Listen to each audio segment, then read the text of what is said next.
Let's go to Sam Shamoon's channel, shall we?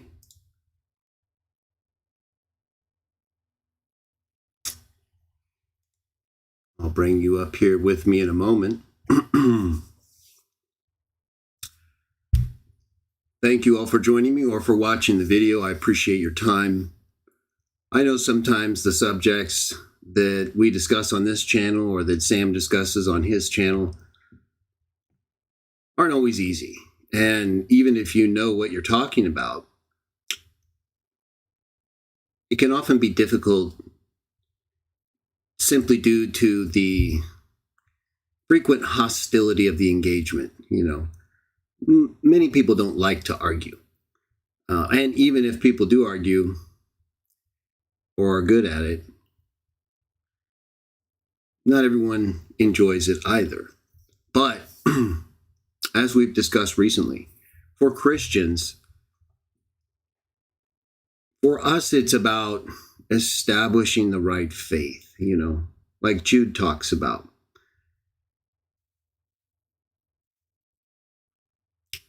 We want to know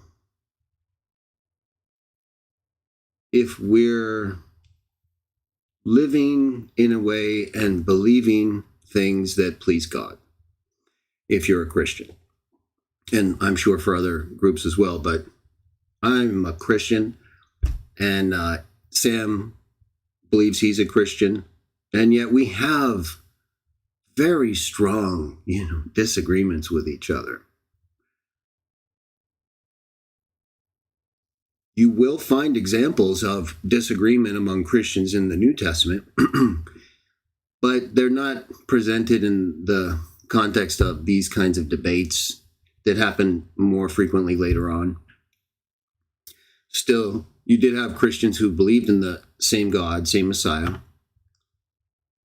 not always getting along, So it can be a difficult thing, to participate in, either directly, like me and Sam, or as an observer, because the Bible's a holy book. Everyone would agree with that. But as I mentioned, it also shows the imperfections of people who are considered holy from the standpoint of God in terms of their faith. Excuse me. Getting my speaking voice ready. I'm going to bring Sam up here in a minute. Let me see how everyone's doing real quick. Looks like we've got a few people in there. Very nice. Henry Malay, Pink Moon, Nick Comer, Al-Rahul. I can't, it's a little smaller print. I'll make it bigger. I apologize if I didn't get that right. It looks like A-R-A-U with a diacritical mark there, but it's another language, not Greek. So in any case, shalom to you.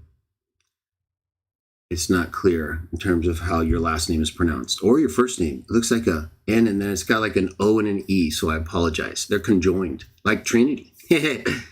The second letter of this person's name could be like something Trinitarians could use to try to persuade you, because it's better than pretty much everything else they have. Now, Sam is I believe, number one defender of the Trinitarian faith. Some people might disagree with that, and that's okay. I've dealt with Trinitarians for over 35 years, very intensively. And I don't know anyone who's known me during that time who would think that I don't take it seriously. Okay, you can disagree with me or think I'm, a heretic or whatever. I think the same thing of many of you. So that shouldn't be a big surprise if you're going to be involved in this discussion or any of the future ones, because now that Sam and I have kind of like moved on from the earlier YouTube engagement where Sam had built up quite a history of YouTube videos, actually, and many of them are still there, and they're very disparaging of me. But that's what I want you to remember if you're kind of an observer. I'm not bothered by it anymore, okay? I've come to accept that if we're going to deal with Sam because we can't ignore Sam, and you can if you want, I'm not going to do that. I not only see that Sam is very active and, Sam is directing, let me one by one. Sam is very involved in the Trinitarian world of apologetics in many ways and has been for a long time. He's very passionate. Now, I know Sam in ways where I believe that even though I'm not going to get into him as a person or try to appeal to him and, say, hey, convert. And that may come out here or there, right? Sam and I agree that even though we've moved on, like I said, from the more hostile engagement previously, we're going to just accept who we are and what we've said and try to do a better job and deal with each other's arguments for the betterment of each other and to hopefully help all of you, right? Everybody who's interested in, Sam is the number one Trinitarian apologist in many categories, right? Again, that doesn't mean Sam is like the most knowledgeable in Greek or Hebrew. That doesn't make you the best Trinitarian apologist. I guarantee you, if you ask Dr. White, he'll tell you, many very competent Greek scholars would get destroyed on the apologetic side. I've seen Dr. White, he's aware, he's sensitive to that, right? Because he knows how good they are in other ways, but he knows they're not as aware as he is, for example, or Bowman or others, on the apologetic side. See, it's a little different just to be formally or structurally aware of the language and understand it in relation to your faith or the knowledge you have of the text you're translating. It's another thing to have like real life engagement experience, either in public debate or, and that can be formal or just very high level engagements that while they may not qualify as a formal public debate, the experience that you gain from the engagement can sometimes put you in a better position argumentatively, in a good way, right, and try to prove your point, than someone who's more knowledgeable of a big part of the subject. So when it comes to Sam, I think his knowledge of the apologetic engagement experience really puts him in a rare category because, Sam knows what is threatening, okay? So I agree that Sam is doing Trinitarians a big favor here, right? I think if Sam wasn't doing what he's doing, while the Trinitarians wouldn't obviously just fold, Sam likes to kind of stay ahead of things, And so he's keeping them on, in my view, my opinion of Sam, having known him for many years, and we're going to get right to one of his videos here, but just as an intro and to let people join, like maybe 5 more minutes, and we're going to get right to Sam's video. And I'm going to skip any things in Sam's video that don't matter to the subject. I'm going to, after a while, I'm going to let it just go. And Sam's going to say all kinds of things. Most of it, I think well-meaning. But I want to challenge you, okay? I'm not really doing this for fun. It's kind of fun, and I do enjoy it. But this is no joke, okay? It really isn't. when we did the thing before with Sam, and a lot of things of Sam are kind of funny and on the more comedy side, right? Sam plays right into that. He's very much okay, but he's also very sensitive if you make light of him, you know. So on the one hand, Sam's like in all these, you know, strange images and things that are actually pretty cool and kind of funny. You still have to walk a fine line if you're going to make any progress with Sam. And even then, although I see flashes in Sam, I see moments, Sam, now that I'm looking at you much more closely, I see moments where you realize there's a problem. And Sam does his best, either to avoid it or to, you'll see. So Trinitarians do owe Sam. They owe Sam for thinking about these things, right? Now, whether Sam is doing that because he really cares about everybody, I don't know. I'm not going to make this personal, or he just, I think there's a part, I'll say one last thing, just in my evaluation of Sam as a human without any negative connotation to it. I think Sam cares as much as he does. By cares, you know, you put aside all the things you don't like or think are over the top, whatever. No, that's not what I mean. Okay, so like his commitment to the output, the volume.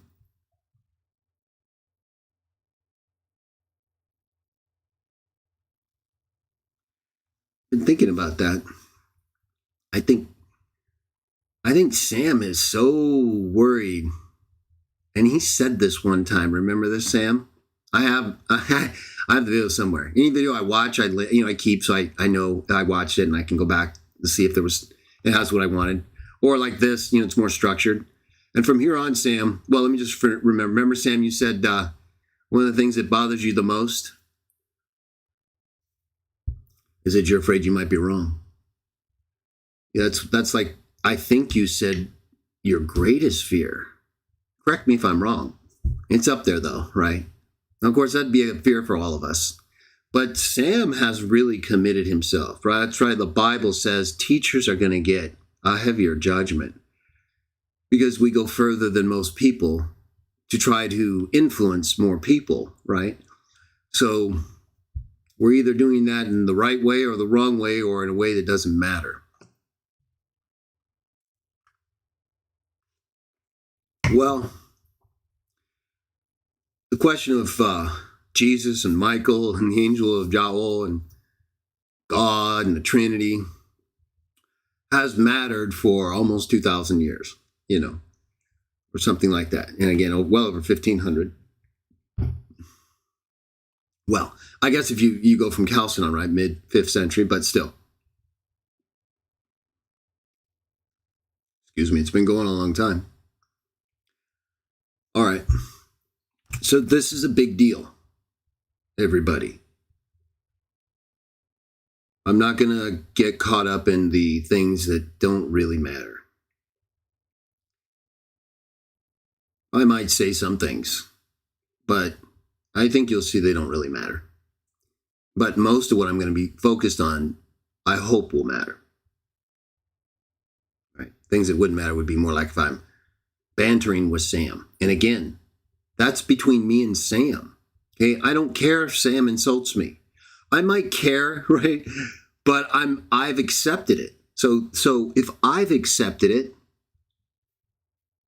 gotta shower a little bit. If I've accepted it, then no one else should really have a problem on my behalf, right?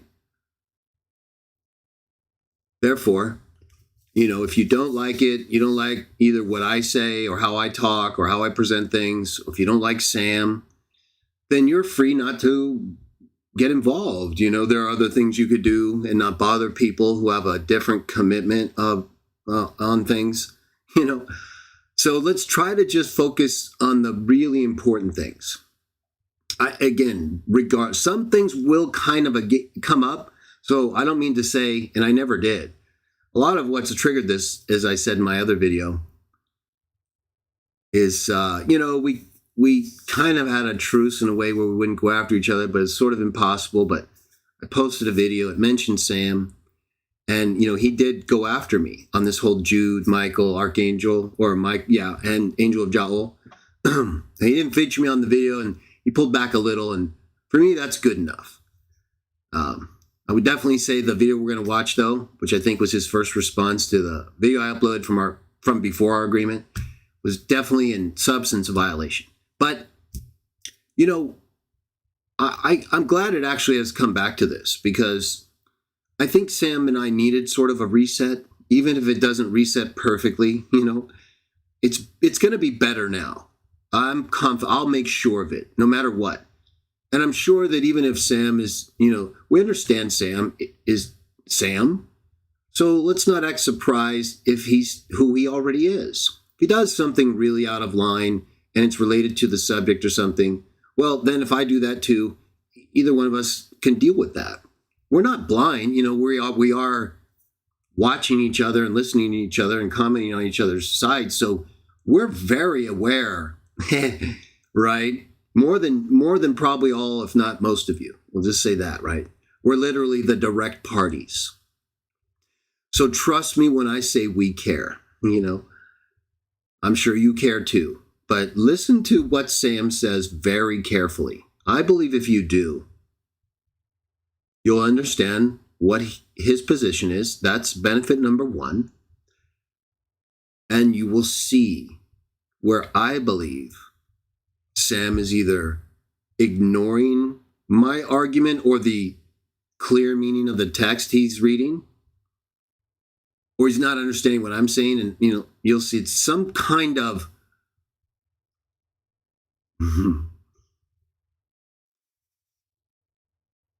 I hate to say like every single thing Sam presents is something we have to unlock and show what's going on. But you know how I've taught and teach that just basic words, God, person, firstborn, angel, this is a big one,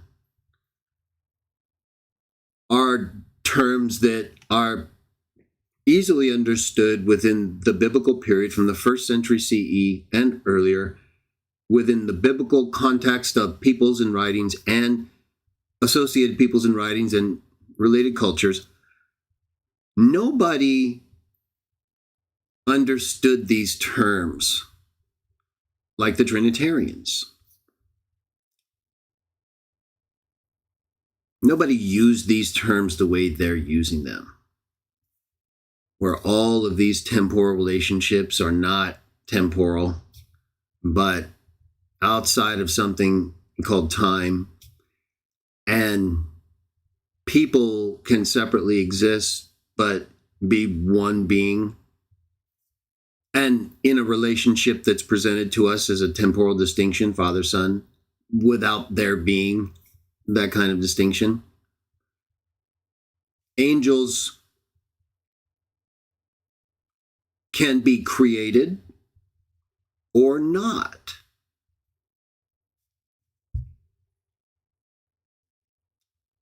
The word Lord, when it refers to Jesus, always means Jehovah.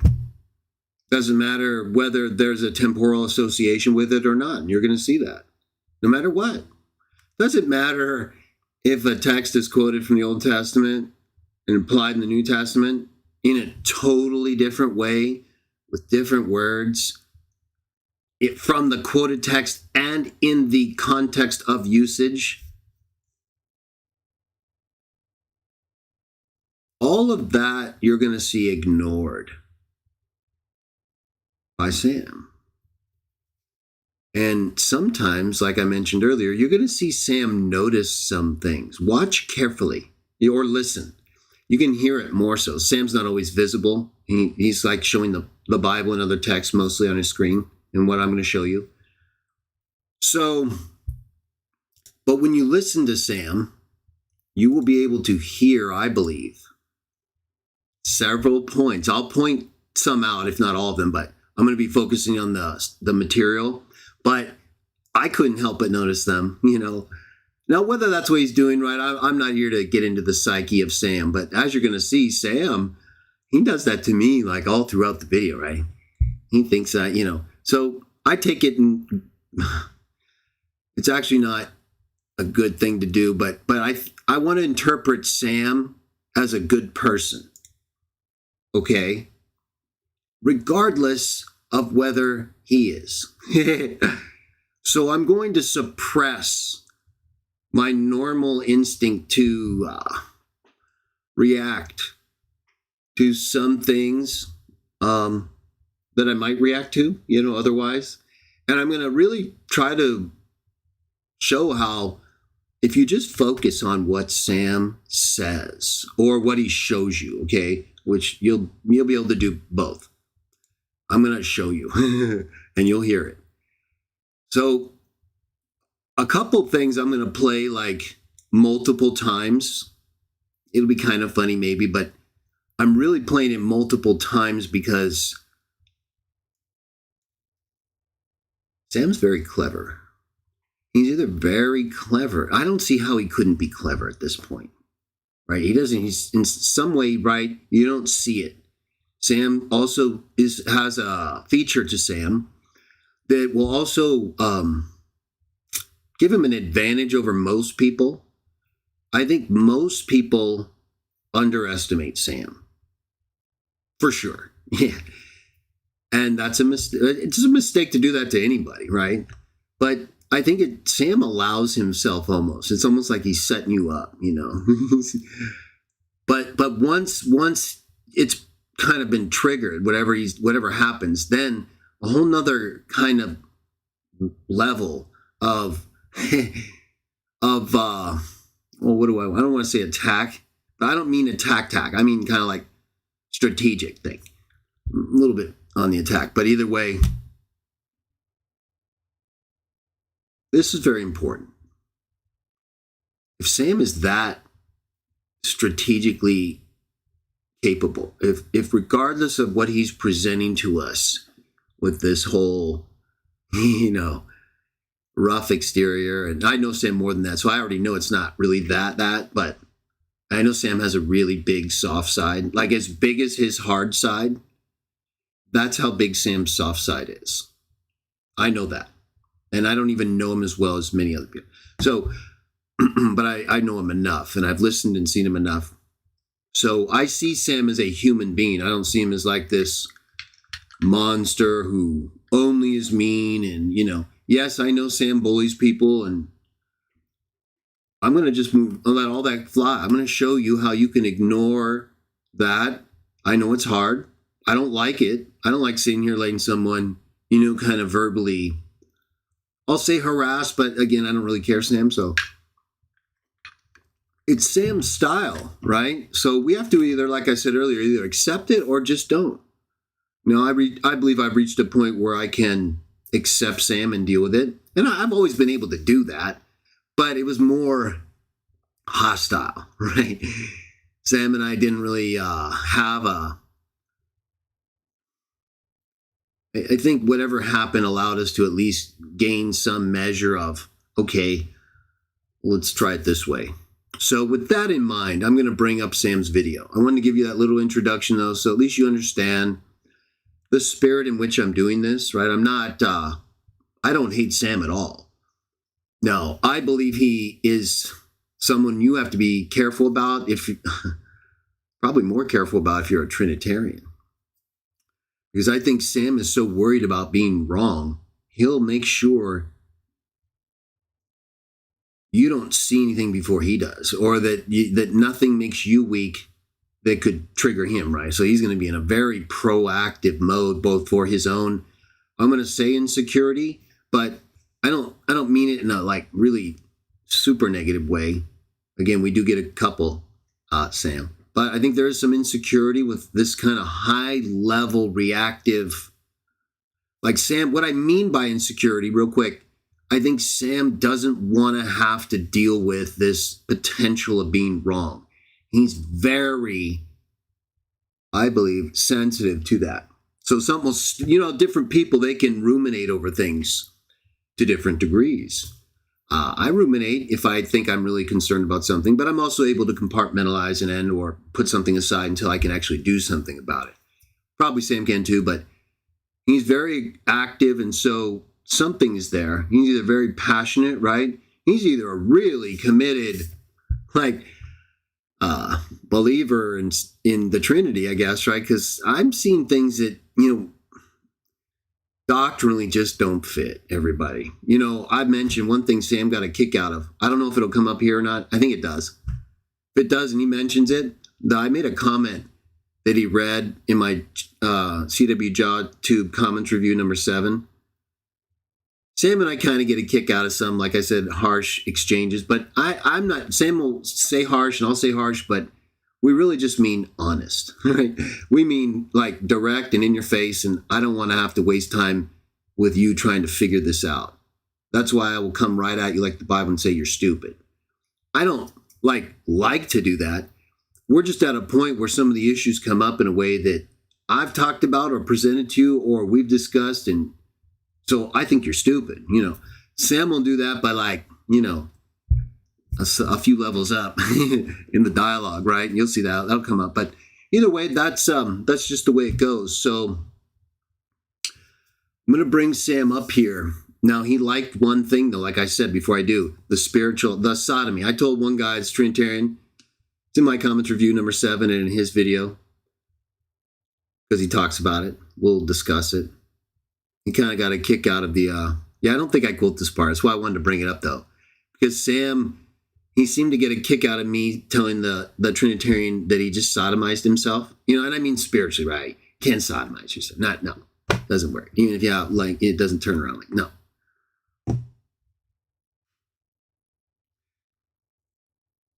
Now, Sam, he liked that, but he characterized it as like me coming over to the dark side,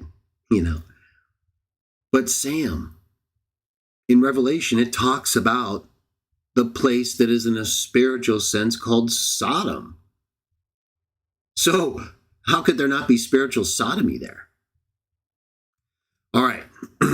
No, that's, of course, a dark place, but I'm in the light. I'm just talking about the Bible, Sam. You're going to find this is true with me, Sam, but not true with you. And not true with any Trinitarian, really. No, they may not know that. I get that. But I'm going to show real clearly, and I already have shown. And in Sam's video, where he claims to have refuted a video of mine, no. In fact, I think this is going to be one of the best examples or videos you can show people. Not just about things related to the Trinity and Michael the Archangel and Jude and Hebrews and all these texts. We're going to everything, all of it, Sam. Except the initial stuff where I'm not going to play the first few, the intro where he doesn't get into the substantive stuff. I just brought this sodomy thing because I thought, I wanted to explain my reference to that, where that came from. Otherwise, we're going to be really locked in here, everybody. I need you to really pay attention because here, where Sam, I believe Sam is very easy to defeat in terms of doctrine and the evidence. Like when you come and you try to prove your point, and you put the evidence right here, and you look at it and you interpret it based on proper conditions. It's not even, in my opinion, Sam will say the same thing, so I don't care. I'm telling you. You line up the evidence, it's only one way. The way they want, that Sam wants, the Trinitarians want, they don't even know about that in the way they think about and present it. We literally have Trinitarians today reading the Bible in light of the Trinity. They'll most of the time admit that and then just say the Bible supports the Trinity, Yeah, one problem that it doesn't, and that's assuming you're using your conclusion as your argument. Now, Sam does this a lot. Now, a big part of my refutation of Sam in a moment is going to involve exposing Sam for not understanding a logical fallacy known as begging the question or a circular argument. So let me explain that real quickly, okay? When you beg the question or use a circular argument, and it's a logical fallacy. Here's why. Let me use Sam, that you'll see exemplified later. I'm going to argue Hebrews 1:7 says all God's angels are created or made spirits. Sam is going to counter that argument. You know how? I know he reads a lot of related verses. We're going to get to all of them, Sam. There's going to be a lot of clips I make from this video where I'm going to just put up smaller clips to refute every single thing Sam's ever says from here forward. Probably go backwards a little too, do it properly with respect. But Sam, every video you do from now on, total refutation, okay? I want you to do more. I saw you did part 3 today. That's good. I'm either going to do part 2 of my total refutation of your part 2 tomorrow, or because it's Friday and I get a little busy on Friday, I don't want to have anything to slow me down or prevent me time-wise. And I have a Saturday and a Sunday show. If I don't do it tomorrow, part 2 of my total refutation of Trinitarian angel worshipers, and that's what they are. You're going to see, and Sam blows that too. He blows everything. You really do, Sam. And it's embarrassing. I like you. I think you are the knowledge-wise. When I say it's embarrassing, it's obviously, well, okay, so you might think, well, why? Let me just finish and say again, I'll get to part 2 either tomorrow or Monday or Tuesday, okay?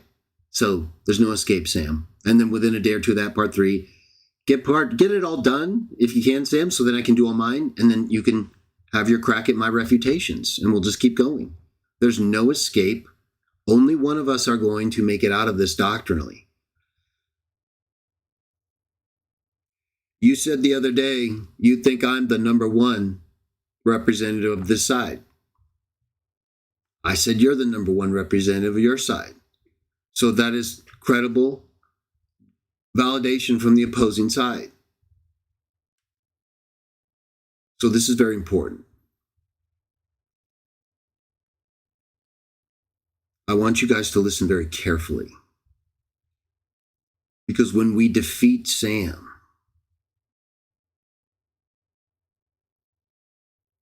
we're number 1. We win. And the one God of the Bible has been vindicated. So this engagement with Sam is bigger than what you might have thought before. This really should be not just this one video, although I think, no, I'm in this to the end. There's no backing out this time. And by backing out, that was more just, we went to the point where I had done an 8+ hour video, totally refuting a multi-hour video of Sam. But again, as I said, we were in a more hostile position, and my videos were more aggressive because I was dealing with Sam, and he was aggressive. We're better now. Right, Sam? And so this to me is going to take priority. I'm going to keep doing my, of course, Angel of Yahweh and Exodus series and my refutation, read and refute of Athanasius, part 2.2 of his incarnation this Sunday. A lot of total destruction of early false doctrine has already happened. No answer from Sam, by the way. Those stand unrefuted. You're going to see several videos that I've done that Sam has not even acknowledged, and many of them totally refute a lot of what he says tonight.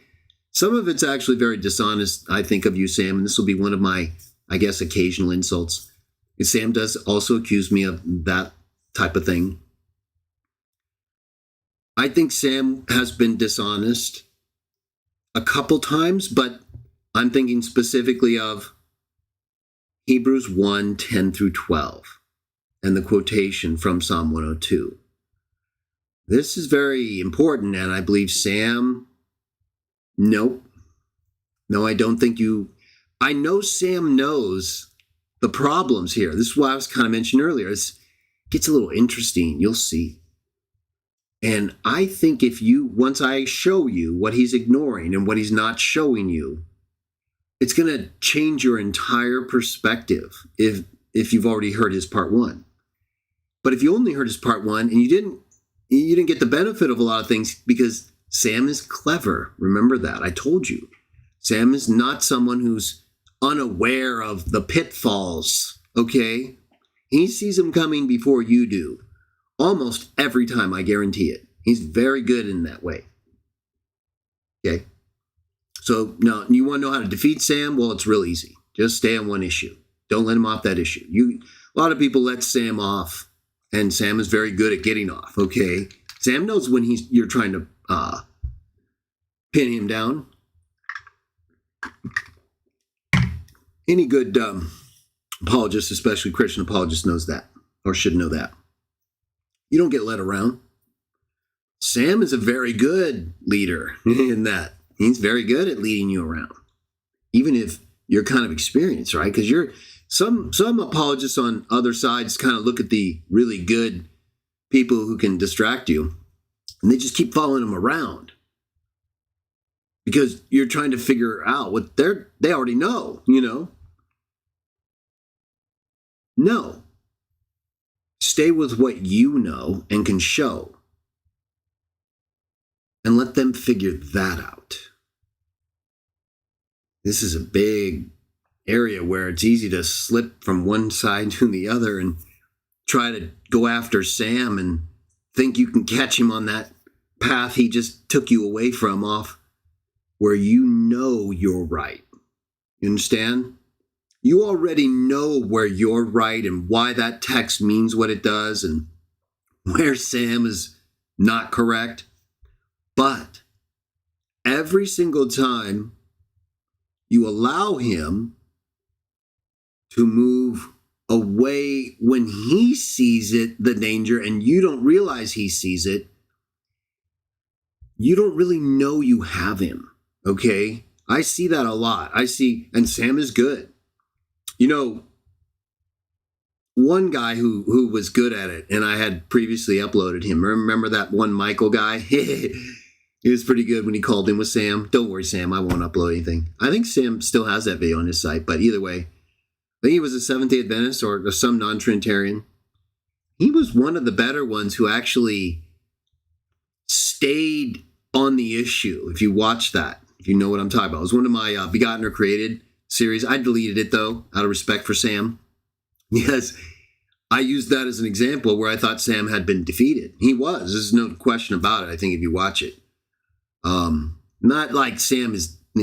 He just lost that engagement. I'm not saying you got defeated like, in a full debate, Sam. But you didn't come out in that engagement looking very good because he showed, you kept asking him, that Michael guy who's in his car, you kept asking him, well, what do you mean then? This and this? And yeah, and it was that. So you were kind of like trying to figure out what to do next. See, that's what I mean. You got to watch Sam. You can tell when he knows what to say and when he's like, not sure what to say, which isn't you often. Michael had him pretty good there, though. Now, I think I could do that to Sam almost every second. But, we have to let Sam speak. So we'll just say, like, every sentence. I think Sam's words and his arguments are so loaded with what he believes, but he's not telling you that. And so if you're not absolutely with him, remember, see, he knows when he's using the word God and you're thinking the Father, one God, the Father, right? 1 Corinthians 8:6. He's not, though, okay? He knows when you see Jesus as a mighty God in Isaiah 9:5-6.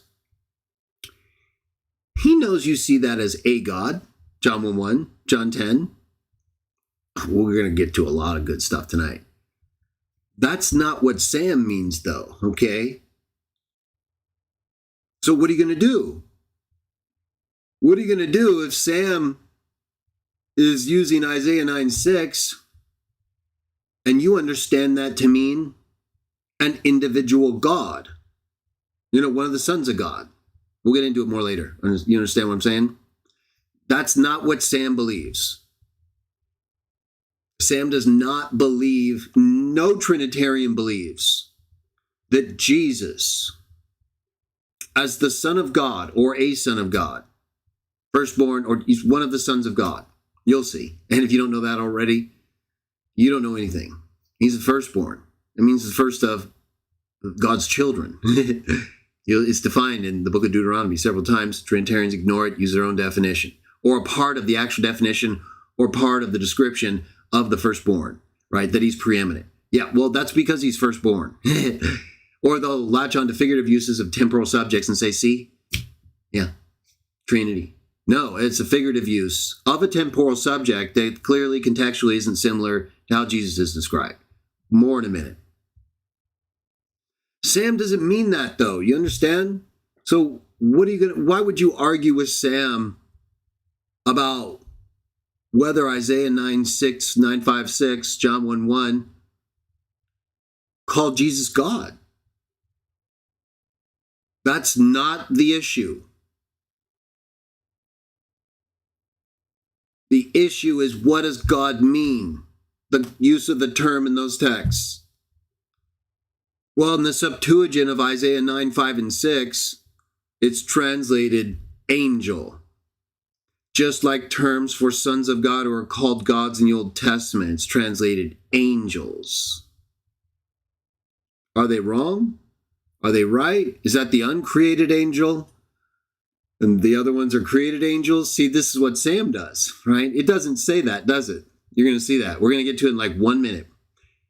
The Bible doesn't say, well, it does say created angels, but it never says there's an exception or an uncreated angel. Sam believes that, though. You understand? So the Bible only supports created angels, but Sam has someone he believes is an angel whom he worships as God. Trinitarians are angel worshipers, everybody. Now, Sam completely blows. Sam, I don't know how you did this. Sam totally collapsed over Colossians 2:18. And it's a doozy. You got to see this. Separate clip of my refutation for sure. He made a critical error and contradicted himself on another argument, which they always do, right? Remember, these are people who believe in creation ex nihilo, scientifically impossible. I just totally destroyed that belief, which effectively ends Trinitarian theology, by the way, a few weeks ago. So the Trinitarians have momentum, right? They have momentum because we have groups like Watchtower who have failed. So our views get lumped in with them, but we're not with them. We have others who believe in ridiculousness, like flat earthers and others. Right? Many Trinitarians are flat earthers. Right? No, well, we believe in credible science. You guys have been refuted. Your whole metaphysic is just gone, right? So the Trinitarians have momentum, right? They're part of the Dragon's Empire. I have a whole series, everybody. And I know Sam watched it because he talks about it a lot. He likes that. He probably enjoyed it. Don't worry, Sam, I got more. But that totally uproots the entire Catholic religion. And don't worry, Catholics, I don't hate you, but your religion is holding you back. Like the Jerusalem that was rejected, even though it had good people in it. Okay, it's to me the same thing. So you're just caught in a trap, and you're too weak to do anything about it because you don't want to have to deal with people like Sam or others in your religions, churches, who would condemn you as a heretic like they always have, and worse. We're in the good times. We have Sam, right? Now, he's a good representation of the old way, but either way, we're going to focus on the way, truth, and the life. So let's bring up Sam. All right? Let's see what he's got here. Let's see what Sam is doing. And I'm going to skip part of the initial opening of his video. I'll let him talk for a minute and then move to the main stuff so we don't spend, waste time. So at some point I am going to let it just run though, because Sam's in rare form as usual. But I'm going to really ask you to focus on the issues. Okay, things will come up, little funny things here or there, but I'm going to try to really minimize that because I think this is serious. This is a fight like Jude talks about for the faith. And this is a high-level discussion about issues that each side says you have to have this right, or you're a Bible pervert, right? You're a heretic. You'll be mistreated even today. If not physically, then Trinitarians won't accept you unless you believe their way. They might be nice to you, of course, but no, they will. I've been the object of it. Now, while that might not be everybody, I don't think Trinitarians, if they knew you were an anti-Trinitarian or just really strongly opposed to the Trinity because of reasons, not hate, I don't think they'd do you any favors. If I'm wrong, so be it. Prove me wrong. I don't think that way at all. I think about whether or not you can do the job. Now, I might not hire you to teach biblical theology, but I wouldn't ever suppress you in any other way. You'd have to demonstrate you're unfit for the way. I need you. I would never just, because of your beliefs, persecute you. And I believe Catholics and others, Protestants, have done that, and then some. Okay, so yeah, you guys have momentum. You got a few things going your way.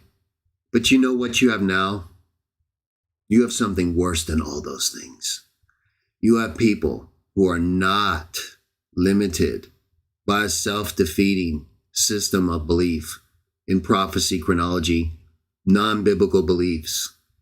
You now have to deal with those whom the Bible says will be among those who will praise Jah when he brings an end to all the false lies or false things, and including lies, bad teachings that have been made in his name. And we know, both Sam and I, how much he hates the lie, because the devil is the enemy and he's the father of the lie.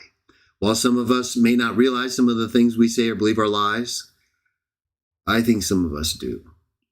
And some of us refuse to do what's right because we don't care as much about the truth. So let's see who's right.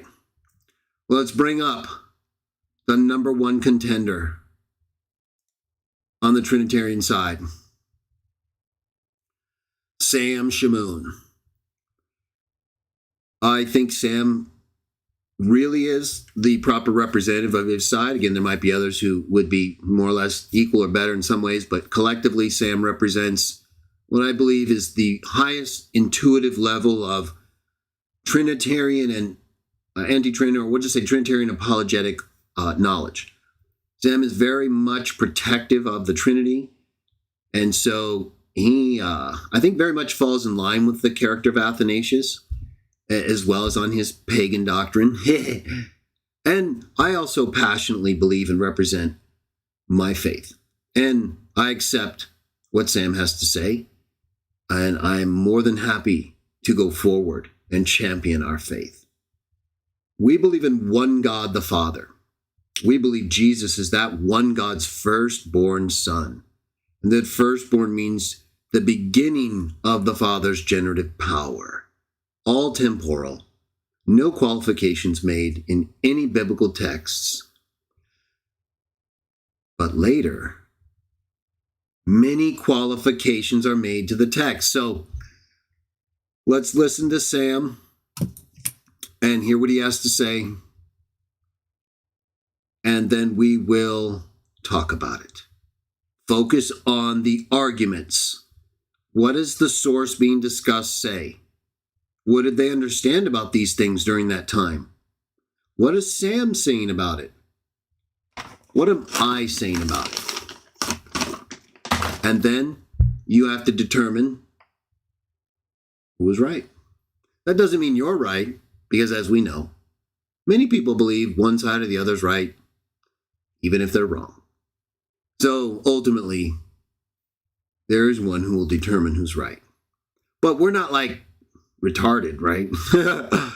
Well, I think a lot of things get to that level. I think most of us can see when someone's argument is based on what they're actually reading versus something they're bringing to it and then explaining it based on what they brought to it, not what's actually there in the reading, right? Because if we're allowed to do that, then I can do everything they can do and bring all of my qualifications and things that I didn't think were explicit, and boom, Now what? So there has to be a standard where the text can only be interpreted so far.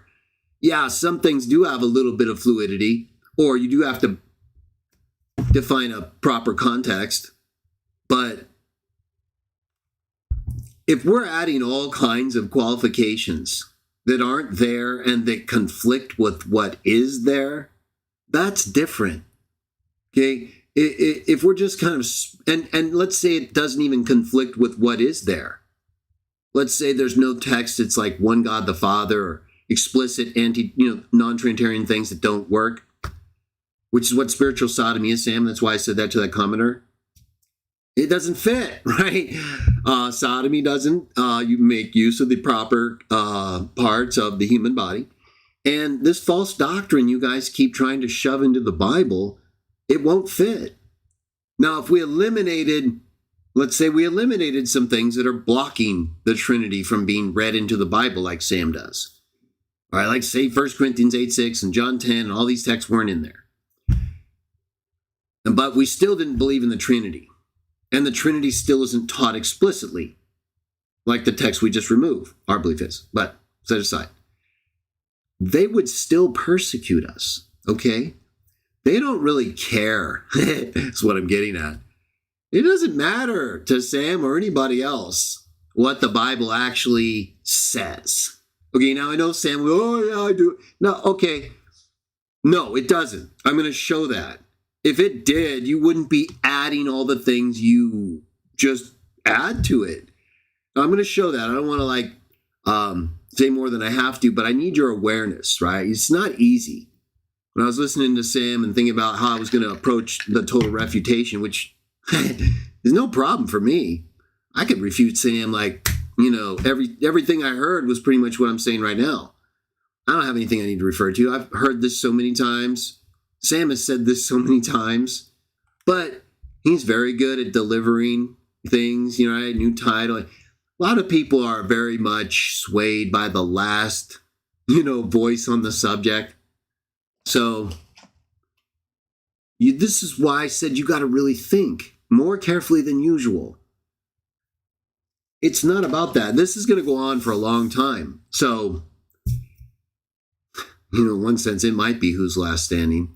But ultimately, it really isn't. It's about who's right, who has the truth, or who's forcing someone to believe something you clearly can see is just your opinion, or something you believe is true because of something else.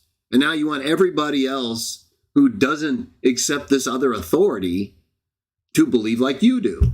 It's not enough to just have a different view that's actually in the text. One God the Father. Yeah, Sam likes to say I don't quote that whole verse. Sam, I have a whole video, Bible and Trinity and Conflict, on that, where I've read it many times. I've read it more times than I can count. Probably. I've discussed it recently in whole. We're going to read it again tonight. I don't have to read the part I'm referring to, or the part I'm not referring to.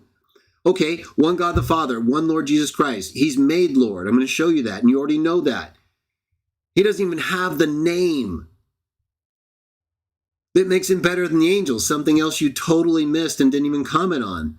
You get all caught up, like I said you would, on better and other things that weren't related to the core issue. You were wrong on those too, but you totally failed the primary thing I said you'd fail on, and that your former colleague, Dr. White, failed on.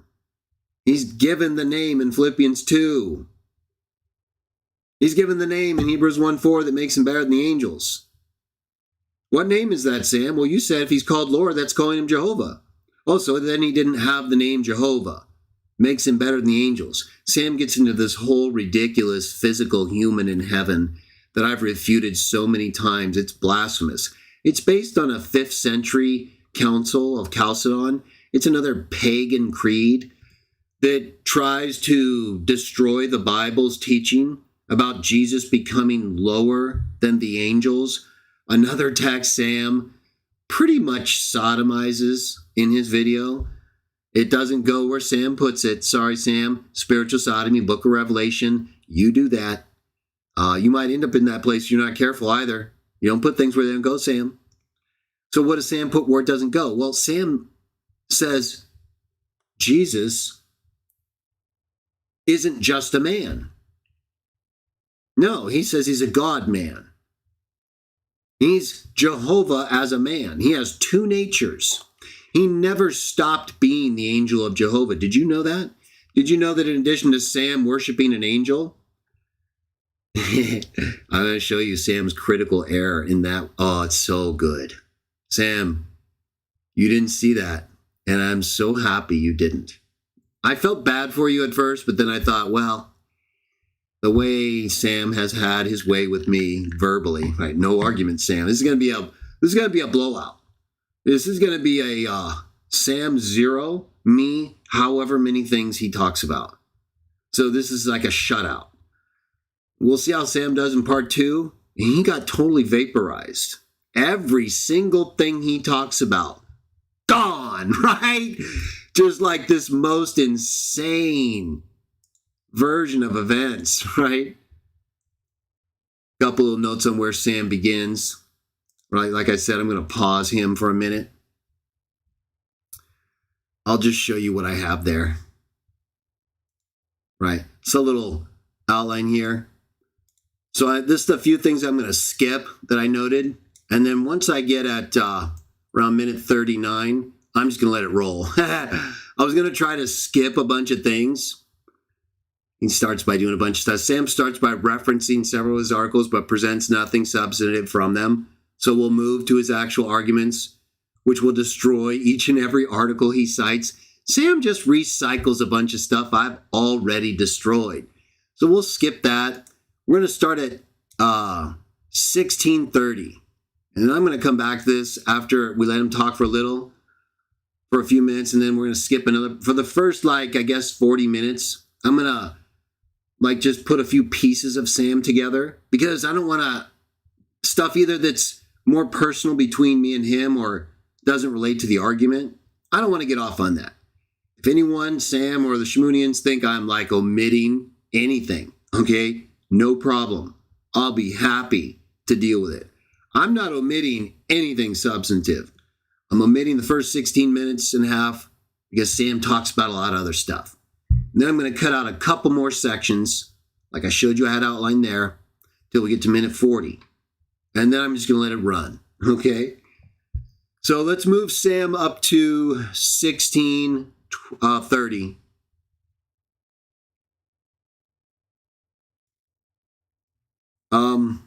And then let me check real quick.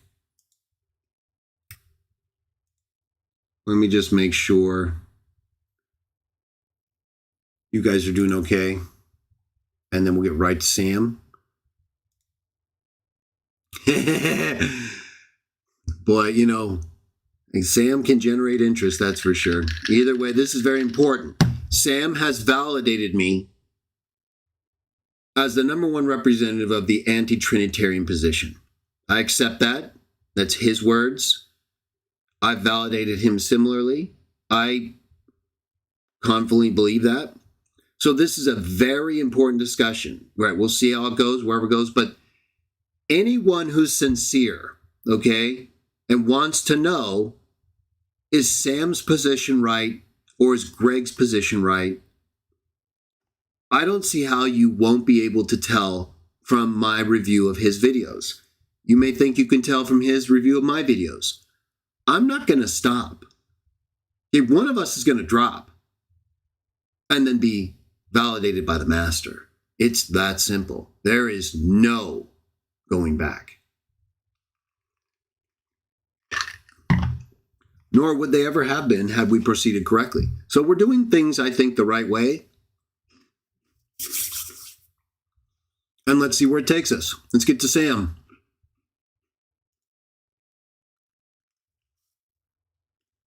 Okay.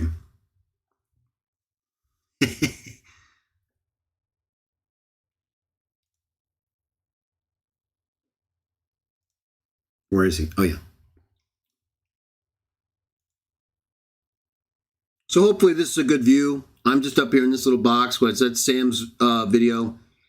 Let me go ahead and just bring up I'll show you where it's from, right? So Sam, Jude's letter proves the angel of Yahweh is not Michael, but he is Yahweh God, part 1. So he's responding to one of my videos that I'd clipped actually before this whole thing got going again. But, we never said we wouldn't engage each other. So here we are. All right. And I'm going to go ahead and like this video because I appreciate Sam's hard work and dedication. I've also subscribed to Sam. I hadn't subscribed with my main channel to Sam before because, Sam and I initially had a rough engagement when I first came on YouTube. And I know Sam is volume oriented, so I didn't want to have to deal with him. But we kind of came back around to each other recently, like I said. And I still don't know if I can let you. I'm sure Sam finds a way to comment on my videos. But I don't know if I want to unban Sam directly because not anything personal, Sam. But as you're going to see, he was prepared to go after Lady True, Lady Guy. But she put the beating on you, Sam. This is a bad one. Now, I'm not going to be belittling in some way that I thought was appropriate using Michael before, the video about Michael and Sam, the Seventh-day Adventist, I think, who got Sam on the whole Jesus being born from God and that being temporal. I think he got the better of Sam on that exchange. It was a caller, but Sam hung in there with him, and I think Sam started to see what I had been saying. I had been talking about this with Sam in various videos. So all this came together, and I think Sam, for a moment, saw the truth. It's going to be hard for you, Sam. It's going to be hard for you. I don't think hard for Sam to see it. Again, I think he is. I think Sam is so protective of not wanting to do what he fears the most, be wrong. You said it, Sam. I think he's allowing himself to ignore things. And I think most people who want to believe something's true that's not do that. So it's nothing like super unique to Sam. I think he manifests it a little bit more than some people. And it kind of tells me, maybe Sam could change.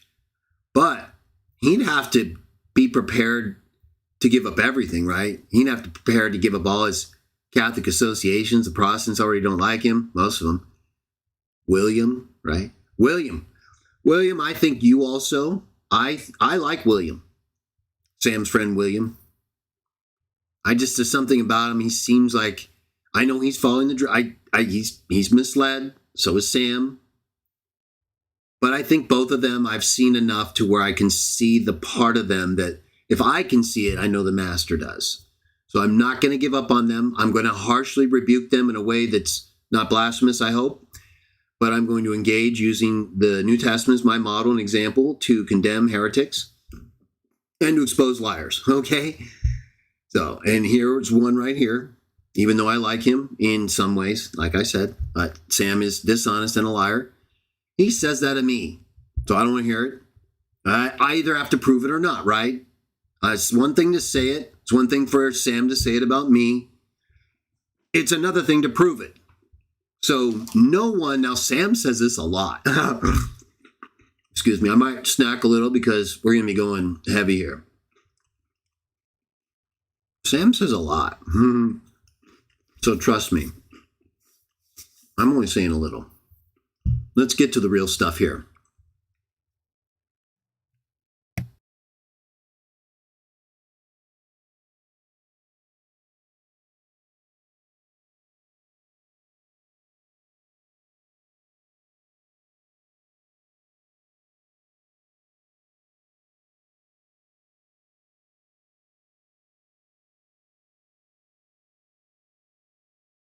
Jude testifies Jesus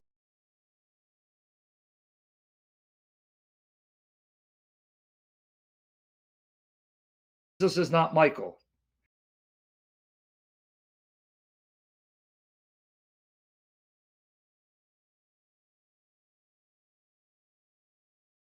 It is. Okay, here it is. Article number 4. These will be relevant for this session because he appeals to Jude and Zechariah. Jude testifies Jesus is not Michael. Jude testifies Jesus is not Michael. All right?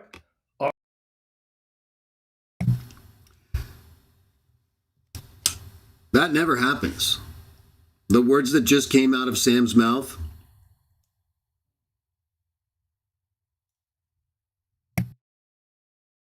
Article number 4. Jude testifies Jesus is not Michael. You see it? Those words right there are nowhere in Jude's letter. So Sam is speaking for Jude and saying something right out of the gate, right? Now, what we know Sam means is that, I guess Jude argues, right, that Jesus is not Michael, which is also a lie. Jude never does that. So the way Sam has presented verbally and in writing this belief allegedly that Jude presents is a lie. Jude never even discusses something like that in terms of testifying Jesus. He's not even talking about that. Nothing he says in his letter even consciously approaches this idea. The only way a title like this in Sam's misrepresentation verbally we just heard is appropriate for an honest person, in my opinion, would be to just be honest. Jude's letter can be used to argue Jesus is not Michael. Jude's letter is evidence Jesus is not Michael, right? But this misrepresents, because Jude doesn't even consciously address the subject, right? The only way in a letter like this where the subject isn't even a part of the thinking of the author, where a title, or again, as Sam described it, is appropriate without being misleading, is to word it according to the actual use you're making of it. Otherwise, you're saying something about it that's a lie. And I'm highlighting this not only for that reason, because Sam does this all the time, okay? So think about this, okay? Focus. Remember what I told you I need you to do. You want to beat the Trinitarians? You want to stand up for the truth? You want to not always have to come to me and have me do this, even though you're going to have me doing this until forever, until it's gone, right? Until Sam's beliefs in the doctrine of the Trinity and all false theology is vaporized. Until that day happens, this is going to continue. So, nevertheless, you don't want to have to watch all those videos, even though I encourage you to do so. This is what he's doing. He's taking a source, and you're going to see this everywhere. But again, it's right out of the gate, right? I told you, Sam wouldn't get anywhere with me. I wouldn't let it happen at all. I don't let it happen more here because, again, we don't have time to stop every 5 seconds with Sam. You know what I'm saying? But this is a big one because he puts it up in letters. He's got an article, and he's talking like this. He talks like this all the time throughout his videos on this subject. So he misrepresents evidence frequently by characterizing it in a way that it isn't even written consciously for. It's just Sam's new spin and misrepresentation of what he thinks it can be argued to show.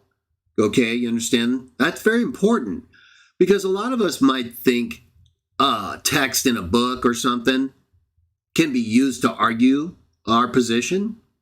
That doesn't mean the book is, bearing witness or testifying, or like Jude is consciously aware of this, right? And yet they'll pretend that all these people were consciously aware of the Trinity. And yet Jude is consciously aware Michael's not Jesus, right? And none of that is in these letters. Not the Trinity. And not this explicit belief that Jesus is not Michael. Again, at best, all you can do is argue that what Jude says identifies Jesus as Michael or not. But with Sam, right, even this potential use of a source all of a sudden becomes this bedrock proof, right?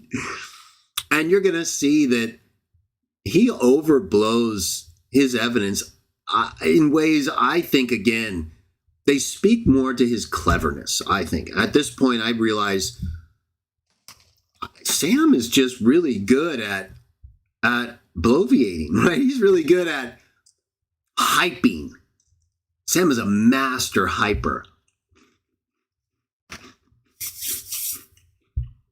By hyper, I mean he hypes it, right?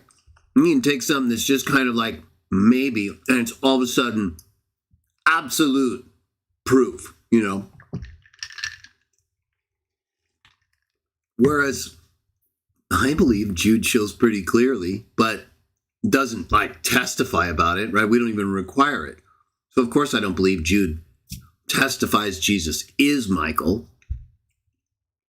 I just believe that Jude can be used to show there's a pretty good chance, a strong likelihood, I mean, based on the evidence, that he is.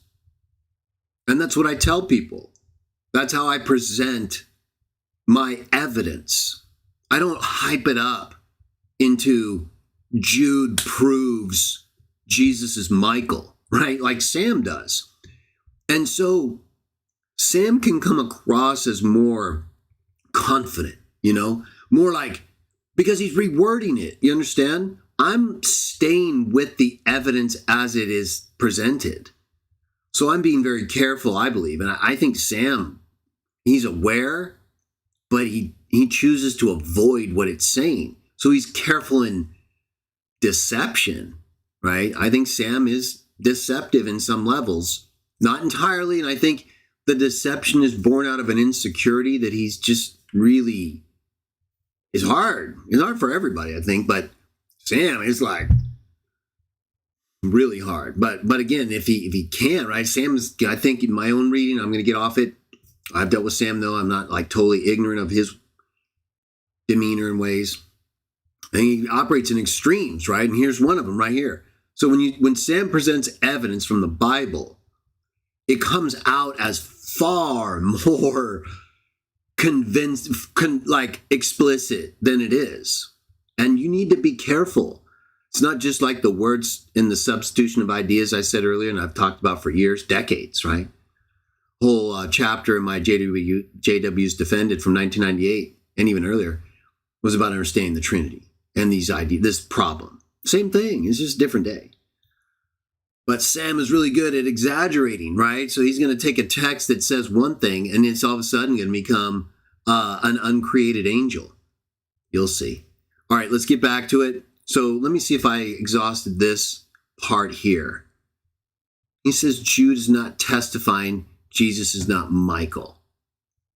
Okay, well, there's more that Sam talks about on that in another video. So I could prove that Jude is actually, I believe Jude can be used to convincingly show that Jesus is the angel of Jah in the Old Testament, who is Michael. It's pretty obvious and easy to do in several ways, but I'm going to just stay with Sam. I don't think he brings it up like the real key parts of Jude on proving he's not Michael. He kind of mentions it, and in other videos he does, so we'll definitely get to it. And then he's got more coming where he's going to talk more about it. So I'm going to stick with just what he says. And I think that was the main part I wanted to highlight here. In my notes, it says to show about him testifying Jesus, not Michael, how it's not. The book doesn't in any way suggest you can use it for that purpose, right? Again, it can be used to either credibly argue Jesus is or isn't one of these beings, but Sam is over the top, and this infects a lot of his thinking. All right, so let's move to 19:9.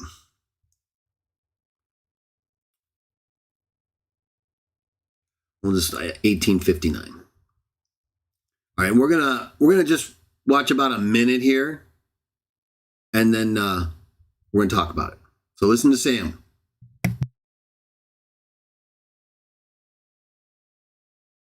Nearly 10-minute clip 2 days ago, and I suspect because of my current series, right? 1, 2, 3, 4, 5, 6, 7.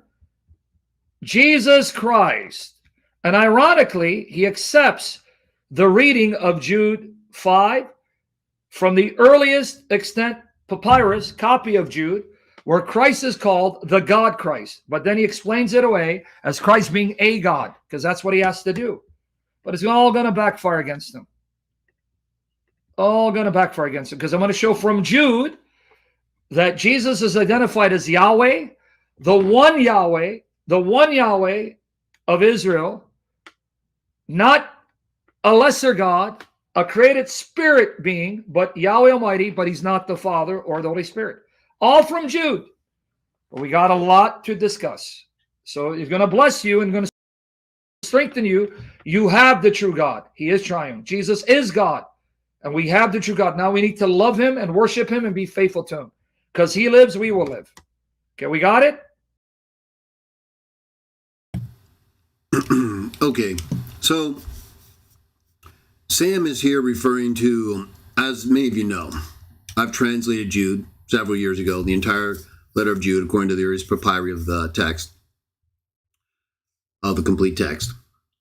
And it has a reading there where it uses theos of Jesus in association with the angel that followed the Israelites in the wilderness, which we all know is the angel of Yahweh. It's an angel. The Trinitarians, because the Bible doesn't support their beliefs, they come up with this new category of angel, as we've all been talking about, and as I'm going to further destroy right here, where it's actually God and uncreated.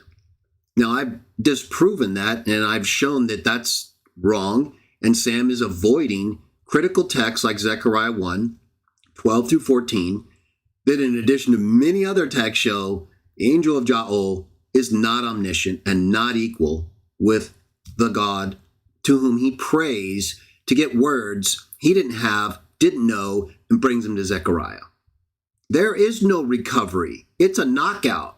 Okay, Sam's convulsions and numerous videos, that's an indication he knows. Remember, I told you, he's panicking. Yeah, they got some momentum, but I'm going to take that right back. And in fact, someone else did it for me. You're going to see. Sam really blew it bad when it came to Lady True. Oh, this is something I'm going to clip separately and use to show, not to humiliate Sam. It's going to be, Lady Guy did that on her own, right? She took down the number one Trinitarian apologist, as you're going to see, with very few words at all. And Sam walked right into it. He's just like, and he contradicts himself later and walks into it again. I'm telling you, if you stick with me and you listen carefully, and if you can't hear it all before you have to sleep, don't worry. Just save it, pause where you left off, listen to the rest later. Don't worry, it'll take you maybe 2 to 3 sessions, you'll have it all. You need to see this. Share this video with every single person who brings up Sam, because I'm talking about Sam, right? So we want them to know we understand what Sam teaches, and we've totally destroyed it, right? We've shown, while we accept him as the leading voice for the Trinitarian side, it doesn't matter. Okay? Even if I became a Trinitarian like Sam and others want me to so badly, I would just have to lie. And then what? And then Yahweh would send someone to me with the truth, and I would know I'm lying and either be faced with knowing I'm lying or continuing to lie. So it doesn't matter how good you are. The question is, are you willing to lie? And who is lying? Neither of us are stupid enough to the point where we can say we don't know what these things say, right? If we are, then everybody is excused from culpability in terms of knowledge. Because Sam and I are two of the ones who have studied and engaged on these subjects the most in our modern time. So how could we not be held accountable for what we know? And yet we're both on like total opposite sides and using the same source. What's going on here, right? Well, this is exactly what we saw going on and see going on in the New Testament and other times in the Bible, right? It's the exact same thing. Regardless of who you think is who, it's the exact same thing. All right. So I think that's what I wanted to point out in Sam in terms of this whole angel. I brought up the NWT while Sam was talking a minute there. But I think it's Judges. Let's go ahead and go to Judges 12:21 real quickly. Now, I have a whole separate video on this subject I'm going to show you in a moment, where I show very clearly that this is an angel who's addressed as God and called a God. Like, they knew the angels were God, just like Jesus knew they were gods, and that's why he said calling them gods, like God calls them gods, doesn't break the scripture. Trinitarians can't answer that either. So they've been totally defeated. It's just Sam and others are really good at blurring those really clear defeats. You know, Zechariah 1:12-14. No answer. I pinned a comment on the video where I did about it. What's Sam going to say? It's very obvious. They're not equal in knowledge. No Trinity. Game over. One has to pray to the other to get words. Tell the other. Game over.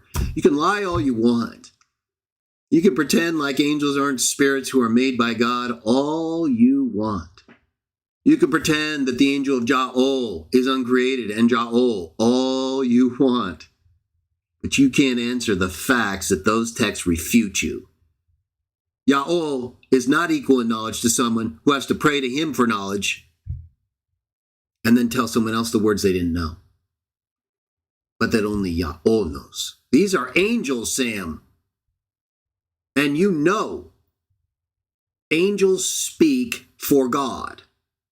There is no separate category ever in the Bible. All you're doing is taking the evidence we have used to show that the way Jesus is treated is not an anomaly in the New Testament. It is better an anomaly in the sense that he did more than in the Old, like Hebrews 1 teaches us we'll talk about. You guys forever claimed that the things he was given or how he was treated would never have been given to an angel. And yet here you are, telling us we've got to accept not only a tri-personal God, who's not the Father, just the Father, one person, but we've also got to accept that one of those persons, if not all three, are angels. And that an angel who's a part of this co-equal tri-personal being shares the same essence, doesn't know in a pre-incarnate state things it has to know to tell Zechariah. So it goes away and prays. And it gets the information it didn't know. You want us to believe that's Yahweh? I think you're insane. I like you, but you're nuts, okay? That's a couple of my occasionals, okay? We all agreed. But it reaches the point in this discussion where it's just nuts, you know? So let's just take a look at a text that Sam often totally reads his doctrine in, as you're going to see, right? It couldn't be more clear, everybody, that if you just look at the texts, you're not going to have a problem understanding what they mean. The only problem comes when you try to reinterpret them to mean something else. Let me show you what I mean. It's actually Judges 13. Go to Judges 13:13. I'll bring up the Bible Hub here. I had the NWT. I pulled it up over Sam right here, just so you guys are always with me. I might flash up occasionally, okay? It's the NWT. We're going to go to Judges 13, though. So let me do that, and then I'll bring up Sam again in a moment. But just so you guys can see, right? I mean, you can already see the way Sam exaggerates the content of certain letters, like they testify to certain beliefs that they're not even consciously thinking about, or, you know, at all in terms of this, you know, equation. They're just arguing to help protect people in ways that you can either use as part of your argument or not. So I think Sam misrepresents things quite a bit when he does that. And he makes it hard for people to get a proper perspective. And you gotta like peel away all of his excesses, or when he tries to limit things that are legitimate, you got to build them back up because he's not allowing them to stand for what they say. They mean something totally different, as you're going to see even further, for Sam. and every Trinitarian. Sam's just really good at, you know, protecting their doctrine, right? He's really familiar with where he thinks you're going to threaten the doctrine. He doesn't want to have to, in my opinion, with Sam. I think he's afraid to face being wrong. He has admitted that. You know that's true, Sam. Well, that's the case here. I think it is. So let's read a text, Judges 13:13. We'll stay with the NIV for a moment. The angel of the Lord answered. Okay, we're talking about the angel of the Lord here. There's no dispute. Verse 14. She must not eat anything that comes from the grapevine, nor drink any wine or other fermented drink or anything. Okay, not relevant, but context. Verse 15. Manoah said to the angel of the Lord, we would like you to stay until we prepare a young goat for you. Okay, so there was someone who was the angel of the Lord, and they wanted to stay for a meal. I think we're all good on that, right? Verse 16. The angel of the Lord replied, even though you detain me, I will not eat any of your food. But if you prepare a burnt offering, offer it to the Lord, to Yahweh. Manoah did not realize that it was the angel of Yahweh. Okay, and this is the part that Sam regularly either totally misses or he's lying. And Sam and I know that one of us is lying because neither one of us are the stupid. Okay, does everybody see that? Take a really close look there at that last part so nobody can say they didn't see it.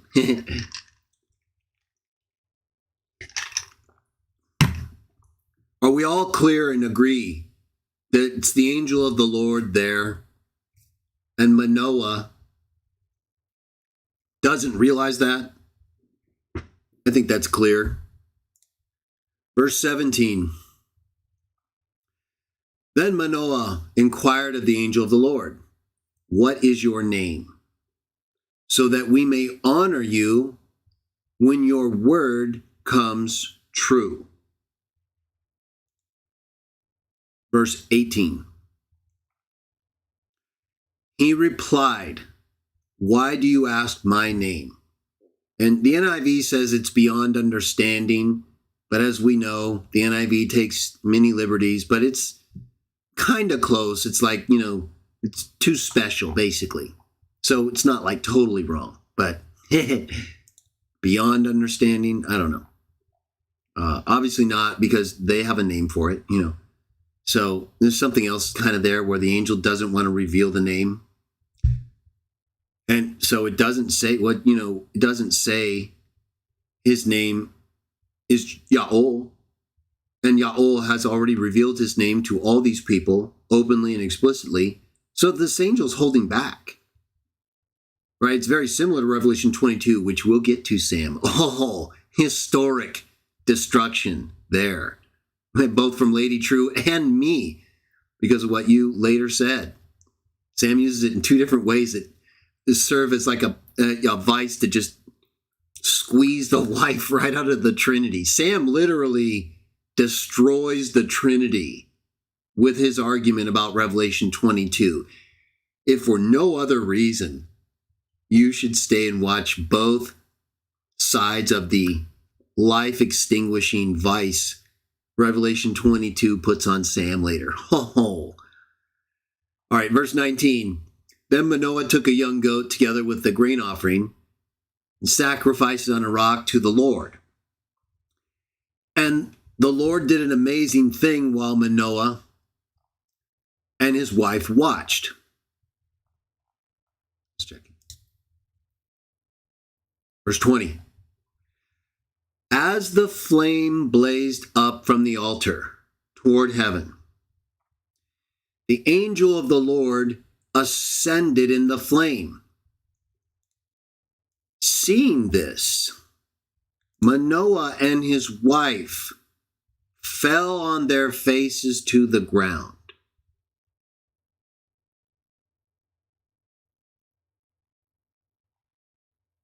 Verse 21. When the angel of the Lord did not show himself again to Manoah and his wife, Manoah realized that it was the angel of the Lord. That's very important right there. Because remember what I highlighted earlier, and I told you need to remember that prior to this realization, Manoah didn't know who it was.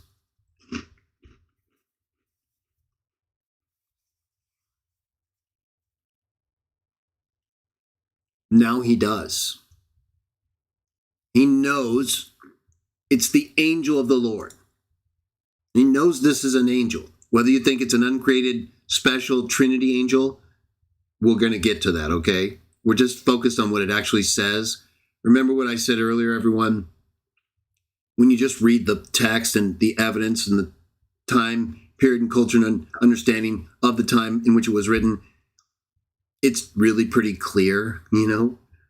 So we don't see angel of the Lord when we do that and think like that commenter I reviewed in part 7, CWJTube comments review. Right there, you could see him very plain. And Sam does it the worst or the best, however you look at it. You can see him right there reading the Trinity into everything. Watch that video. So when you don't do that, like when they do that, they see the uncreated angel of the Lord, who is the Lord, as part of the Trinity, okay? That's what they all see if they know this, right? If they know the whole, angel of the Lord is part of the Trinity, if that's how they see it.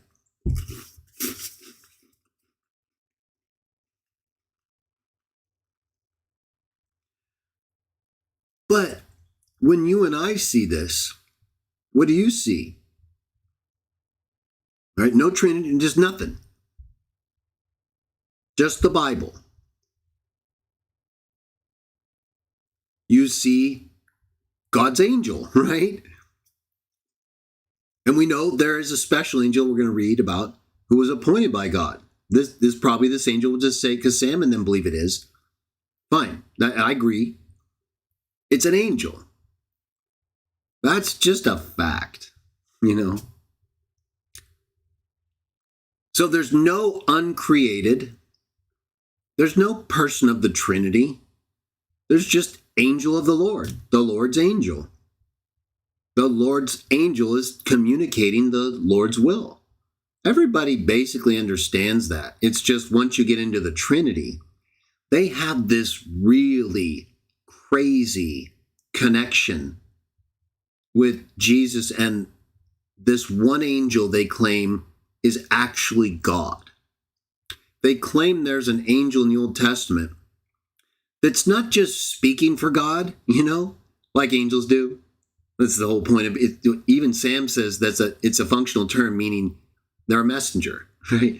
You still don't understand Hebrews 1 or 2, as I'm going to prove. But exactly. So that's what a messenger does. Look at Jesus. He was sent by the Father, right? I mean, he says that in the Bible, describes him. God sent his only begotten Son. I was sent by the Father, right? I mean, it's like numerous times. He explicitly states, it's not my teaching. These aren't my words.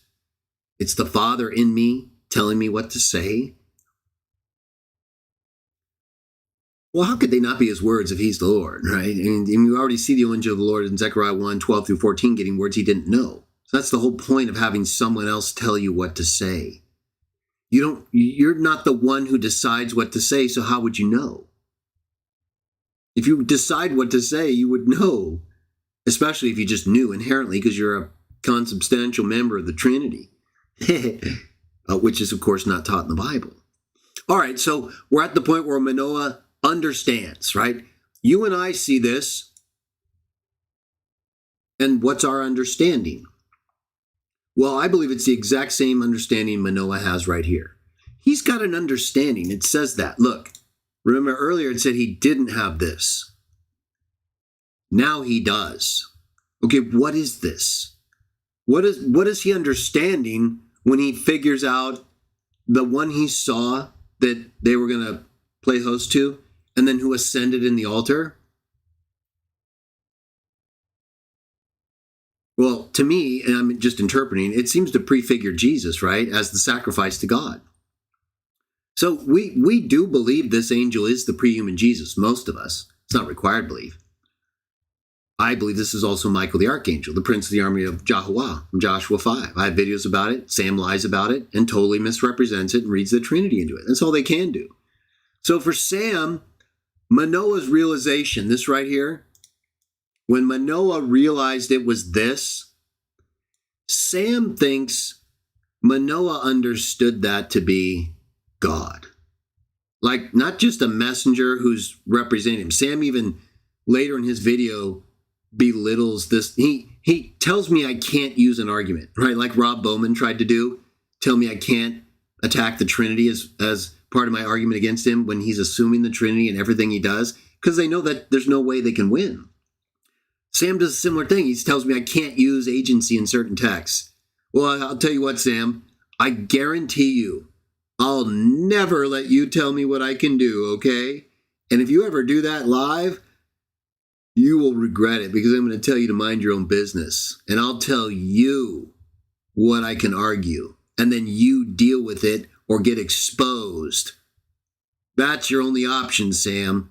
So when you try to tell me what I can and can't argue, I know immediately you've quit. You know I'm going to argue a certain way and destroy your argument. So you try to tell me, yeah, and if Greg says this, he can't do that.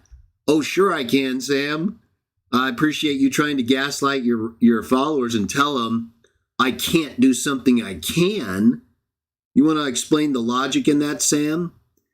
Now, we'll see if your logic in terms of you thinking I'm prevented argumentatively from making a valid point holds up. But you don't tell me what kind of arguments you're going to get, okay? I'll tell you what kind of arguments you're going to get, and you're going to deal with them or be exposed. If you don't answer them, I'm going to clip the video and tell everyone he's not answering me. Zechariah 1, 12 through 14, no answer, exposed. Sorry, Sam, you picked the wrong side. You chose the way of popular acceptance.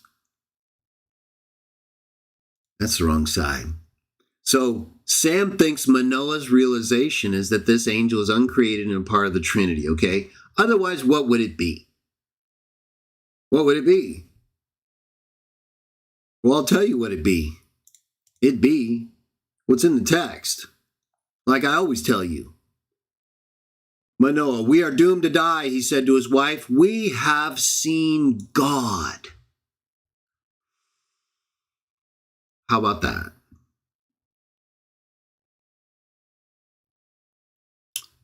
Manoah and his wife, according to the New International Version, have seen God. Now, in the Greek, it's a singular, theos. Just like in John 1:18.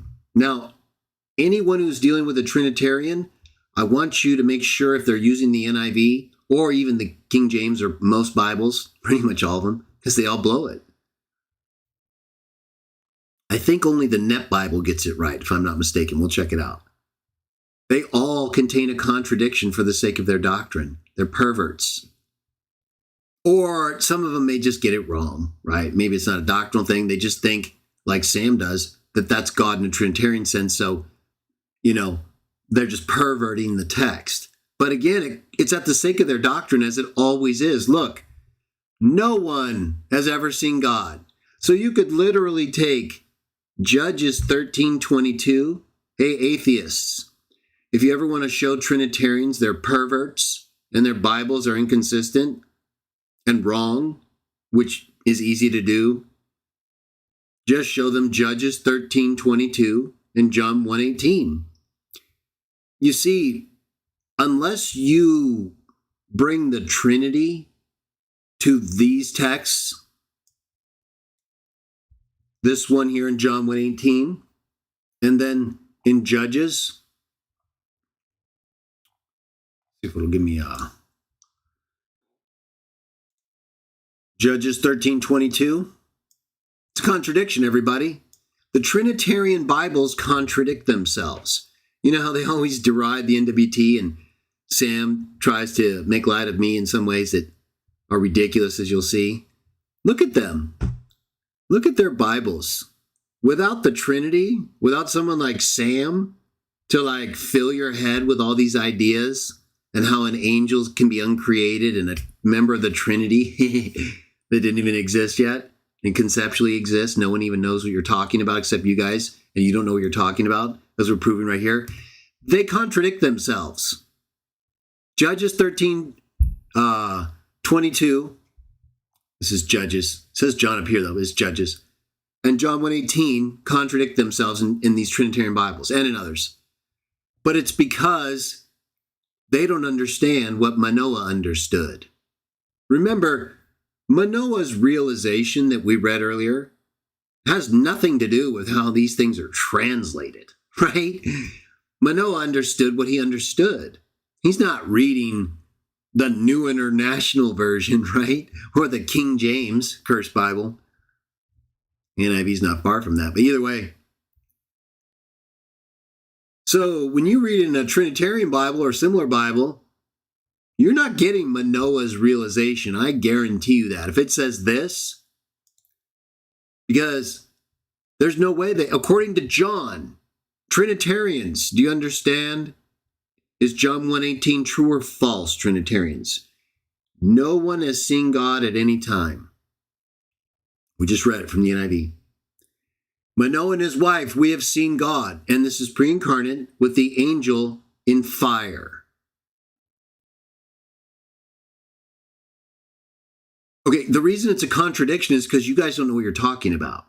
You don't understand that angels are separate spirits and that they're gods according to Jesus, and it doesn't break the scripture. They're gods according to several texts Sam quotes and uses tonight. You guys, it only gets better from here. We got a lot more Sam, but look, it's foundation. Look at all these Bibles that contradict themselves. Pathetic. Require. Contemporary English version, we've seen an angel. Not correct because it's the word for God in Hebrew and the Greek, but, better than a contradiction, right? And the Septuagint does translate Hebrew words for God as angel when they're talking about angels. So the contemporary might be okay. It spares the contradiction that these other perverted or just ignorant Bibles display. Net Bible does probably the best job right here. A supernatural being. Okay, Trinitarians, did you know that the word theos is used here? Right. Did you know that in John 1:1c, that's also the word that's used for the word? Mm-hmm. So according to the Net Bible, how can we translate John 1:1c? Especially since this is a person of the Trinity, according to you, right? So you can just say, well, the Net Bible's Trinity, right? Yeah, Greg, it says a supernatural being. Right. Well, you're assuming that the translators do believe in the Trinity, and probably they do, but either way, a supernatural being on its face is non-Trinity.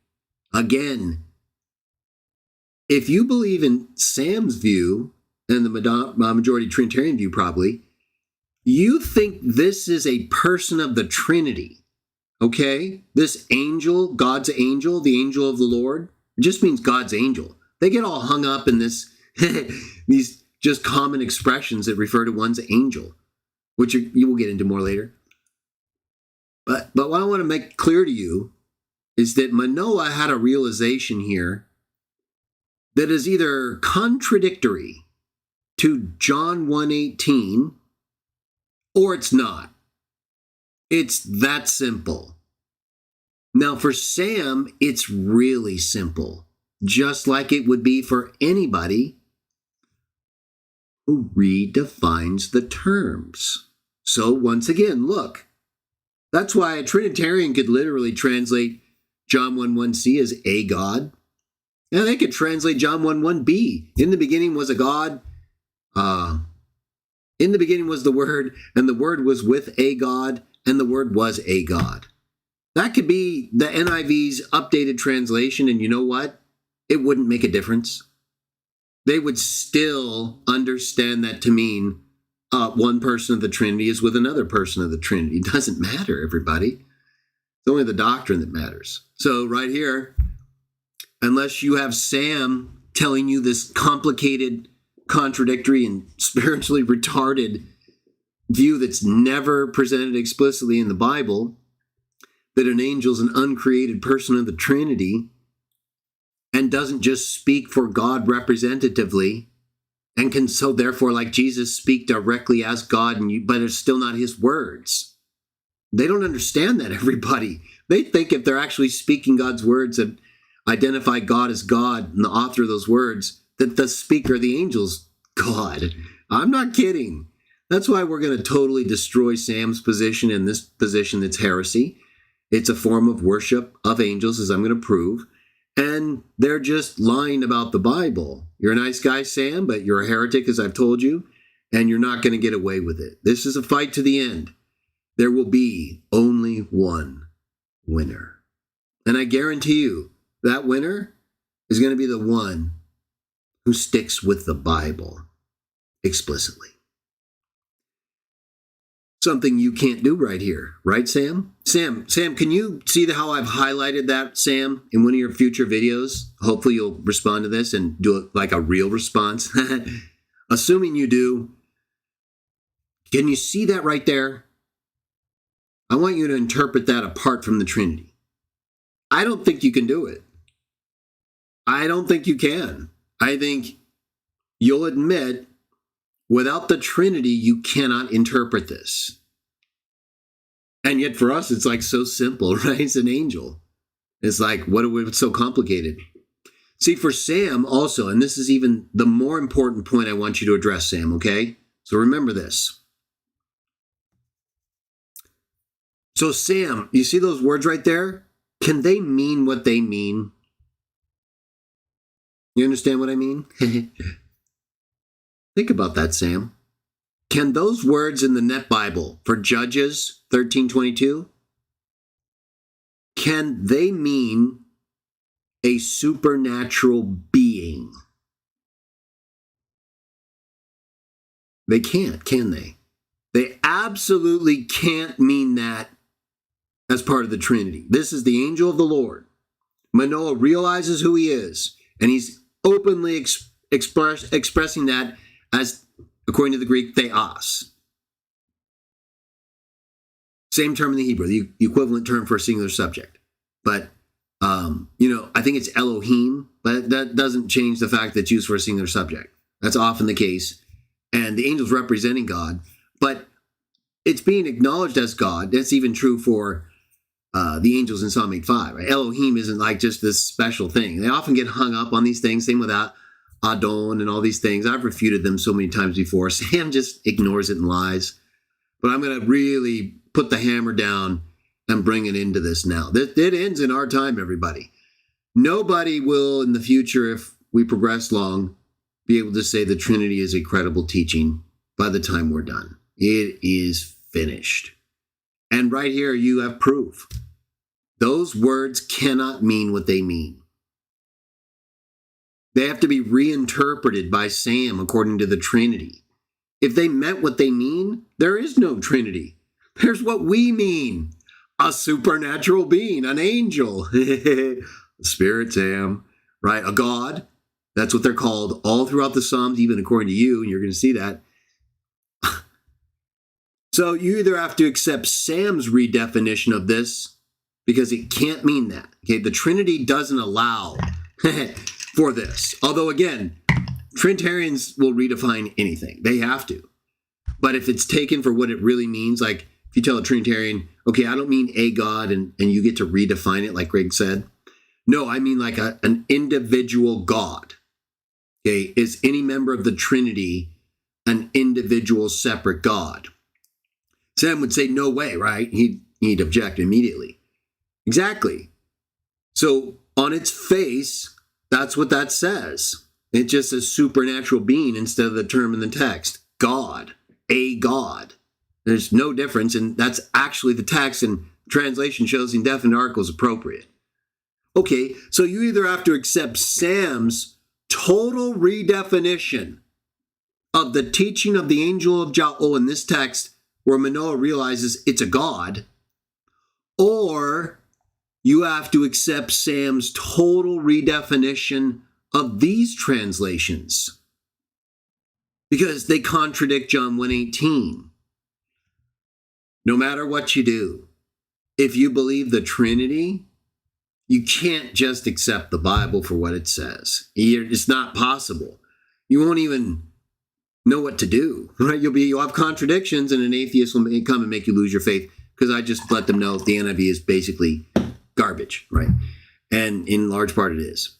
So no matter what, whereas with us, none of this is necessary, everybody, because we're not stupid or heretics who worship angels or who add them to a triune God. No, we recognize they're just spirits, like Psalm 104 in Hebrews teaches. He makes his angels spirits. We're going to get to that, but right there, what do you don't understand? Forget the whole make part. I'll blow you away on that in a moment, because you didn't answer anything, just like you or the commenter did, and I exposed in my comments review video. It's the same thing. Total refutation, destruction, Sam. This game is over. But, well, let's get back to Sam. I want to give him a fair hearing. I don't want to just bloviate like he does. A couple of extended comments, though, because I know what he does. Sam lies. And while I like him and I get along with him now and I appreciate what he's accomplished, that doesn't change a thing. It doesn't change a thing where it concerns his false doctrine, or the fact that you can't read their Bibles without their false doctrine helping you. It's not possible. See, with the NWT, you already know. Yeah, John 1:1, a God. Yeah, John 10:30-33, a God. Yeah, because that's what the Bible teaches. They're gods. You have that right here. You either have a contradiction, which is ridiculous, with John 1:18, or you have to reinterpret God here to mean something about the Trinity, I guess. Right? Nothing that would be in the text or related to it. Just ridiculous. Or you got this. So we believe this is actually the teaching of the text. We don't have to interpret it. I don't need to tell you, yeah, that's a supernatural being, but it's a person of the Trinity, right? It's co-equal with two other persons of the Trinity, and that's the one God of the Bible. One of them's an angel, but it's an uncreated angel, unlike any other angel. And it also doesn't know everything that the other two non-angel persons of the Trinity know, or at least one of them, because it has to pray to that one to get the information it doesn't know, tell it to someone who needs it. Right, just like an angel does. But that's how you're supposed to understand this, okay? Yeah, no, for us, it's just an angel. It's real simple. For you guys, it's just this ridiculous, convoluted catastrophe, right?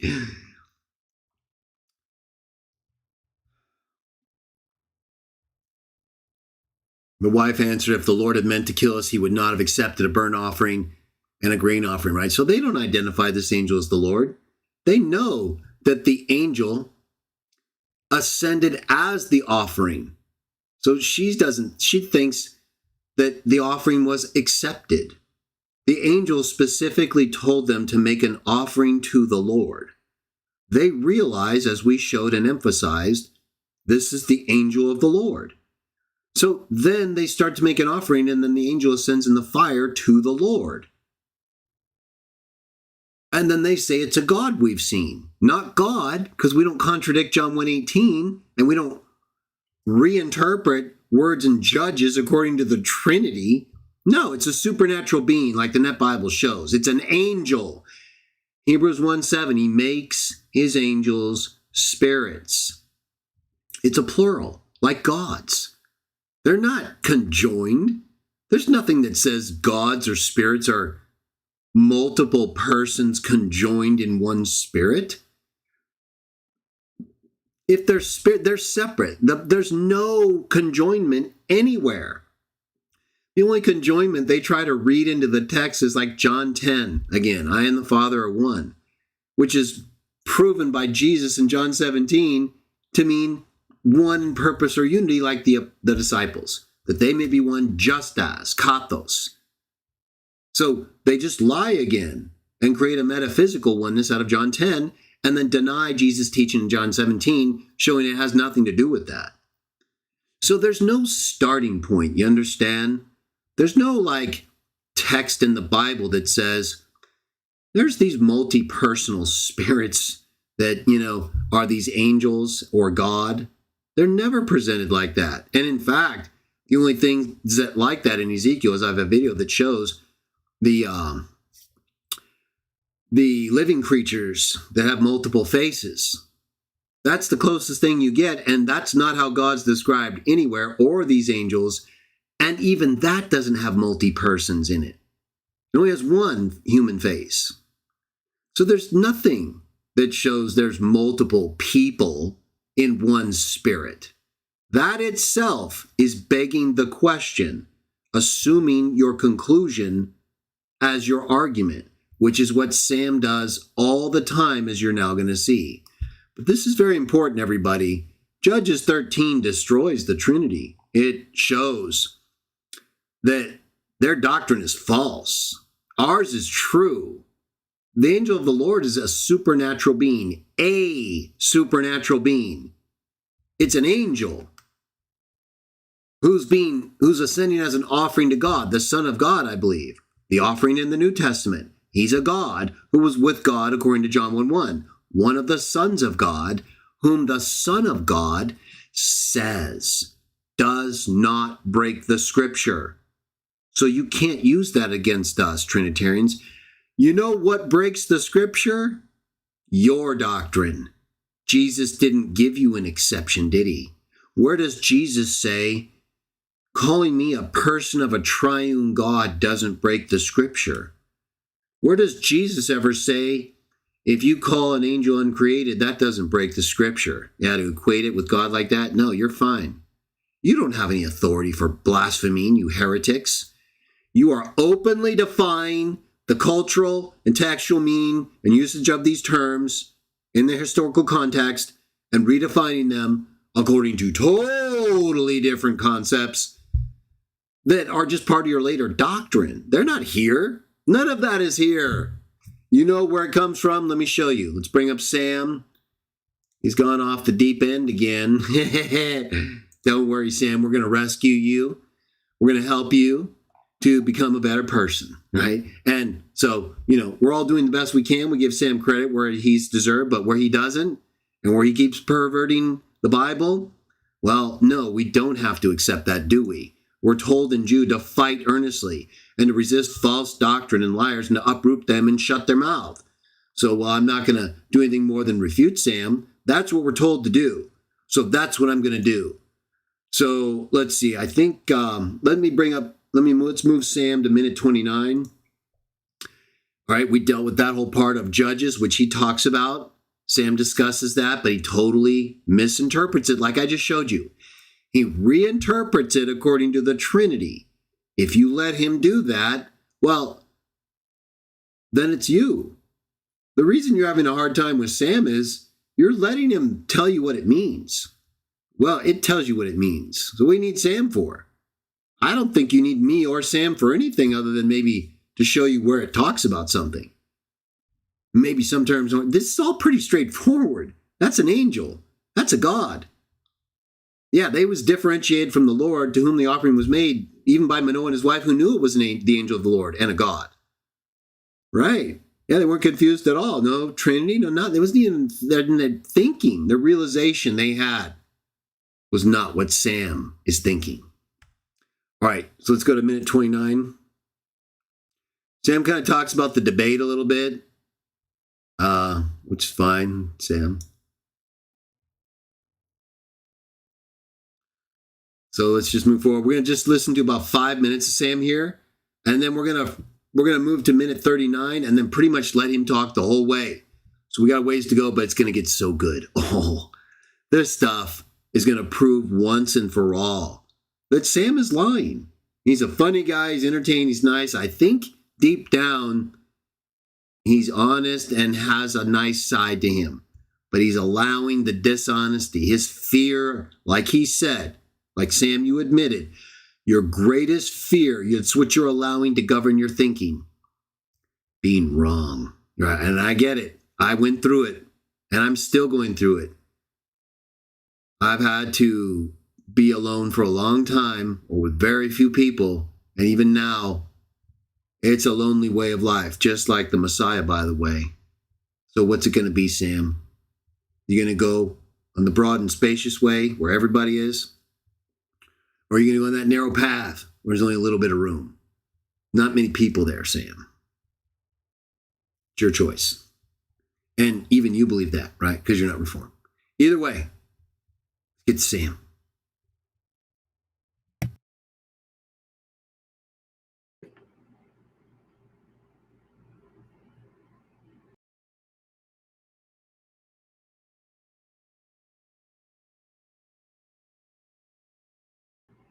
Yep. Don't worry. Tell your mother stop running from the Shia after they did muta with that whore. We got another bastard whose head I own and I live in his head rent-free because his uncle sodomized him. And he's still upset about that. And he blames me. All right, now let's begin. Ready? Let's go play the clip. First, I'm going to show you the comments, which is in my post. So let's find it. So watch here. Get ready, guys. Man, he's a man after my heart. He went after the Trinitarian, poor Trinitarian. So here you go. You have over. It's an older clip. First of all, why they got Muslim commercials even on this guy's video? We're going to listen to it. I'll stop, but we're going to do a thorough refutation of it. So there you go. He's angry at me because we were attacking each other. The Muslims are probably running ads on my videos, Sam, so they know how to expose you for your false doctrine. Just a thought. So take that into consideration. Take that into consideration. No insulting him, please. This is where Sam goes after Lady True, Lady Guy. And this is where Sam really, so it's pretty early on, because again, a lot of Sam's early material. He's made a few points as we saw. We talked about Judges 13 and allegedly Jude, testifying Jesus is not Michael, and the way Sam puts it, it's just not true. Again, you might argue that way, but Sam makes it seem like it's explicitly, Jesus is not Michael. No, that's what you think, Sam. So again, but it shows that careless, and shows Sam is willing to really reword things to a much stronger conclusion than the evidence he's referencing. Either way, let's move on from that. And so now, we're going to talk about Lady True, Lady Guide, Revelation 22. This is so good. I'm clipping this separately after done. I have to go through it because it's just, Sam. And do not get animated at his comments because he's going after a Trinitarian. So let's look at it. Now, ironically, someone in his comment section had said, where is the comments? Did he remove them? No, there it goes right here. All right. Here it is right here. Sorry. I had responded to this lady. This lady buried herself. Lol. Since then, if Jesus is God, why doesn't he get his own angel of the Lord? Now, you want me to show you why this is an embarrassing statement? Lady Quite or Gwit. You guys, she ended up proving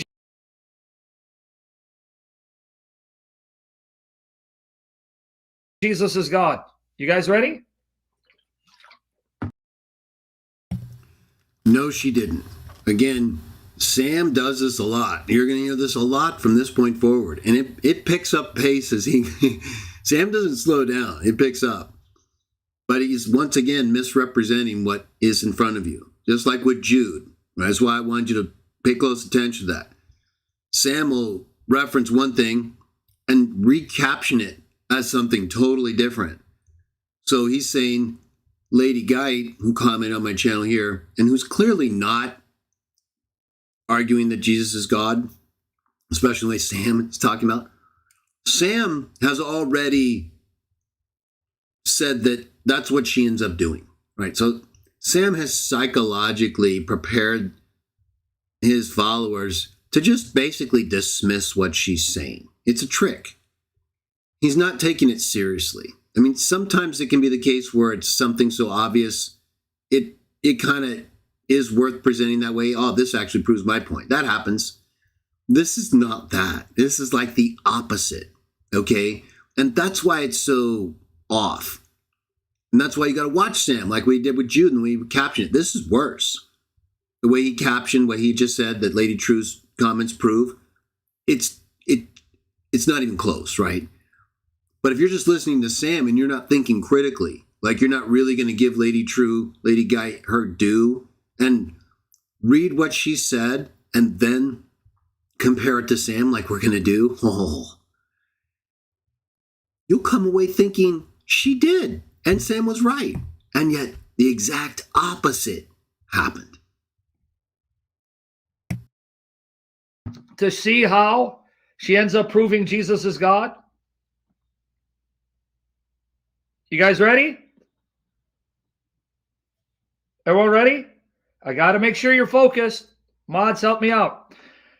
She says, lol, if Jesus is God, how come he doesn't have his own angel of the Lord? It's like God had her say this to show her stupidity. Because he does. Can I? Okay, well, Sam, it's one thing to insult me, and I accept that and everything, but the least you could do is show that she's wrong first. And then if you feel that her handling merits that description, then I don't have a problem with that. But I think more so Sam is just reacting to the LOL. Remember, Sam is highly reactive. So if he gets triggered, he might say things that are over the top, in addition to already being off the edge. Okay, so keep that in mind. But I don't like hearing that kind of behavior towards people who comment or support the channel. I don't do that to Sam's people, although I don't always know, because I don't go to Sam's channel and engage. Now, again, I mentioned earlier that Sam had kind of been, well, he is banned, at least from on the Shamunian channel, because I don't have time to deal with Sam and all these threads and things. And I went to his channel and made a few comments about one of the videos he made, and it was very light and no like constant back and forth, and I'm not doing that because I can do it this way and I don't have to engage in that way all the time, and it gets too busy. But if I let Sam back on my channel, I would. But right here, you're going to see he was ready to go after Lady Guy right here. He was going to start posting as Shamunian and just start attacking her with his false doctrine. So, I don't have a problem unbanning Sam. That was from a long time ago, and I think deserved, but I think the same reason is still here, Sam. You're very reactive, and whether you think that's just the way to be or not everybody has the time to deal with your insecurities. Show you? Can I show you guys? Her own words, right? So let's go. And my comment didn't show up. I guess I'm blocked on his channel. That's okay. Watch here. Remember what she said, right? And I said, he sure does. So we're going to now use her own grammar. Thank you, Lady White. I hope someone brings to your attention to come watch this. Because guess what? You just proved Jesus is Jehovah. Why? Watch here, guys. You want to see? Watch here. He does have his own angel of the Lord. Not an angel who is God.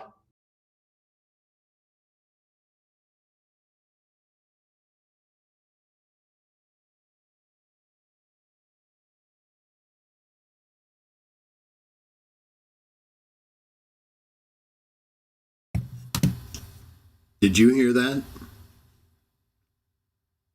You want me to play that again? Because this is it. This is, well, I don't know if it's there's no example. There's other examples that are on this level, like gone, right? Like, whoa, what just happened there?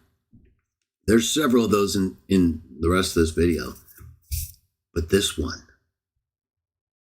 one really, I think, will show most honest-hearted people, even some of the Shamunian cultists. But, you can only deny so much, right? I don't think it maybe make them lose their faith, but I don't see how anyone could see that what Sam just said invalidates his entire argument and proves Lady True true. You want to hear it again? All right. Pay close attention this time. This is a knockout, right? So this is an example that I think eternally going forward, as long as these records are preserved and videos are preserved, and the memory of the destruction of the Trinity and the Shimonian Code is preserved, although we want to save you guys, I mean the doctrine. Yeah. This will live on forever as an example of what the Trinitarians tried to do in order to avoid the truth. I believe this is what Sam does a lot, but this one is so wild. It's like, did this just happen? It's almost like that one manifestation video of Sam. Did I just see that? And the answer is yes. The answer is yes, you did. You want to know what it was again? Did you forget? Because this is so unbelievable. When I heard it, I was like, oh, Lady True. You know what happened? Let me play it for you again.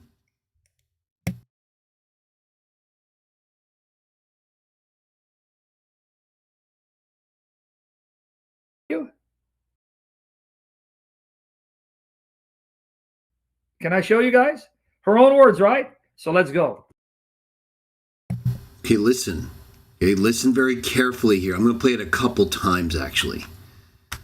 This is it, right? Right here, it should be clear to anybody, even Sam, as he's watching this. What are you going to say, Sam? I mean, you literally said it yourself. I'm going to play it for you. And my comment didn't show up. I guess I'm blocked on his channel. That's I explained that, and it's true because you would have just done what I didn't want you to do, and so here we are. But I'm not opposed to it. I just don't want you attacking people on my channel more than I can deal with. This is fine, Sam. You have plenty of videos. You have plenty of people, if not you yourself, who come to my channel under a different identity and comment all the time. I give you guys tons of latitude. So try not to feel too bothered by it. That's okay. Watch here. Remember what she said, right? And I said, he sure does. Remember what she said. Huh. So we're going to now use her own grammar. Thank you, Lady White. I hope someone brings your attention to come watch this. I did, Sam. I reached out to her and I told her, you are going to get wrecked and totally exposed as being wrong and lying. And she's going to come out of this as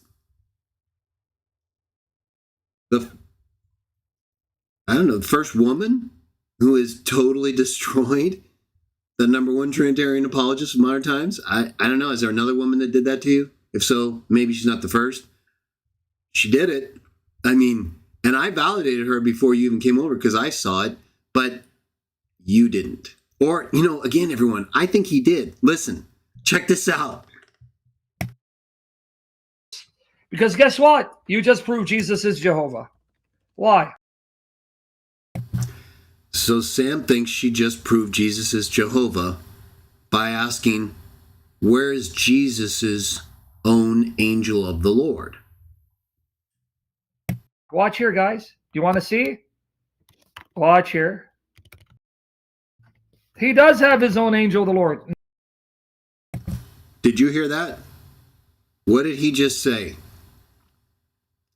He does, speaking of Jesus, because he's going to show you Jesus talking here in Revelation 22. Sam just said, I'm going to play it again, that last part. He just said, Lady Geit proves Jesus is Jehovah by asking, where's Jesus' own angel of the Lord? The angel of the Lord from the Old Testament, like Jehovah's angel of the Lord. Where's Jesus' angel of the Lord? If he's Jehovah, why doesn't he have an angel of the Lord? And I said, before Sam went crazy and exposed himself? Good question. Well, Sam believes he's got a text where Jesus does have his own angel of the Lord. Or does he? Here, check this out. One more time, or a couple more times actually, because this is the end. This is the end of the game, Sam. You did it right here. This proves you have moments of dishonesty, my friend. Watch this. Okay, are you all listening? Right now, I want you all to stop and listen right now. Sam is going to say Jesus does have his own angel of the Lord, and then immediately say he doesn't.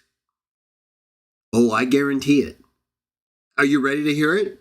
Are you ready to hear Sam contradict himself and then act like he didn't? Oh, listen carefully now. Because guess what? You just proved Jesus is Jehovah. Why? Watch here, guys. You want to see? Watch here. He does have his own angel of the Lord, not an angel who is God. He does have his own angel of the Lord, not an angel who is God. I'm going to play it again. The angel of the Lord is God to them. So you see, Sam is capable of having two different angels of the Lord, one created and one not created.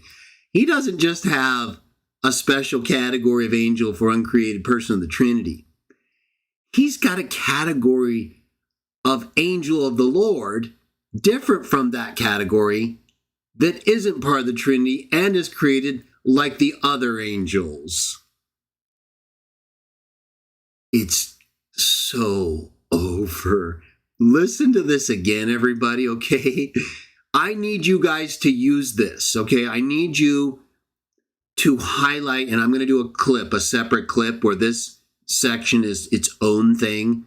Lady Guide defeats the number one, something like that. We're going to make sure Lady Guide is positioned as the defeater of Sam, which happened. Sam, you literally had her comment captive, like in a cage where you could try to torture it, which you did. And she didn't have to do anything except let you destroy yourself, which you promptly did and do. I want to say 90%, right? Maybe occasionally Sam doesn't wreck himself, but I'm telling you guys on the Trinity, he has no choice. He has to read his doctrine into it. So how's it going to come out right? It's all false doctrine. There's no percentage that's going to come out right unless he's not, for some reason, thinking of his false doctrine, right? It's going to all be wrong. Anyway, he claims, and he belittled her, right? He called her stupid, made fun of her. He's like, Sam's going to set an example, right? He's bullying her. He's the bully here. And he literally lies to himself while he's lying to everybody else. Listen to this again, just so we don't want the memory of this to fade. It's too good. And I think this is a clear sign he's gone. I don't mean necessarily mentally. I think he's just, the deception is with the Trinity. You have to do it. You have to have a mindset that's really adjusted to deception, because you're reinterpreting everything. Listen carefully again. Okay, if you're confused at all, you didn't hear anything, listen again. Separate clip coming up, but I want you to hear this. Listen to what Sam says. He's attacking this woman. This Christian woman, Sam is attacking her publicly. And she actually makes a point that he agrees with. Tell me you don't hear Sam agreeing with her right here. Listen. On a channel, that's okay. Watch here. Remember what she said, right? And I said, he sure does. So we're going to now use her own. Thank you, Lady White. I hope someone brings your attention to come watch this. Because guess what? Yeah, I stopped it there because I'm going to insist. I'm going to pull the command card here, even though we don't do that. But I'm going to caption it that way so you understand how serious this is. Sam publicly attacked a woman, a Christian woman of God, one of the master's slaves. Sam came over. She didn't go to him. Sam came over, saw something he didn't agree with, and attacked her. He wanted to go on a tirade with comments, but he did in his video, and so we get to expose him here. He's attacking her because he thinks her argument proves Jesus is God. And so her argument is Jesus can't be God or Yahweh because he doesn't have his own angel of Yahweh, like the figure that the angel of Yahweh prays to and gets information from. So why doesn't Jesus have this figure if he's equal to that one? Why is it only always him being the angel of the Lord and not him with an angel of the Lord that's like him with the Father? So it's only Jesus, right? Even with Sam, even though he toys with the idea of the Holy Spirit and the Father being angels, and some in the early church view the Holy Spirit as an angel, and it's sent by Jesus. But either way, a lot of different things there. Nonetheless, Sam thinks Lady Geit has missed a text that would show Jesus has his own angel of the Lord. Sam has been arguing with everybody that the angel of the Lord that we're talking about is an uncreated person of the Trinity. No one in their right mind could think Lady Geit meant anything but the very angel Sam is talking about, or that I'm talking about. The only angel under discussion here that's the angel of the Lord, who's not Michael, right? She's talking about it from the Trinitarian perspective, not mine, or even her own. She's saying, well, why doesn't their view accommodate Jesus with his own angel of the Lord then? If it just means he's a person of the Trinity, co-equal with Yahweh. So Sam thinks he's got her. Everyone see that her comment requires that Jesus having his own angel of the Lord means that it has to be an uncreated person of the Trinity like him as the angel of the Lord. There's no other way you could interpret her words unless you're Sam, or you are gone enough to believe him without checking yourself. So listen to these words where Sam proves Lady Geit is right and he's a liar. So far from Lady Geit proving your point, Sam, what I'm going to play again right now, and that's already been clear, is you proving she's right. You even admit it. You literally admit it and then ignore it and act like you prove she was wrong. Oh, watch this. Listen now. You just proved Jesus is Jehovah. Why? Watch here, guys. You want to see? Watch here. It's coming up again. I'm gonna get your attention. I'm gonna hold your attention. He's gonna say it right here. You're gonna hear Sam Shamoon say Jesus has his own angel of the Lord, who is not God. You know what you just did there, Sam? In addition to proving Lady Geit is correct, you just proved our doctrine. That the angel of the Lord's not God. Ha ha! Sam, did you not? Oh, yes, you did. Listen, right here. He does have his own angel of the Lord. He does have his own angel of the Lord. Not an angel who is God. Not an angel who is God. So there's an angel of the Lord who is God, and now there's an angel of the Lord who's not God. And even if that's true, Sam, you're wrong. because it's not the same type of angel of the Lord. Nobody could think Lady Guide is talking about a created angel who's not God. That was the whole point of her question, and you totally missed it. You not only totally missed it, you proved she's right, and that our understanding of the angel of the Lord is right. It's not God. Let's let Sam prove. Sam is going to prove for us, everybody. He just said, play it one more time, and then we'll play the rest of it. Listen to what Sam is going to prove for us, okay?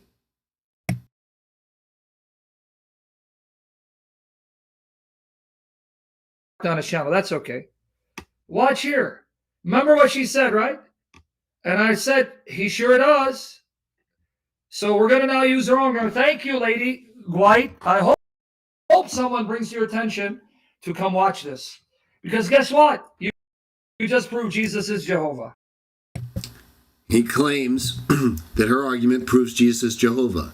I claim Sam proves that's correct, and that she's correct, and that he's lying.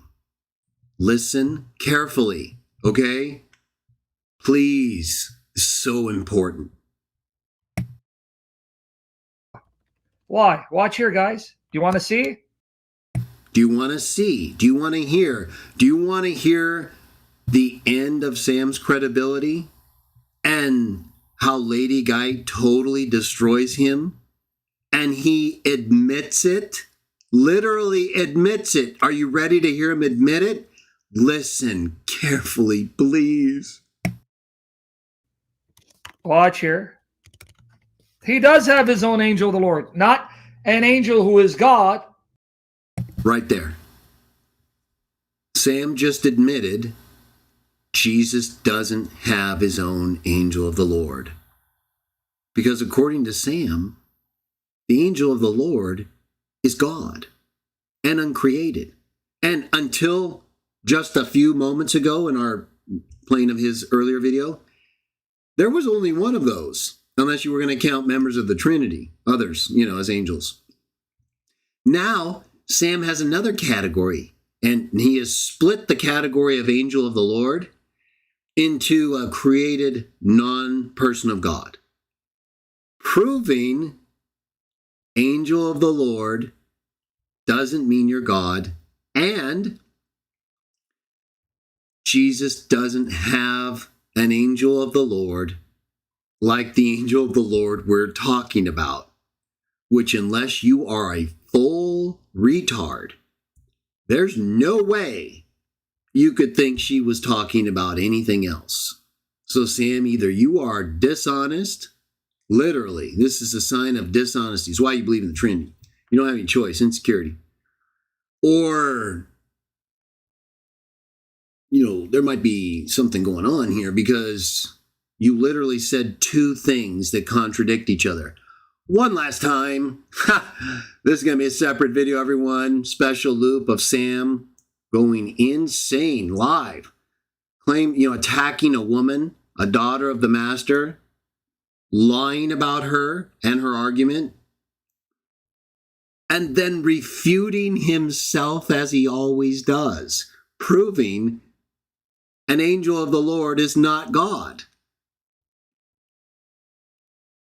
which is not what she's talking about. So he proves our point that you can be the angel of the Lord and not be God. He never proved it was God. It just talks for God, and he assumes Trinity. But now he's going to show us another angel of the Lord that is created and not God, so he could try to prove Lady Geit wrong, which he admits he doesn't do. Listen, last time, then we're going to hear it all.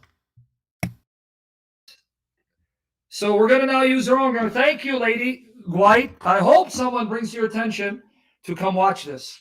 Because guess what? You just proved Jesus is Jehovah. Okay, here it comes again. This is the last time I'm replaying it, so listen carefully.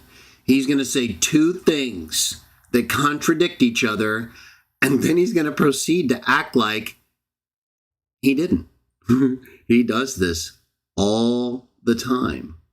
But I'd like Sam or a Shamunian cult loyalist, anyone, to explain this. How Sam can claim, and many of his cult followers made comments, and even in this thread and elsewhere, saying the same thing. Although none of them held Sam accountable for his contradiction, right? So I need an explanation. Is Lady Guide's point right or wrong? Well, it's definitely not wrong because of Revelation 22, because she's not talking about a created angel who's not God. She's asking you, where is there another uncreated angel who's God for Jesus? Like the Holy Spirit or something. You understand? She's talking about what you're talking about. And then you just lie and show you're either gone, right? Mentally incapable of reading a woman's basic argument. And it's not that she's a woman. It's just Sam prides himself, and men are supposed to have a higher standard of presenting the message of the Bible, at least in the Bible. But nowadays, we've got some women who are just as good, if not better, than many men. And Lady Guide just proved that with the most delicate touch, you can destroy the falsest of doctrines, right? Sam did a good job of it himself here by totally blowing her argument. But listen, he admits it. This is it. Last time I'm going to play it, and then all of it. Why? Watch here, guys. Do you want to see?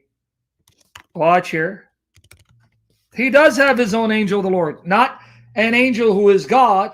Right there. He just lied to everybody. He told the truth and then lied. In other words, Sam claimed he was going to show Lady Guide that Jesus has his own quote-unquote angel of the Lord. That's not what he proceeds to do. He says he's going to do it. He says that Jesus has it. And then right before he shows it to us, he says it's not it. Did you catch that? You listen to it again last few minutes of this video. I played it several times. That's exactly what Sam does. He lies. He lies and says that her argument proves one thing. It doesn't. He lies and says he's going to show her there's an example that she's asking for that exists. It doesn't. And he admits it right before he shows it to us, right? So what are you doing, Sam? Is this a legitimate example or not? Well, of course it's not, because as you just said, it's not uncreated and it's not God. So what are you doing this for? It shows you either are trying to get away from her argument and hope no one notices. Sam, did you know you commented on my channel? Did you know I noticed everything on my channel? Especially your perverted arguments and attacks on my commenters and total mishandling of their argument that proves our point and shows you're a liar. You literally admit you're lying yourself. I just played it. I rarely hear people contradict them like that. So Sam must do it pretty often to be that just in bed in his brain. Or he's intentionally he knows he doesn't have an example and he's lying to everybody, like the whole Jude testifies Jesus is not Michael exaggeration. He's just blovey. He's just bluffing. He's hyping himself up. And then when it actually comes down to it, like with Jude and Michael, he doesn't have anything, right? He's literally going to give us an example right now that isn't what she's talking about, doesn't prove what he's talking about, and proves what we're talking about. Oh, man. All right, so let's hear the rest of it. You heard it, right? He's gone. But his messenger, a created spirit being, whom Jesus owns, like the Father does. Here you go. Okay, so Sam's giving an example to counter Lady Guide's where's Jesus' own angel of the Lord. We heard Sam several times saying he does, and he's going to show it. And then he admits that's not what he's going to show us. No, he's going to show us a created spirit who's separate from God and not a person of the Trinity. Unlike the angel of the Lord that we're all talking about, that he's saying exists, that no one believes except them, and that Lady Guide totally destroyed and didn't have to do much at all to do it. She just made one clear, basic observation that's a fact. And Sam couldn't handle that. And he claimed that what she said was a fact was wrong. And he was going to prove she was wrong with a fact. And then right after he said that, he admitted he didn't have the fact. So what's he going to prove to us now? He's going to argue something totally different. Watch. Because we already know, right? This isn't an example of the angel of the Lord. He's already admitted that. We all know that. He's just going to try to show us that Jesus is God in association with Revelation 22. Watch. Revelation 22, 6 and 16. You see, when God wants to destroy lies and falsehoods, he'll have them say things that backfire against them. Focus, everyone. Focus. Thank you, Deuce. Watch here. Let me enlarge it, because now class has begun. I'm doing it so you can learn. If it wasn't for you, and the Lord put in my heart to do ministry, I wouldn't be writing or doing these sessions. So it's for your benefit, because I know how to refute these arguments. So if a Jehovah's Witness came to me, I'm ready to respond. But we need to equip the saints. So here goes. Revelation 22, 6. Yep, get rid of the trolls. And he said to me, these words are faithful and true. And the Lord, the God of the spirits of the prophets, so notice, this is the Lord, the God of spirits prophets, sent his angel. So that's the angel of the Lord, right? To show to his slaves the things which must soon take place. Okay, so did you hear what he just did there? Sam is now just identifying, it says his angel, right? You see the words that Sam has actually got on there? I think I'm not in the way, but it says right there, his angel, right here. Doesn't say the angel of the Lord. Now, I agree. They mean the same thing. That's what I've been saying the whole time. There's nothing special about that phrase or its possession by God. It's an angel. It may be special in terms of its function, position, creation period, but there's nothing differentiating that angel from any other angel, whether speaking for God or not, in the Old Testament. Nowhere. Now, Sam's bringing up this account that involves an angel who's not an angel of the Lord. Okay? So it's very important at this point that you understand that with Sam, he's not dealing with Lady Guide's argument anymore, okay? Sam is now going to start talking about other things in this text. So I want to make that clear, though. He couldn't deal with her. She proved he's wrong, and he proved she's right, and admitted it. He admitted that he's not showing us an angel here, who, even though he's calling it the angel of the Lord, confusing you, that's not what he means. Remember I told you about Sam and how Trinitarians, they don't mean what they're telling you or what it says. Almost always some other meaning unless you drag it out of them, right? So his angel here, remember how we read angel of the Lord in Judges 13 and how a supernatural being to Sam is an uncreated spirit, uncreated person of the Trinity? Not here. No. All of a sudden, Sam's got an angel of the Lord that is created and not a person of the Trinity. Now, why is that? Well, I don't know. There's no reason for it other than the fact that this angel is obviously not God. Just like the angel in Zechariah and elsewhere is not God. Has to pray to him to get words it doesn't know. What are you talking about? No Trinity. So Sam is he's already caught. He's just trying to mislead you by saying uncreated angel here. A normal angel. Like a real angel that's not a person of a Trinity and that's like not eternal. Right. That's what this is right here. And Sam admits to that. He admits this is a created, non-eternal angel. But you know what it does? It speaks directly for and as God. You're going to see that very clearly. But what Sam tries to do is show that you can't do that if you won't be able to accept being addressed as God like in the Old Testament unless you're really God, which I'm going to show is wrong, and that Sam doesn't understand why John bows down before this angel. He's so far away from what's right in front of him in the text, it's embarrassing. So let's get back to Sam and let him humiliate himself some more.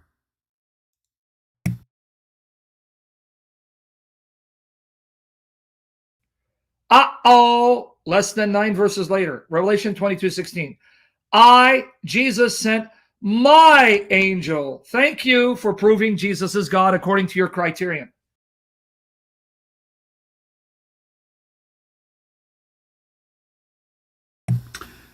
Okay, so you've already admitted this isn't the same type of angel of the Lord that she's talking about, which is the only type we've all been talking about, which is the type you've invented for Jesus so you can maintain your belief in the Trinity.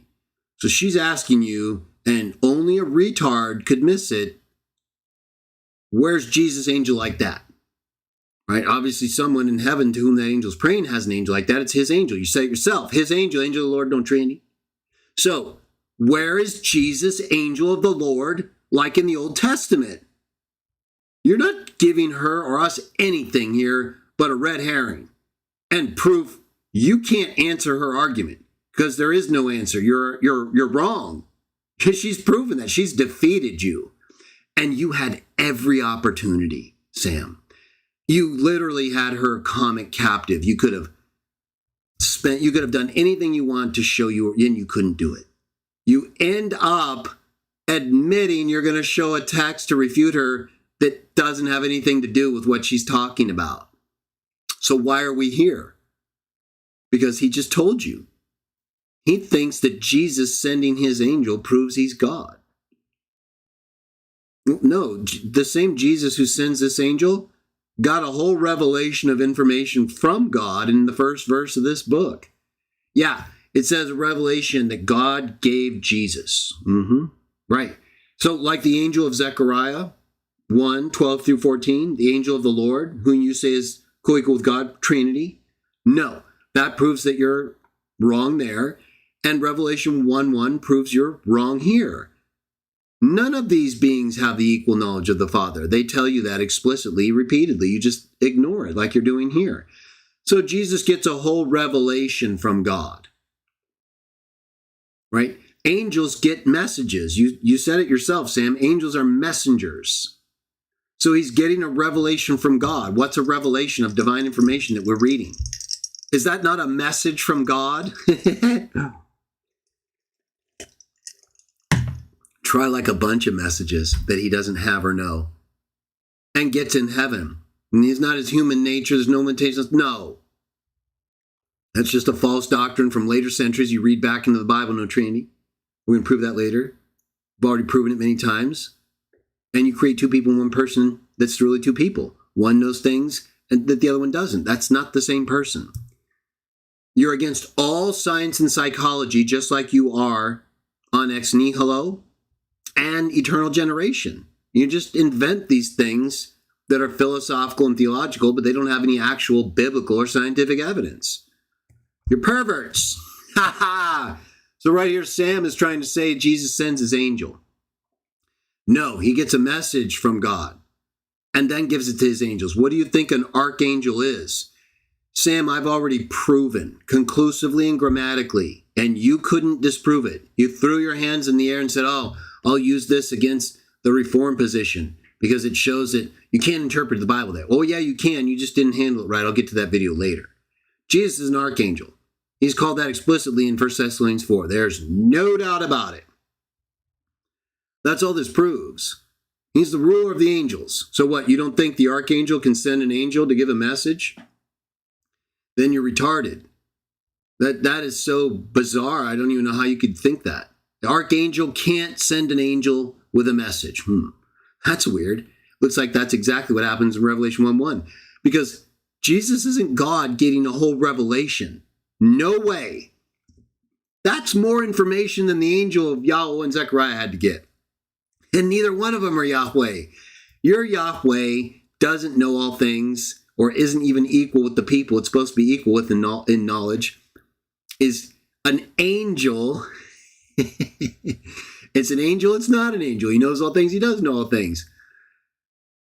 You guys are out of your mind, man. So none of this proves anything about Jesus being God. It proves he's an archangel.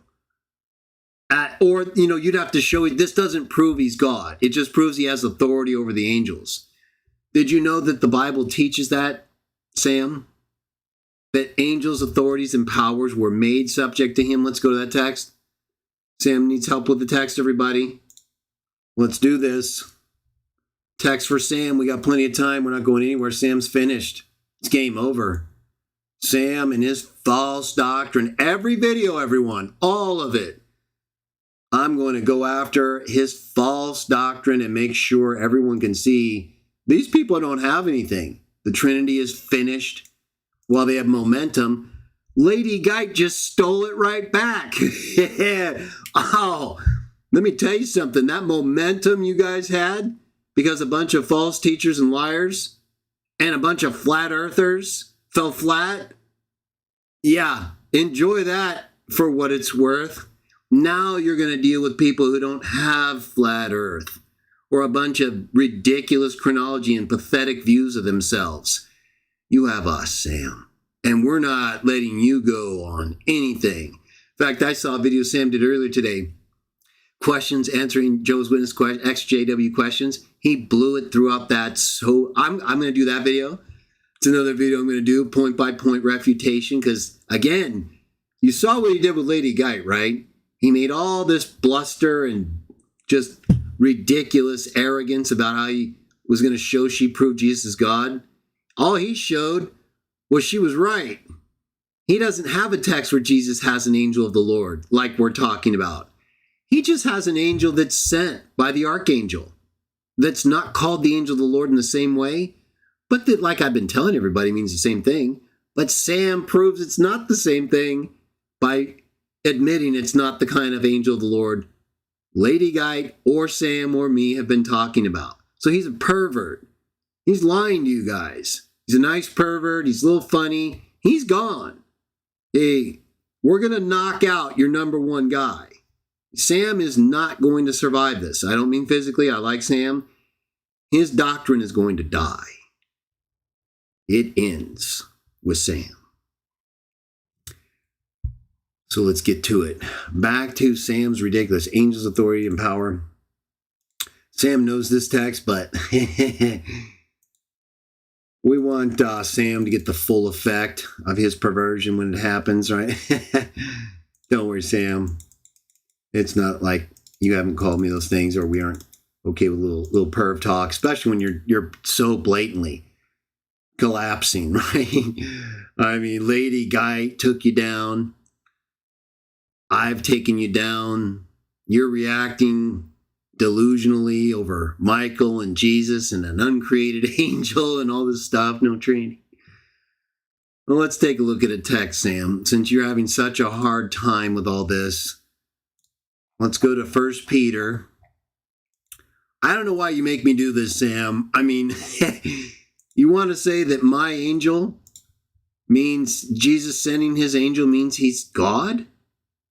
I'm going to show you it means he's not God, and you're wrong again. I'm going to piggyback on Lady Geit's total destruction and validation of argument and your collapse over it. I'm going to piggyback off of that and double up. Right? I'm going to double down on your insanity. You're saying, just so everyone can see, right? Well, we saw it. The text he quoted, I, Jesus, sent my angel. And he said that meant he was God.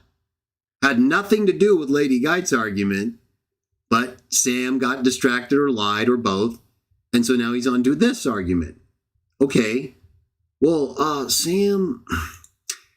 Okay, let's take a look at 1 Peter 3:22, NIV.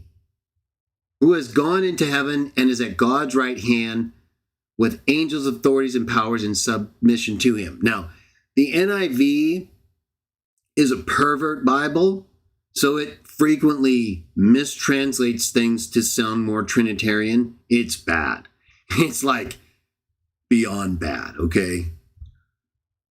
But it's a pervert Bible, so Sam uses it. Okay, so just look at the English standards. And powers having been subjected to him. Okay, well, Paul makes it clear in 1 Corinthians 15, God subjected all things under his feet. And if I need to pull that text up, it's real easy to do. Everyone knows that text.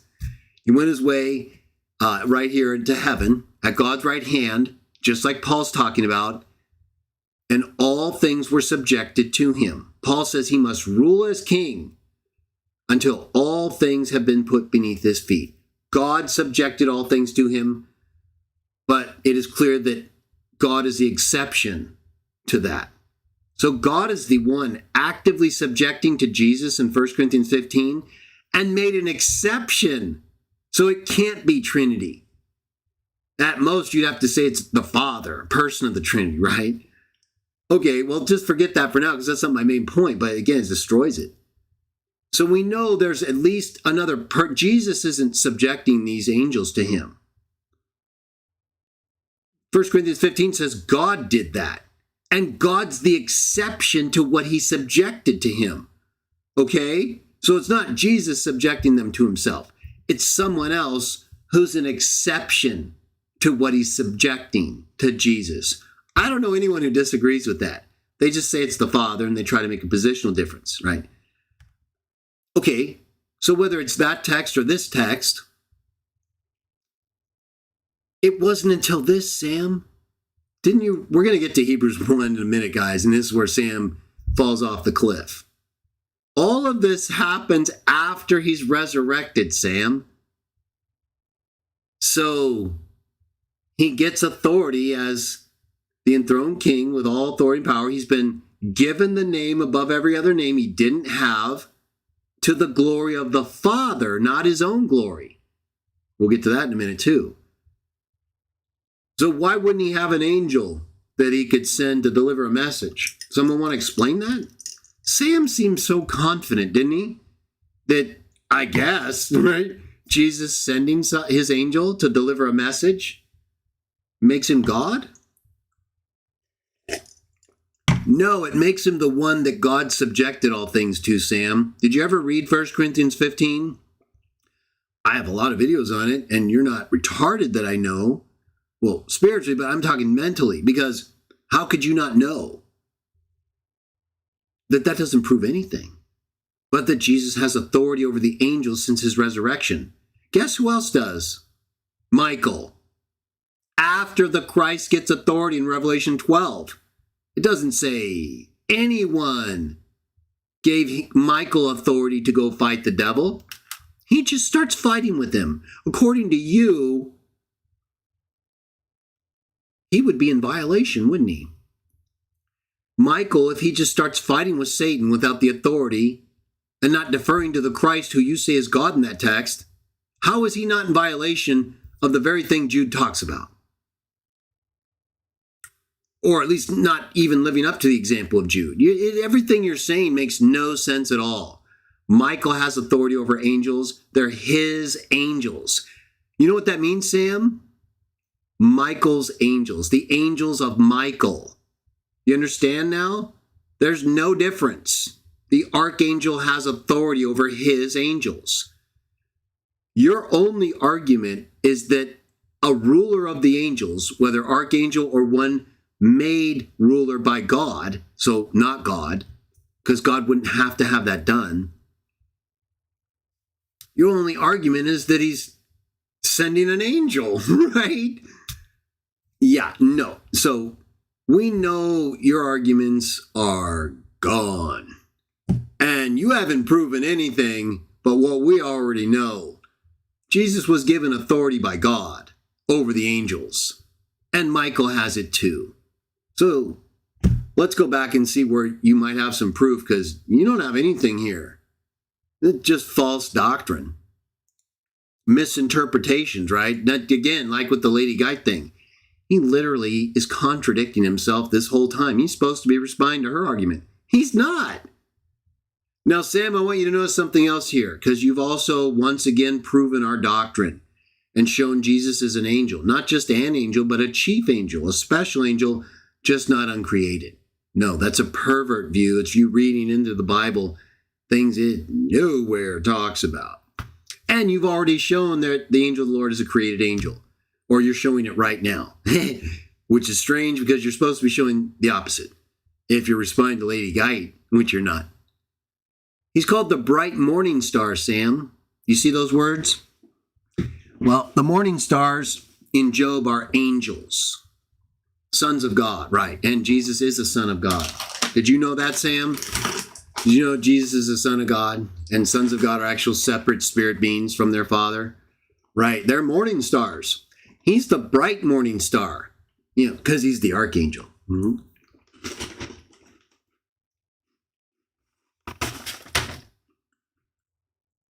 Back to Sam for a minute.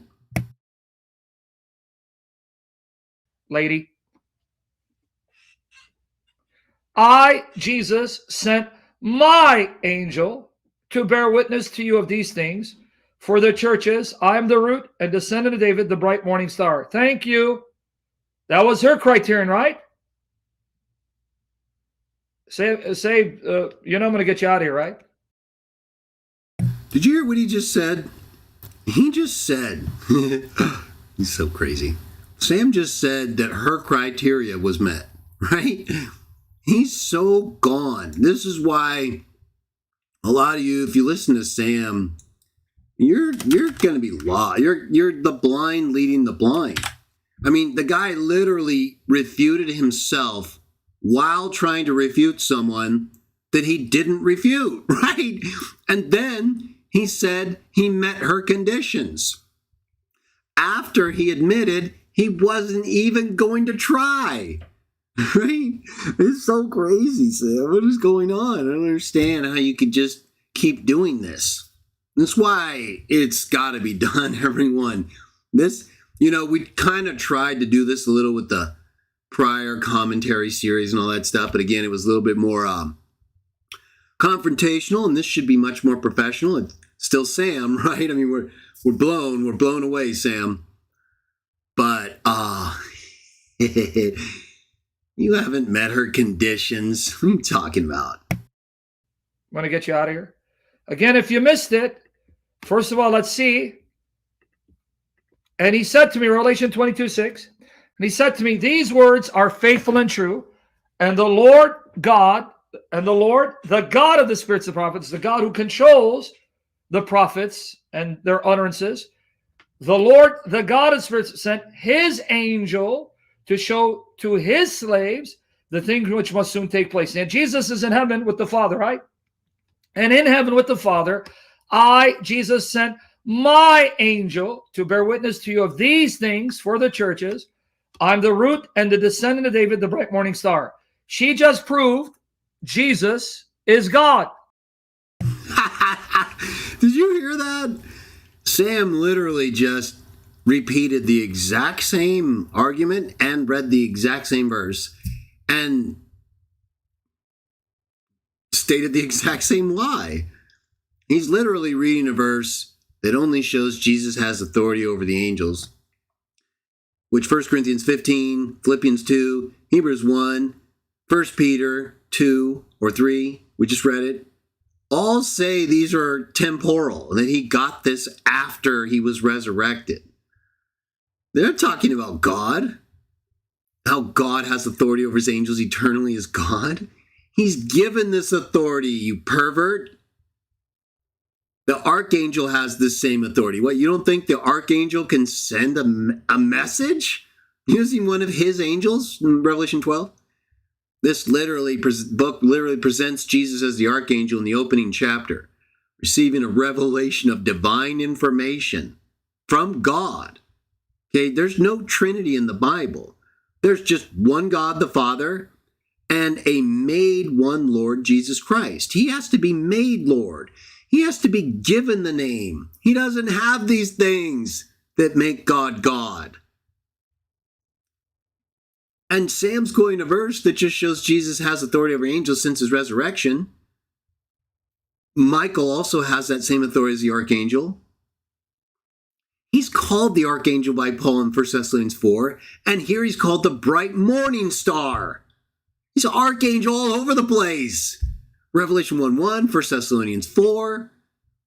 Right here, Revelation 22:16. This proves Jesus is an archangel. He's the bright morning star. That's an archangel. The morning stars are angels. The bright morning star is a special angel. Call it what you want. I'm calling it the archangel because the very verse says what Sam says, that he has authority over the angels. So why is it called the bright morning star in the very text that has the thing that the archangel would have and show? Which Sam says shows he's God. No. So thank you for proving Jesus is an archangel. That's a fact. 1 Thessalonians 4, Revelation 1:1, Philippians 2, all these texts that show he received all this authority over angels, that means he's an archangel. 1 Peter 3:22 we read earlier, that means he's an archangel. He's the ruler of the angels, just not eternally. No, he's different from God because, see, he gets that from God because he's not God. No, God's not a bright morning star, Sam. Angels are. Jesus is. And it has nothing to do with him being God. And you didn't even, there's not one single shred of refutation to Lady Guide's comment. In fact, it stands undefeated. I don't think you can defeat it because she's right. Jesus does not have his own angel of the Lord. You were defeated by Lady Guide and exposed, and she didn't have to do anything but state her case. You still failed, blew it, and exposed yourself. This is embarrassing, right? This is probably one of the worst moments in Trinitarian history, right? To see your number one guy get pounded into the ground by a woman he made fun of, called her stupid, right? Belittled the daughter of the Christ. Sam, you're going to get punishment at some point. Try not to make it worse than it's going to be, okay? I don't want to think about what's going to happen to you. You got totally destroyed by Lady Guide. I'll let you try again. Comments, I mean, have at it, Sam. This is embarrassing, okay? No, this is what he does, everyone. This is a lot of what Sam does. He's an embarrassment theologically. He's a nice guy. He's sharp. He's witty. He's an embarrassment. He can't even refute an argument he claims he's refuting and admits he's not refuting, only to then claim he refuted it. Gone, right? What's happening? Thank you, lady. I try to find if there's a way to contact her on her page because I want her to escape the lies of Arianism. I couldn't find it. And see, that's the last thing we need, Sam. You're sitting here, you're harassing this lady, right? Totally getting humiliated and putting yourself on the eternal list of shame where everyone's going to be able to see you lied. You literally claimed you were going to show Lady Guide prove Jesus was God because he has his own angel of the Lord. And then you admitted you weren't going to do that, only to try to do that and not do that, but claim you did it, right? That's what happened, pal. You're crazy.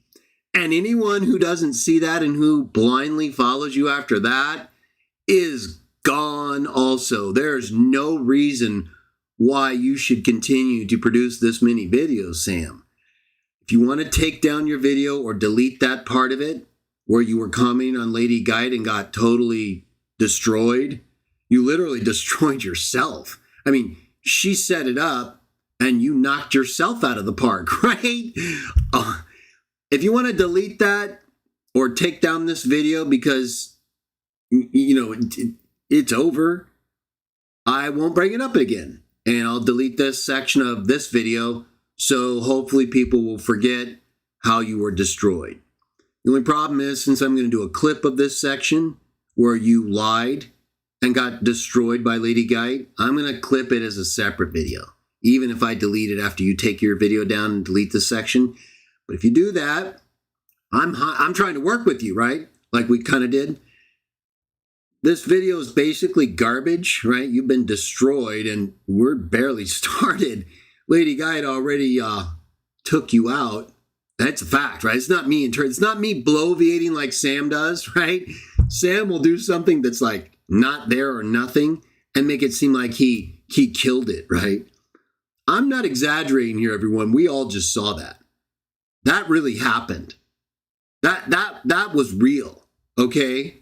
Oh, yeah, that's what you're dealing with, okay?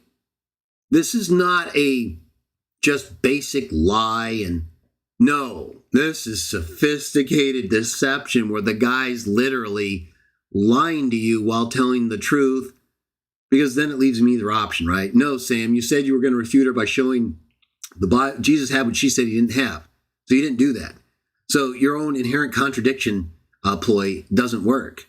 You said he did. He had his own angel of the Lord that proved her argument showed Jesus was God. You didn't do that. You admitted you didn't do that. And you're crazy. Back to Sam and the gone, right? So now you want to track her down? Everybody, I mean, Sam, I kind of like you now and all that, but I can't have you stalking my commenters just because you are so insecure of your false doctrine. It's your greatest fear that you're wrong. You said it yourself. We just totally exposed you. You pretended like you were going to respond to someone and you didn't, and you even admitted it and then pretended you didn't admit it. You're so layered in fog, Sam. There's no way to help you. I think you see it, and this is just a smoke screen. But you're going to keep doing that until you are convicted enough, and you won't be able to deny it anymore. I don't know how you could sleep at night, though, after attacking Lady Guide. Now you want to follow her home? Sam, you have to call the paddy wagon on you. So remember what she said? Good job. Now maybe Greg Stafford, you may need to delete that comment because she just proved Jesus is Jehovah. So do you see how crazy Sam is? Wait, I think a couple more comments. Even though he's not the Father. Since then, if Jesus is God, why doesn't he get his own angel Lord? Ha ha ha. Right back at you. The Lord just mocked you. Do you see how crazy Sam is? He's delusional, right? I mean, he's literally, he thinks he answered this. He does. He does and he doesn't, right? It's like everything else in Sam's world. It's a contradiction. And he doesn't even win, doesn't even cancel out for him, right? I got to tell you, this example with Lady Guide that we just reviewed is something I think will be studied in laboratories and psychology texts and apologetic manuals. And I think it's a case study of delusion on steroids, right? I mean, this beautiful lady here comes and presents a perfect argument, so simple, so clear. Sam comes along and gets totally wrecked, right? He comes and tries to abuse her, wants to follow her home, wants to get on her Facebook page, pervert. As he's literally getting annihilated by her argument and proves she's right and he's wrong. Yeah, I'm going to be highlighting this comment, Sam, in ways I haven't even figured out yet. I might even create like a web page just for this comment. The Lady Guide's destruction of Trinitarian's #1 apologist. And the whole website will be this comment and my commentary on your failure to do what you promised her you would do. How could you do that, Sam? You promised this lady you'd do something, and then you collapsed, right? You sodomized yourself in public, Sam. Shame on you. I'm going to break out the shame on you for that one. Hopefully you're still happy with sodomy and the comment about it. Spiritual, Sam. In Revelation. Either way, total destruction has been witnessed. I could end the video right here and just go home, right? It's like the Zechariah 1:12-14 or a whole bunch of other stuff. But this is let's just go home and let this one sink in. And if Sam is still, public, right? If he hasn't gone into hiding or deleted this video, let's just let the fallout. This alone, that's why I'm going to clip it, shows he's gone. Right? This is the best the Trinitarians have, everybody. And he was defeated by Lady Guy and himself. I'm going to give you some credit, Sam, for your total destruction here. Because I thought you actually were going to try to, prove her wrong.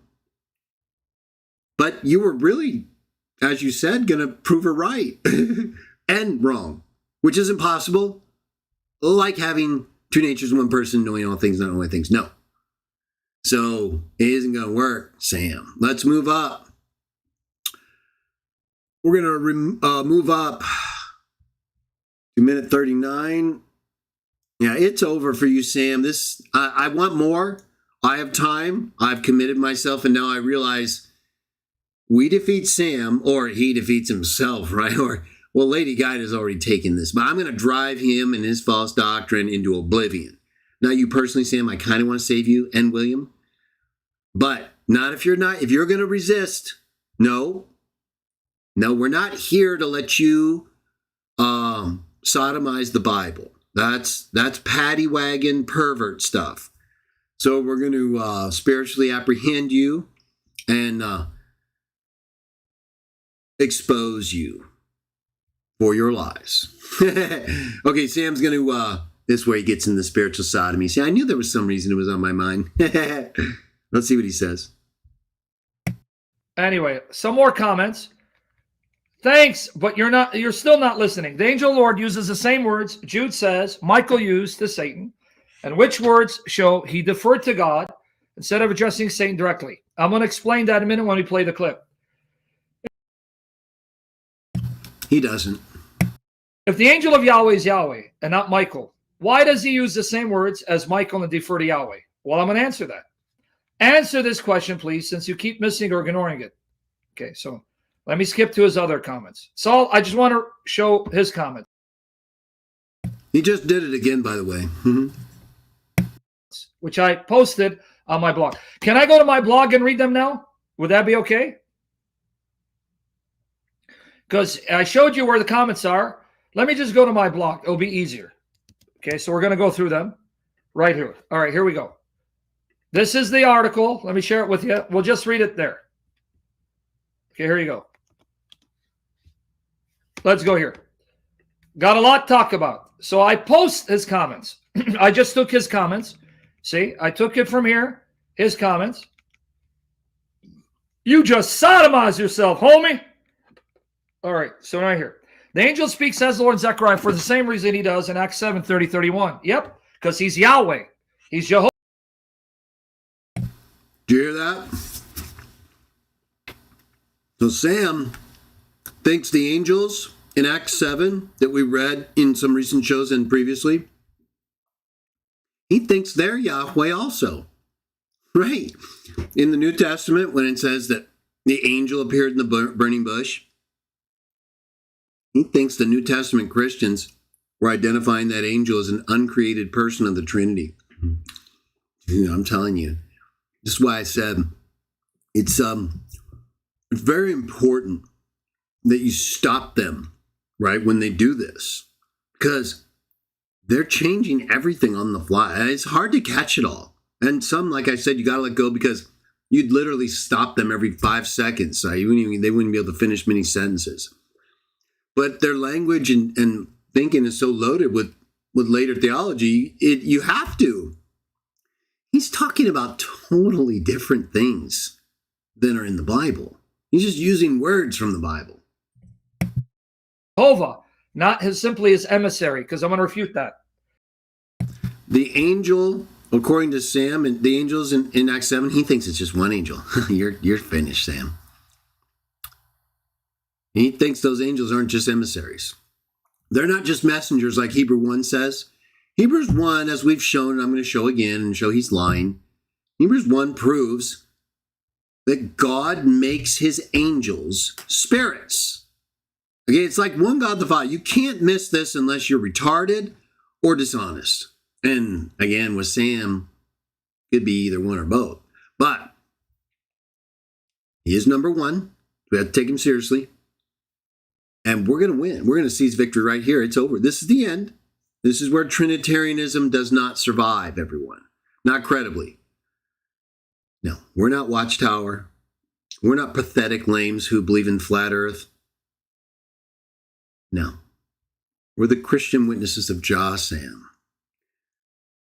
Witnesses of the God who's going to be praised by all the earth in Revelation 19. You're attacking his Messiah. You're attacking his name and his angels. May they rebuke you. And by that, I definitely mean I'm not them. Okay? Only you can't figure that out. But Sam doesn't even believe those angels in Acts 7 are messengers or emissaries. He thinks they're God. Okay, these are angel worshipers, everybody. Did you see the title of the video? They worship angels, or at least one. And I'm going to prove Sam worships more than one.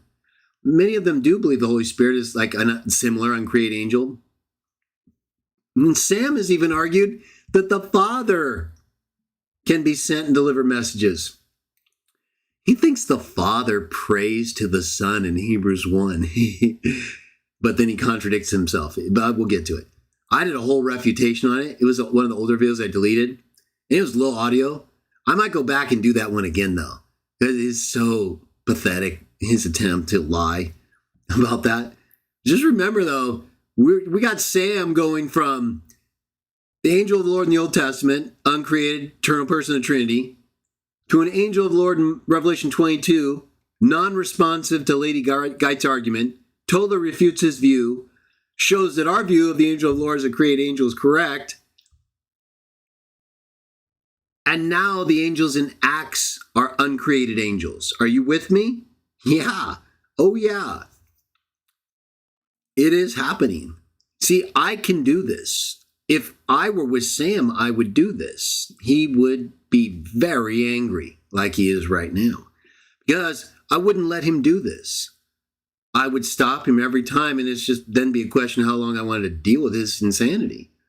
He wouldn't get past one single use of angel, God, none of it. No, he only gets past it now because no one can shut him up. Right? He gets to actually run his mouth. That's fine. We'll shut him up. I guarantee you by the time this is done, Sam will want out. He'll be totally refuted and destroyed beyond any doubt. I will leave no doubt left, period. Because there is no doubt, and I'm not leaving any if there isn't any. This game is over, everyone. It's been over a long time, and we're going to push forward now that we have momentum restored by Lady Geit. Total destruction of the number one Trinitarian apologist of modern time. Maybe all time. We may give Sam the all-time record before this is all done. We'll see. He's definitely done. There, like here, an angel is expressly identified speaking as the Lord. No, it's not an angel. It's the same angel. Because Stephen is recounting the Exodus. You understand? So he thinks there's this one angel again from the Old Testament that's uncreated in a person of the Trinity. That's different from the angel of the Lord in the New Testament, proving he didn't answer Lady Geit's argument, refuted himself, and that we're right. Let's see how much more wrong Sam is. That same angel who is worshipped as Yahweh, who is glorified as Yahweh, whom God himself identifies as Yahweh, because he's not merely an agent. He says God identifies an angel as Yahweh. Remember that. Go watch my other sessions, and the article is in the description box. Okay, so did you hear what he just said? He's reading my comments here. Everything he just said is not in the Bible. And let's do it again. I'm not going to rewind it because it's going to be over and over. Sam is literally reading my comments where I quote text. Acts 7, right here. But apart, Acts 7, like in the middle over to the left, below my picture. He's literally quoting me, referring to these texts and quoting them also, and just lying about them, right? He's saying the verses I'm using to show that angels speak for and act as God, prove that they're actually members of the Trinity. Okay? There's no way to help them, everybody. They don't care. Like I've said before, you could have a text that says Jesus is the very first creation of God, and we do, which I'm going to show you. But maybe in a way like even they couldn't dispute, wouldn't matter. They'd just say that's outside of time, invent their own concept of time that's not in the Bible to explain away what's in the Bible if that were. So it's not about like exposing Sam or like Lady Guy did, destroying him without even having to try. Sam destroys himself all the time. And the problem is he's just making it up as he goes along. The things he talks about, well, let's just listen along. It's what he does. So I want to draw your attention to it. He's just saying these verses in Acts when it says an angel appeared to Moses. He's just saying that's an uncreated person of the Trinity. The text in Acts or in Exodus don't say that. That's why he's reading later theology into it. That theology doesn't exist in anyone's mind in Exodus or in Acts. So how could he be talking about an uncreated angel, a part of the Trinity, right? Let's get back to Sam. This is going to get even better. It only gets better. Oh, yeah. All the way to the end, everyone. Some of the best stuff is at the end.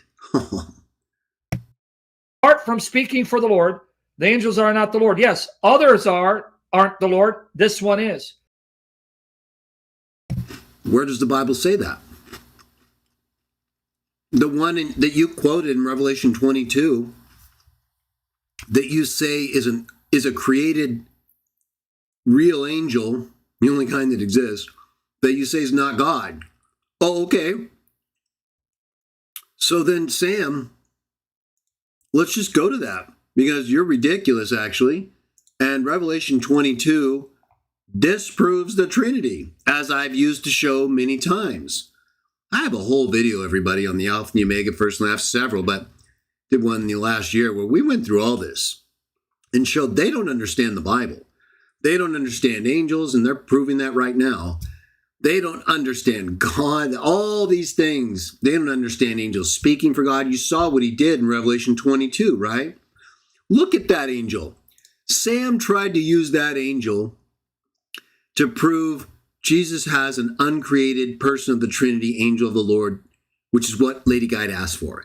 Then he admitted he didn't have that, but he was going to act like he did.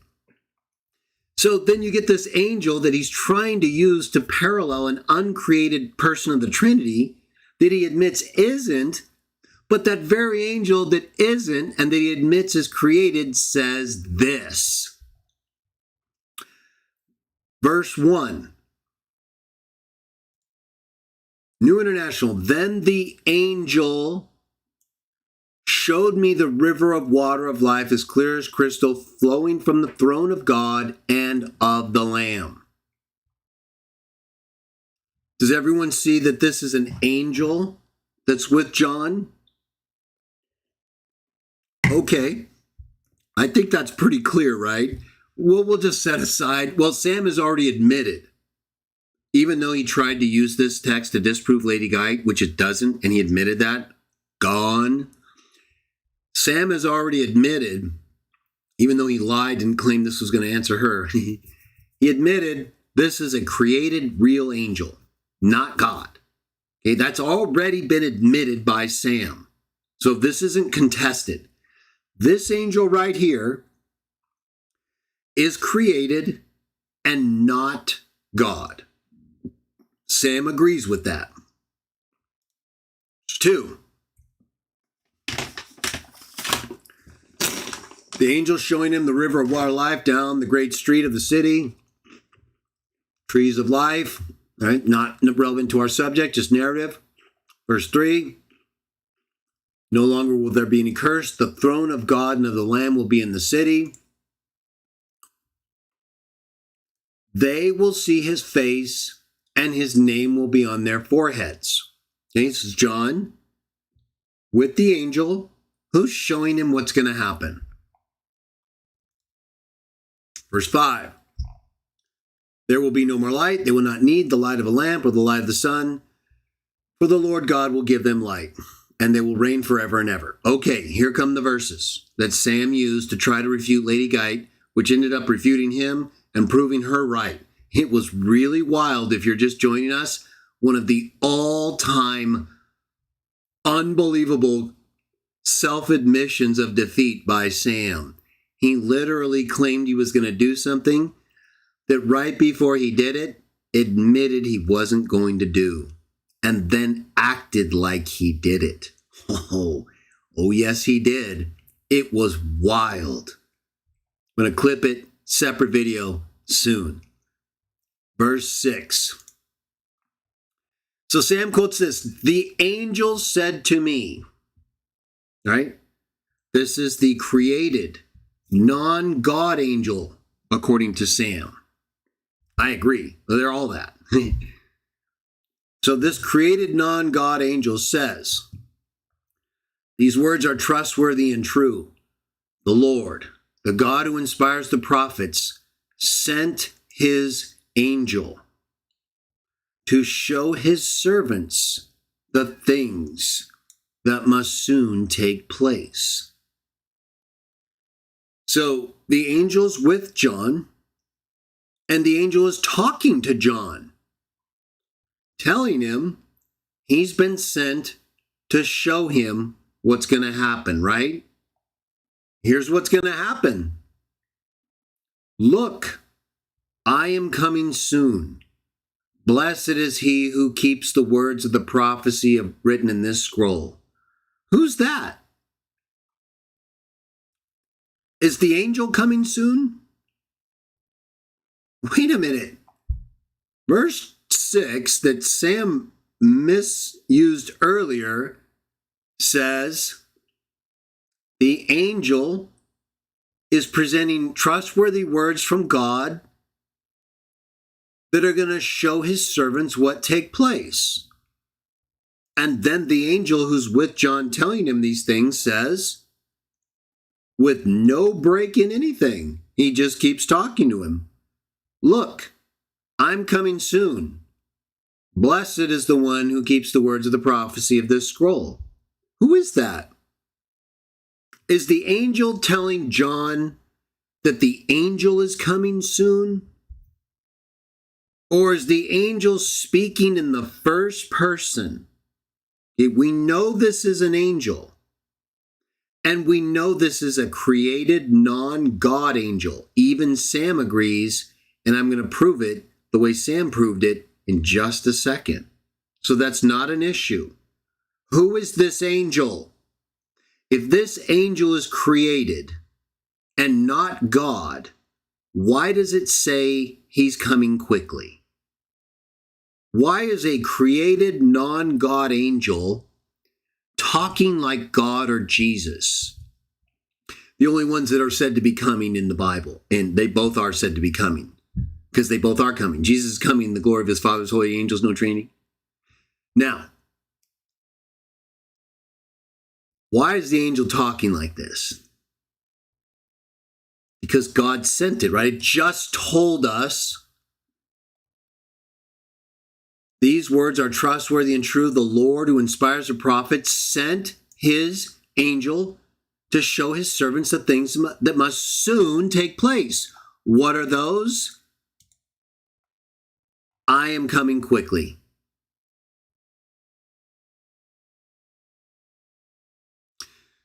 Do you think maybe this isn't a created angel? Now that you see it's saying something that could only be from Jesus or God? The angel isn't talking about coming quickly. I guarantee you that. You're going to see that. And in the Revelation, it's Jesus and God coming quickly. Coming. They're both coming because they're both doing the same thing. One in the glory of the other. No Trinity.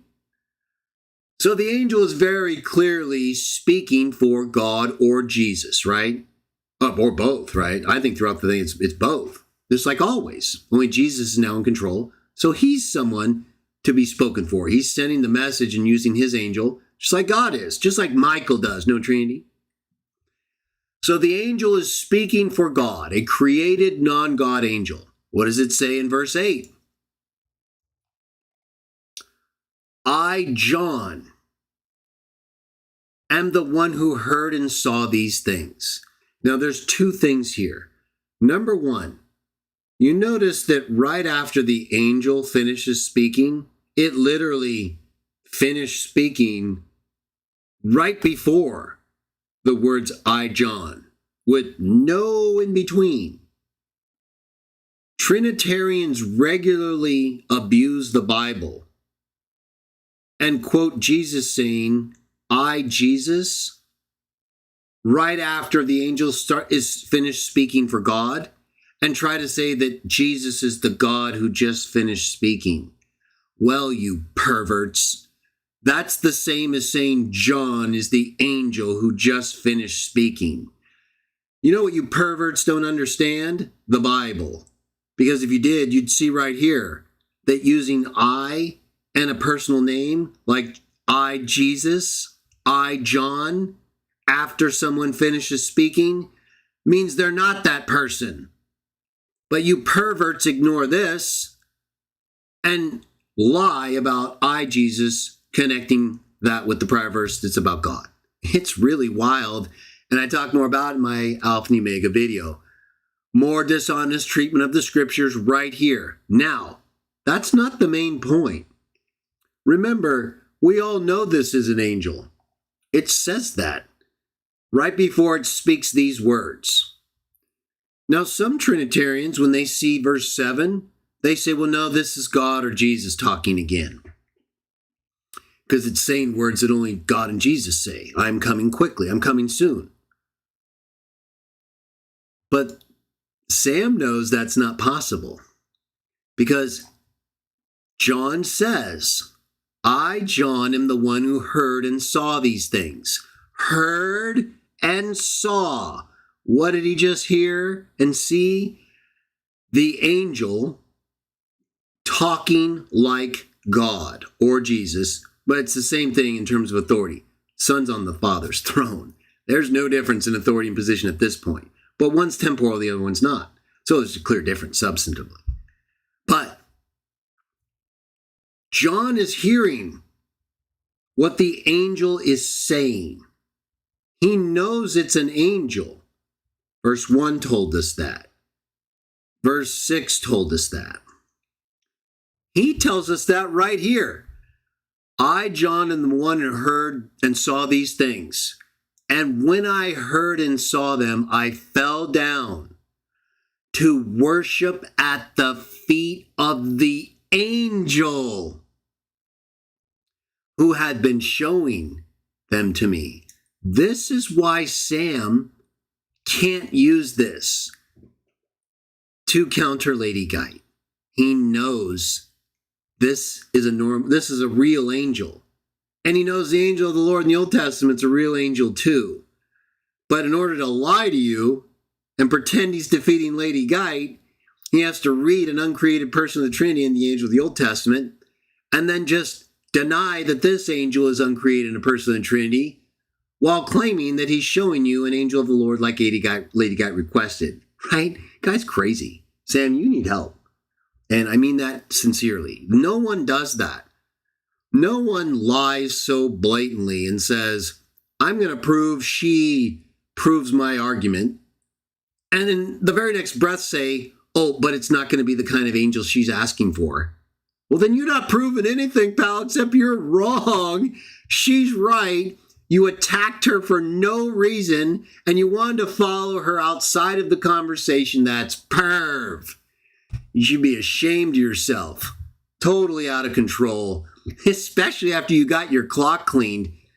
I mean, it's embarrassing, Sam. Don't do that again.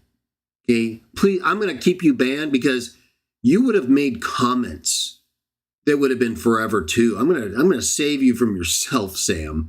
Your followers are embarrassing you enough, okay? And your videos are embarrassing you enough. I want you to keep going because this is good stuff. Man, this is good stuff, Sam. You're doing a good job. Well, you're doing a terrible job, but that's good for us. All right, so we know right? We know a created non-God angel can speak for and act as God or Jesus,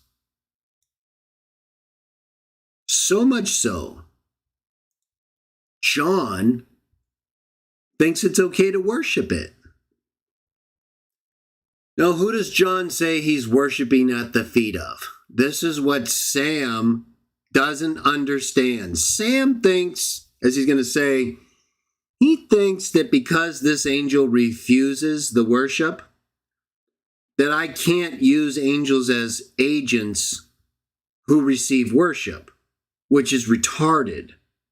Because what Sam doesn't understand, and I'm going to tell you right now, are you ready, Sam? I've already explained this, but Sam knows if he admits what is the answer, he can't lie to you anymore. None of the angels who represent God in the Old Testament, or humans, by the way, we'll get to it, are being given worship as an angel. You know the way you Trinitarian angel worshipers genuinely worship an angel as God? They do, everyone. It's a form of angel worship you're going to see. So they worship it. We in the Bible and as Christian witness of John, we can bow down before an angel who's representing God, right?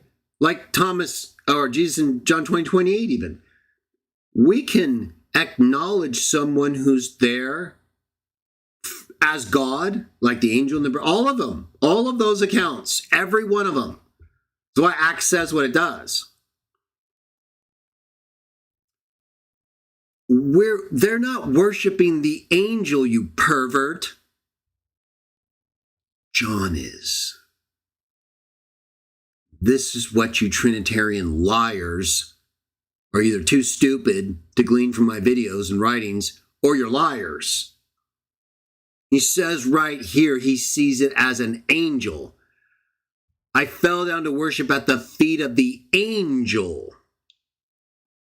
I sometimes marvel at how stupid you guys are to think that the angel recognizing what John is doing, namely worshiping the angel as an angel, which is what you do, the angel is literally rebuking John for the very thing you guys do. Worshiping an angel as an angel. You see, you guys accept God as a real angel, an uncreated person of the Trinity. That's not what they are. Yeah, if it was an uncreated angel, or if it's just an angel that you're not worshiping as an angel, it wouldn't be a problem here. There's no such thing as an uncreated angel. But angels who represent God are worshipped as not as the angel, but as God all the time. So the only way Sam could use this text is if it said he fell down to worship at the feet of the Lord.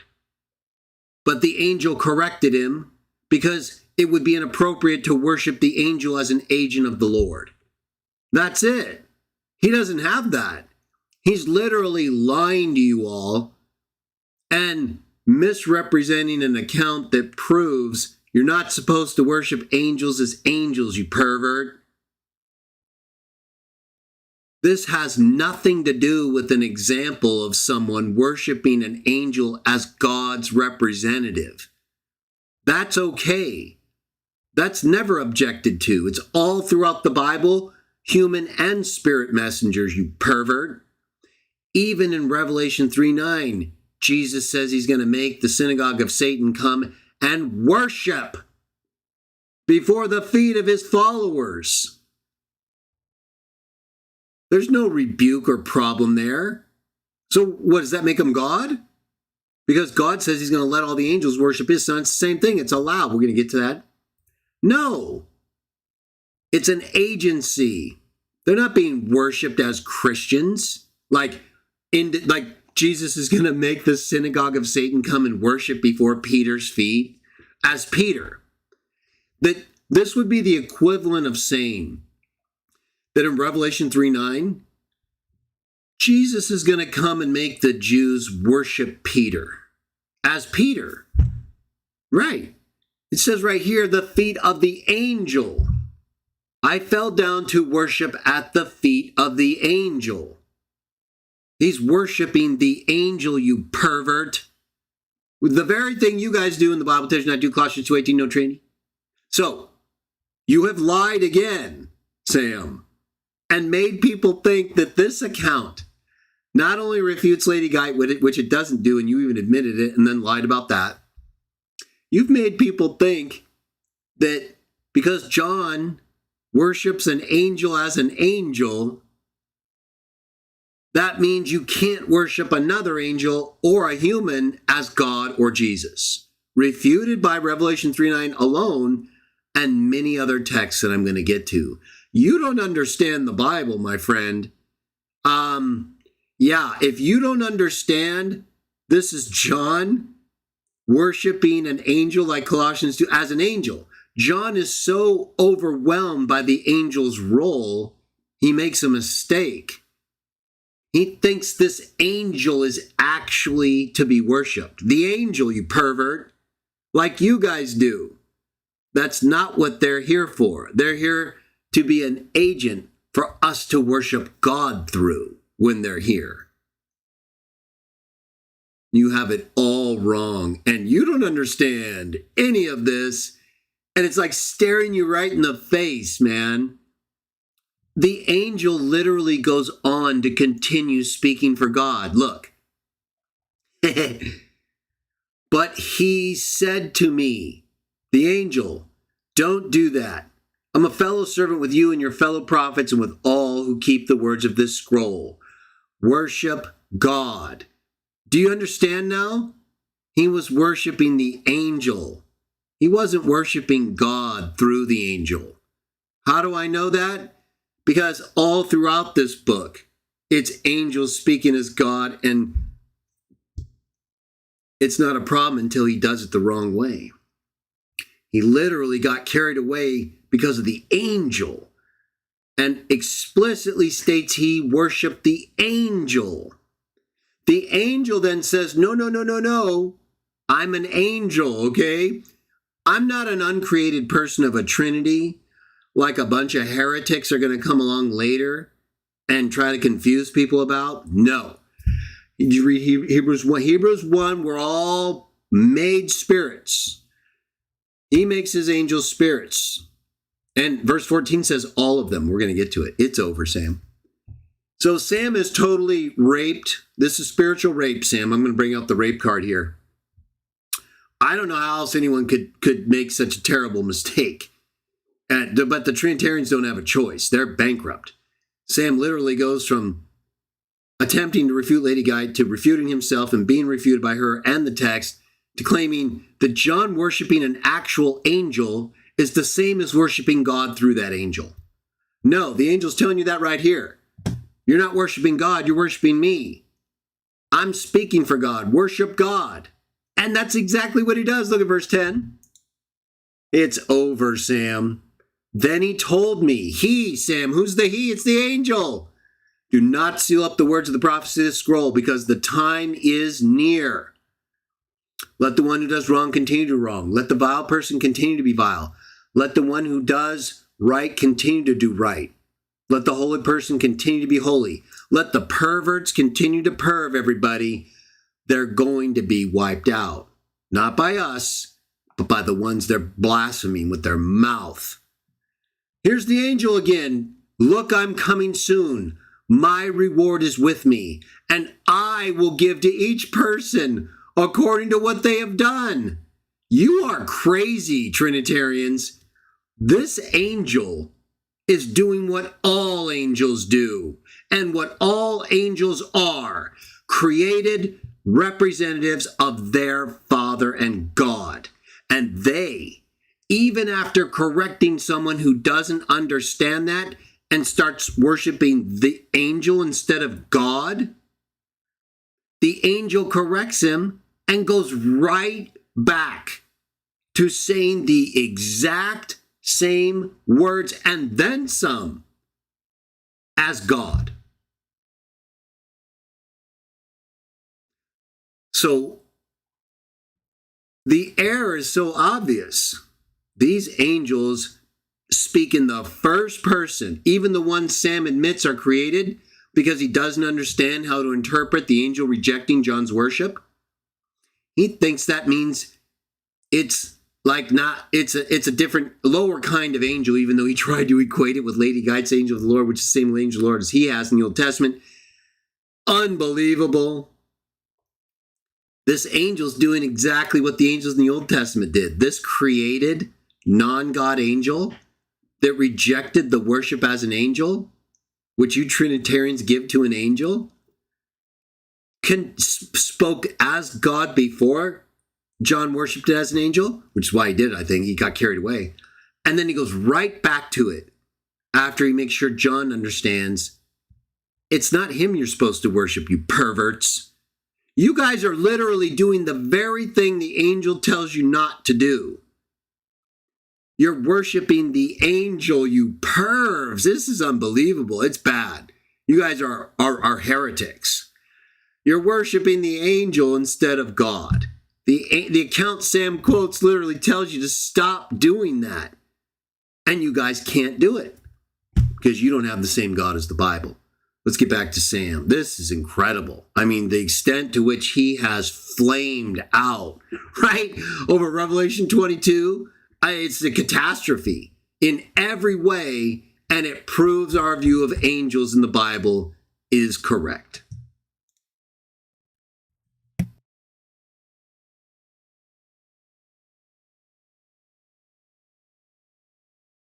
Which is why the angels cannot rebuke Satan, even when speaking as Yahweh. God addresses Satan directly when he comes before him at the time for such meetings as we see in Job and in Psalms 82. Psalms 82. I don't know what he's talking about because Psalm 82 only has 8 verses. This is a typo on his part. Now, this is going to be another destruction. Okay, well, let me just show you. I mean, it's not a typo with respect to Psalm 82, Sam, because I'm pointing out very clearly there, as I've done throughout my writings and debates and videos and everything, that the gods of Psalm 82 are sons of God who are appointed over the nations, just like Deuteronomy 32 and the Dead Sea Scrolls proves, just like the whole book of Psalms proves, just like Daniel proves, and other texts proves. So, Psalm 82, it's a typo on the verses. If that's what you meant, then that's okay. But Psalm 82 is about the council of the gods and God entering in among that council of gods. So regardless of whether the verse number is correct, you should know Psalm 82 is about God entering in among the gods and rebuking them directly. Even the Dead Sea Scrolls agrees with that. You guys are just perverts when it comes to John 10. Well, we don't care about that. We know you're reading your doctrine in it. We read the text. That's why you guys aren't going to win this. This is over. You're going to lose this, Sam, and you know it too. It's just a question of whether or not someone would stand up and make sure you can't get out, and you're not. We're going all the way, pal. False doctrine's going to drop.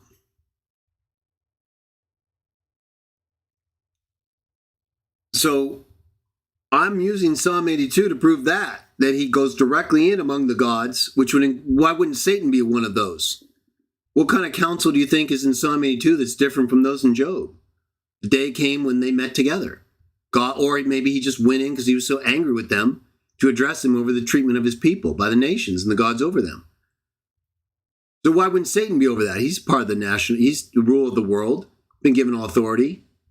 So he's got some role in the national authority scene. I'm not saying it's explicit, but I don't understand why you don't see that Psalm 82 would be relevant when it comes to an opportunity for God to directly address Satan versus let one of the angels, the angel of the Lord or Michael, do it. That's the whole point of me bringing this up. Michael doesn't rebuke Satan. He wants God to do it. Angel of the Lord doesn't rebuke Satan. He wants God to do it. I'm pointing out that Job and the Psalms show you how easily that can and probably has happened. So I don't know why you're running around in total confusion, but let's move on. annihilation of his position. Notice what he quotes. This will probably come up in part 2. The Bible also teaches all of God's spirits are made spirits. All right. Notice he quotes this, right? Quoting the Psalms. Yep, quoting Psalm 104, verse 4. Further proof the angel of Yahweh cannot be God. No, contraire. It only proves that those spirits who are created to serve are not God. Okay, did you just hear that? Remember earlier I told you, Sam begs the question a lot. He uses his conclusion as his argument, right? So he doesn't have any evidence. So he just states what his belief is as his evidence, right? It's like saying the Bible's inspired because it says it's inspired. Right? That's a circular argument. You can't use the thing you say. You can't use your conclusion as your evidence, okay? Sam just said that the made spirits in Hebrews 1:13 are just the created spirits. I listen to him again. This he's lost his mind, man. He's just contradicting himself and going crazy. Yep, quoting Psalm 104, verse 4. Further proof the angel of Yahweh cannot be God. No, contraire. It only proves that those spirits who are created. Sorry, I didn't have his text up. Sorry, I think I was off. I apologize. I'll delete that part. I apologize. I had the mic off for a minute. So what I was saying, though, Sam's crazy. It says right here, they're all angels ministering spirits, right? So they're all angels ministering spirits is what I was saying when it was muted, Sam. Not some, not with exceptions. Verse 7 says very clearly, in speaking of the angels, he makes his angels spirits, his servants flames of fire. So if you're one of his angels, you're a made spirit. Verse 14 says, all angels are ministering spirits. All, Sam, it's in the Greek. You're a pervert. So his angels are made spirits. Here's a logical argument for you, Sam. Hebrews 1:7 says, God's angels are made created spirits. Hebrews 1:14 says, all angels are ministering spirits. Angel of the Lord is a ministering spirit. An angel. It's called an angel. It says his angels. Angel of the Lord is his angel. His angels are made spirits in Hebrews 1:7. All angels are ministering spirits, Hebrews 1:14. The angel of the Lord is a ministering spirit and an angel in the Old Testament. Therefore, it is a made spirit. You will not be able to refute that argument. It is logical and consistent. You've been destroyed. Let's get back to Sam and further the destruction.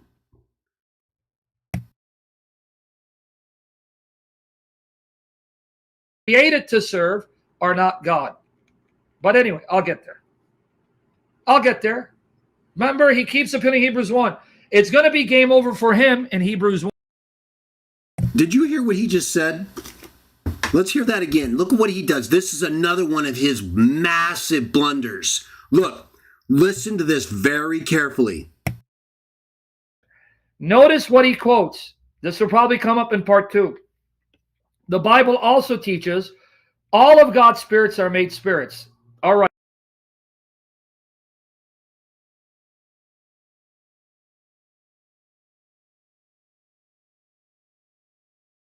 Oh, listen real quickly here. I keep muting it. I'll catch it.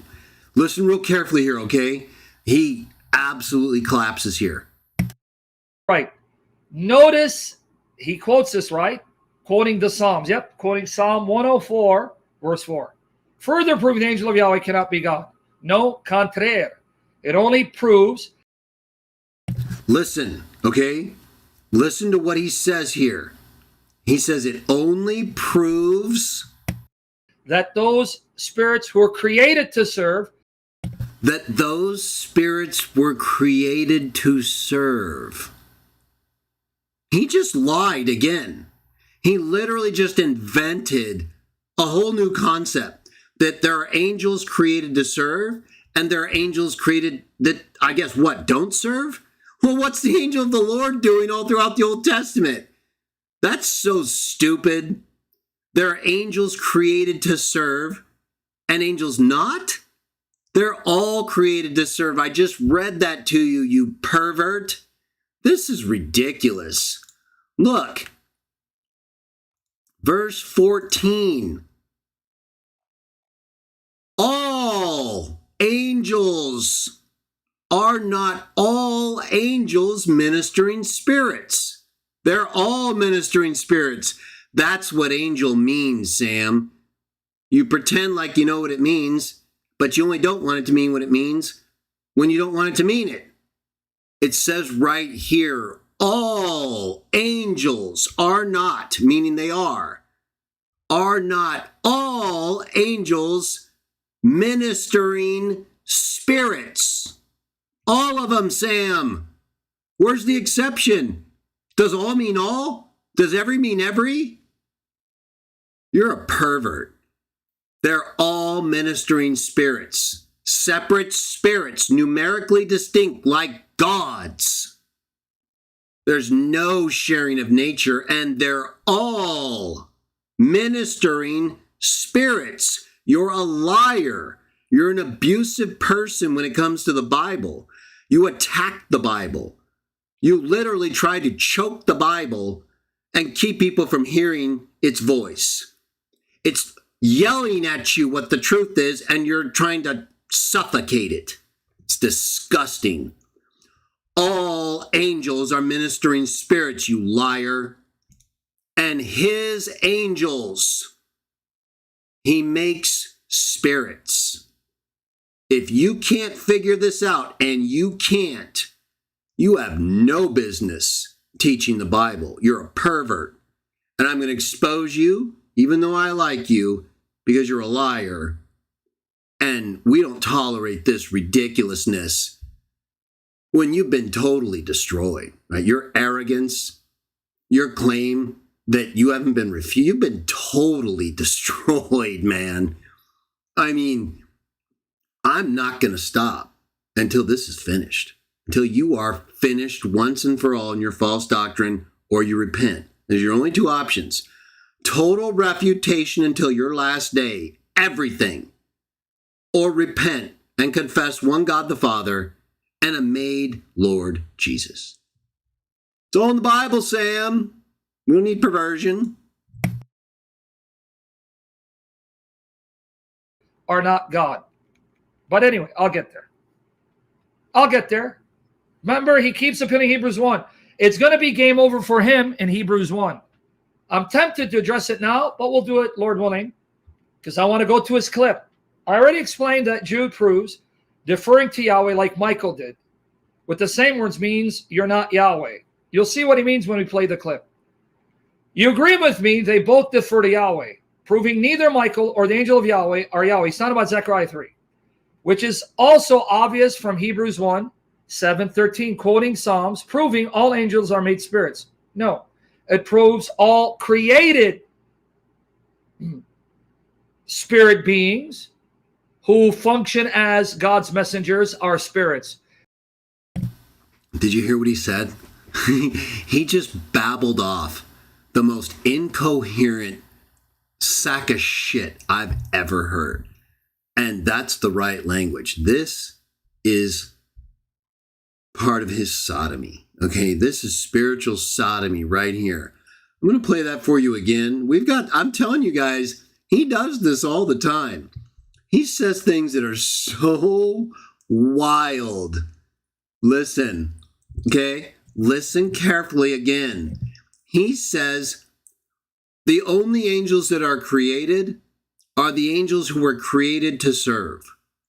Hebrews 1:14 says all angels are serving spirits. And Hebrews 1:7 says his angels are made spirits. The angel of the Lord is one of his angels, and it's there serving. Both of those verses apply to the angel of the Lord. So what is he talking about? He's not talking about anything. He's just lying. He's literally lying to you about the angel of the Lord in the Old Testament, pretending that in Hebrews 1, 7 and 14, that's only for created angels, angels created to serve.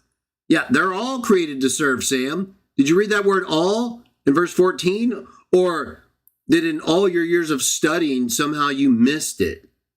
Yeah, I doubt it. I think you're just lying again. Nobody could miss that.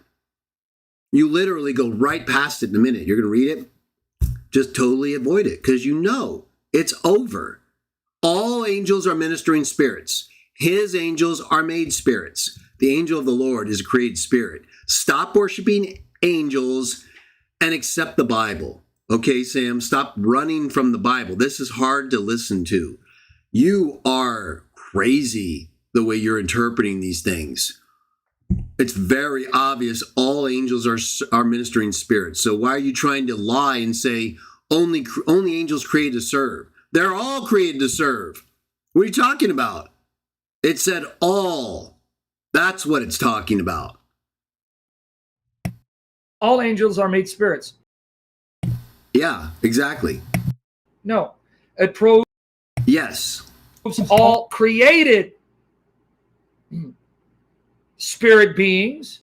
You see how he's struggling right there? That's one of the times. See how he just choked on him? He doesn't know what to say here. He knows it's talking about angels being created.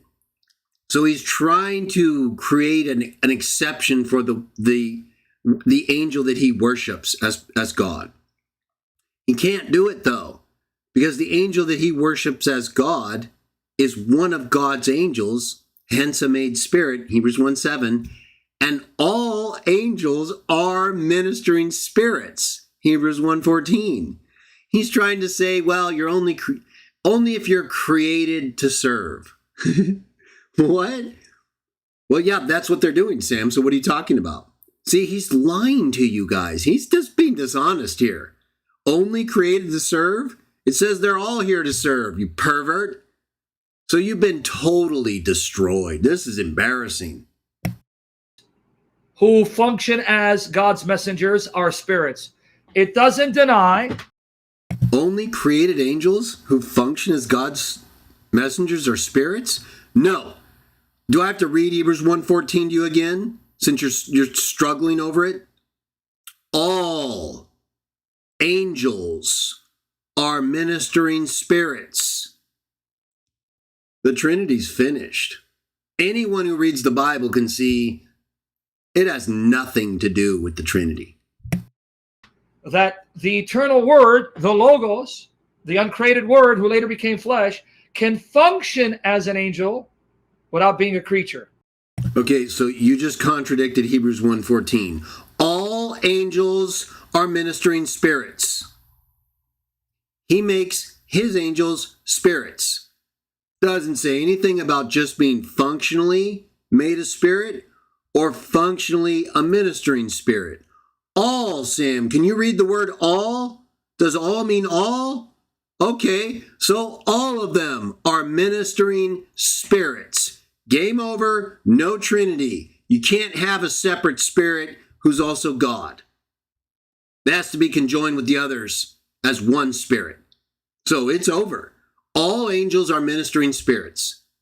His angels are made spirits. Applies to every angel. There isn't an angel that's not God's angel, you pervert. Name one angel that isn't an angel of God and therefore his angel. You have nothing to do with the Bible. This is pathetic. Sorry, it doesn't work. So to summarize, one, neither Michael or the angel of Yahweh are Yahweh, as they both avoid rebuking Satan using the same words, and ask Yahweh to rebuke Satan, which makes no sense if either one is Yahweh and you know it. Right. Everyone can see that except you. Yeah, I know it for certain, Stafford. Right. You just admitted it and didn't have anything to say after you read my argument. So I win. Michael and the angel of Yahweh are spirits sent forth for service, just like Hebrews and Psalms teaches. Not the angel of Yahweh. He's not included among them. And ironically, you know why it's ironic? Okay. Did you hear what he just said? He just said the angel of Yahweh is not included in the Spirit sent forth for service, right? It's literally sent forth for service in Exodus 23. It's serving God all throughout the Hebrew scriptures. It's like the preeminent public servant ministering spirit. Hebrews 1:14 says all angels are ministering spirits. And Sam says, nope. Hebrews 1:14, you're wrong. That's not all. No. Nope. He just said that. Listen to it again. Listen to Sam deny the Bible explicitly again. As an angel without being a creature.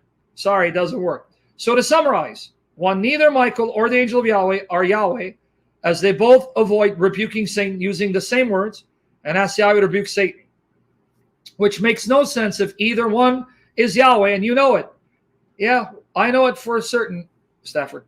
Michael and the angel of Yahweh are spirits sent forth for service, just like Hebrews and Psalms teaches. Not the angel of Yahweh. He's not included among. Listen to what he just said. He's not, the angel of Yahweh, he says, is not included in Hebrews 1:14. One more time. This guy's a pervert. When we play the clip. You agree with me, they both defer to Yahweh, proving neither Michael or the angel of Yahweh are Yahweh. It's not about Zechariah 3, which is also obvious from Hebrews. Yeah, not so fast. Again, they're angels. God is not an angel. Okay, well, you guys heard it, right? You heard him very clearly, and he knows he said it. He doesn't think the angel of Yahweh in the Old Testament is a ministering spirit, even though it says all angels are ministering spirits and his angels are made spirits. Sam says no, neither one of those are true. You're blaspheming, Sam. You're literally calling the Bible a liar. That's pathetic. You should be ashamed of yourself. You guys are crazy. Begging the question. God can function. No, I don't beg the question. You don't understand logic. You've been begging the question the whole show. I'm saying they're angels and God's not an angel. After I just gave you evidence that shows his angels are made spirits and all angels are ministering spirits. How do you get that God's an angel from that? It sounds like God's not an angel because otherwise God would be a made spirit. I'm sorry you couldn't follow that logic, but that's your problem because it just shows you don't know what you're talking about, Sam. I could literally expose you every single sentence you speak. It's that bad. As an angel, because the word angel, as he acknowledges, means messenger. And if God is Right, it means messenger. And that's why it says all angels, all messengers are ministering spirits. Do you not have Hebrews 1:14 in your Bible? So all angels, all messengers, Sam, are ministering spirits. It couldn't be any more clear to you, and yet you still deny it. The angel of the Lord is clearly a ministering spirit too. It says all. There's no out for you. It's over. The longer you keep acting ridiculous like this, it's just going to come back to haunt you. Let's continue. personal, then you can have a person who is God function as the messenger of the other person. This is called circular reasoning, begging the question. So far with me? No, it's not. You just don't understand logic, and you don't understand argumentation. I gave an example in Jude of Michael the archangel being used as an example of someone who defers to someone else rather than do something they shouldn't do, proving he's not the one he's deferring to, the Lord. The exact same language is used with the same or similar people in Zechariah. I'm giving evidence that leads to a conclusion that the same use of language by the angel of the Lord in Zechariah shows the same thing that Jude uses Michael's use of that same language to prove. You don't qualify for this discussion, Sam. You're number one, and I'm going to totally wipe you out, and we're going to take your crown, and we're going to shove one God the Father down your mouth figuratively so that you choke on it and hopefully cough up something that'll save your life. I'm going to perform spiritual Heimlich maneuver on you, Sam. So you're choking on one God the Father right now. That teaching, it's all spiritual, figurative, everybody. Like when Paul says you got to shut their mouths. But Sam is perverting right in front of us, right? We're literally, he's like sodomizing himself in front of us. It's embarrassing.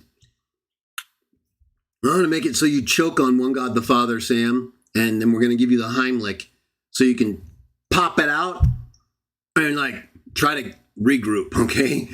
Because you are choking spiritually. This is embarrassing. Deferring to someone else to do something means you're not that someone. In this case, Yahweh. That's why Jude wrote the same thing about Michael's use of the same words. I'm still waiting for how anything in this video is bad, as you wrote in your first comment. Well, I'll show you why. Now, Vartan, unless he said something earth-shattering in part 2 with a 2-hour session, I believe I'll be thoroughly destroying all his major points. Okay? Yeah, well, we've been waiting for that to start, and none of that has happened yet, and none of it's going to happen because I've already seen your other videos, and it only gets worse for you from here, Sam. So keep going. You are exactly where we want you, and the Trinitarian doctrine is now going to be exposed.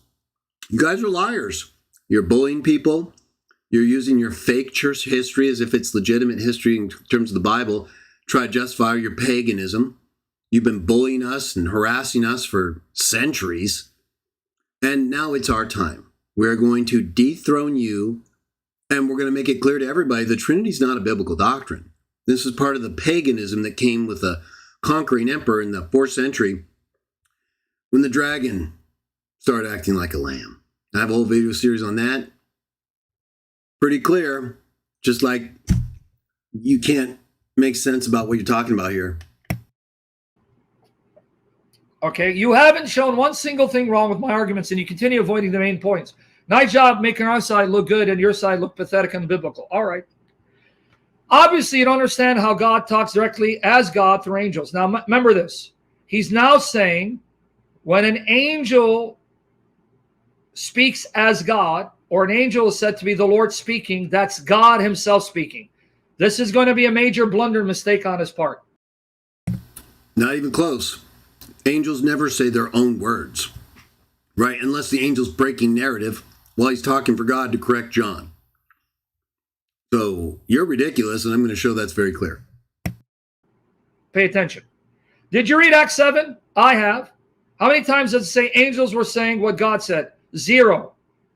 Stafford, read carefully, and here's my challenge to you. I challenge you to show me in Acts 7:30 to 38. Specifically, Acts 7:30, 35, and 38. Those are different angels. You can't do it. Okay, so here's where more of Sam's dishonesty comes into play. You notice how he just limited my options to verses in Acts chapter 7, 30 through something? That's not what I'm talking about, you pervert. Once again, this is either incompetency or you're a liar. Look at my comments. He just read them and then blew it. Obviously, you don't understand how God talks directly as God through angels. Did you read Acts 7? I refer to the whole chapter, Sam. And then look at what he says. So I refer to Acts 7. Now, why would Sam limit it to Acts 7, 30 something through 30? Let's see what he said again. 0. Stafford, read carefully, and here's my challenge to you. And your side look pathetic and biblical. All right. Obviously, you don't understand how God talks. Okay, listen very carefully. This is very important. Look at what he's reading, and he's reading from me. Listen. Talks directly as God through angels. Now, remember this. He's now saying when an angel speaks as God, or an angel is said to be the Lord speaking, that's God himself speaking. This is going to be a major blunder mistake on his part. Okay, forget that part. That's pathetic. But the main part's right here. Hey, listen to him. Listen to what Sam says right here. Pay attention. Did you read Acts 7? I have. How many times does it say angels were saying what God said? 0. Okay. Did you hear that? He quotes me. Did you read Acts 7? How many times does it say angels were saying what God said? Sam says 0, proving he hasn't read Acts chapter 7, or he is a dishonest person. Why? Right here. Stafford, read carefully, and here's my challenge to you. I challenge you to show me in Acts 7:30 to 38. You hear that? So I refer to the entire chapter of Acts as a basis for what I wrote. And Sam pretends like he's refuting me by challenging me to find something that I said exists in a whole chapter. Sam wants to just give me 8 verses. Greg, I challenge you to show me that in 8 verses, that whole chapter you refer to says what you say. Now, why would he do that? Why would Sam avoid what I actually write, which is, did you read Acts 7? Not Acts 7:30 through 38, Sam. The only reason, remember what I told you earlier? Sam is very intuitive. He can kind of sense when he's about to get wiped out because he's very insecure. His greatest fear that he's wrong. Right here. He knows. He knows that just as I wrote in Acts 7, it refers to angels saying what God said. I don't even say how many times it happens. I just ask him. He gets it wrong. But then he shows dishonesty, not just ignorance. Sam knows I'm right. He's just trying to lie to you all and not show you the verse that says what I say. Listen to what he says. He's challenged me over 8 verses when I refer to the whole chapter of Acts 7. Now listen. Specifically Acts 7:30, 35, and 38. Those are different angels. You can't do it. It's one and the same angel. Nowhere does it say angels were saying what God said, in that an angel. Where does it say it's one and the same angel? Oh, it doesn't say that? Oh, so you just lied there or made it up? It just says angel, but refers to different accounts, right? So you don't know if that's the same angel. You're just saying that. You don't have anything in Acts 7 that says it's one and the same angel. That's your opinion. That's your interpretation. It doesn't say that at all. And it says something else. Speaks as God, is called God, and identifies himself as God. There's only one. And that's that angel of Exodus 23. You're wrong, friend. You can easily prove me wrong. Show me in Acts 7:30, 38. Those are different angels. It's one and the same angel who claims to be God, whom God glorifies as God, and whom others worship as God. And you're going to see that. Because here's the knockout. How many times does it say angels were saying what God said? Did you? Okay, so I just want to make sure we got to the end of what he was lying about in Acts chapter 7. So now let me show you that Sam's a liar. He says right here that there are 0 times in Acts 7 where angels, plural, speak for God. And then he lies and narrows down my verses for support to 8 among the whole chapter of Acts 7, which has like well over 50 verses, right? So right there, you can see he's crazy and he'll do anything. He's dishonest. I said, did you read Acts 7? Not Acts 7:30 through 38, Sam. You know, it's embarrassing. So let's just go to Acts because Sam has to play these stupid games instead of just reading the chapter like I asked him and being honest. He has to lie and try to keep you guys from seeing that he's lying. So look at Acts 7:53.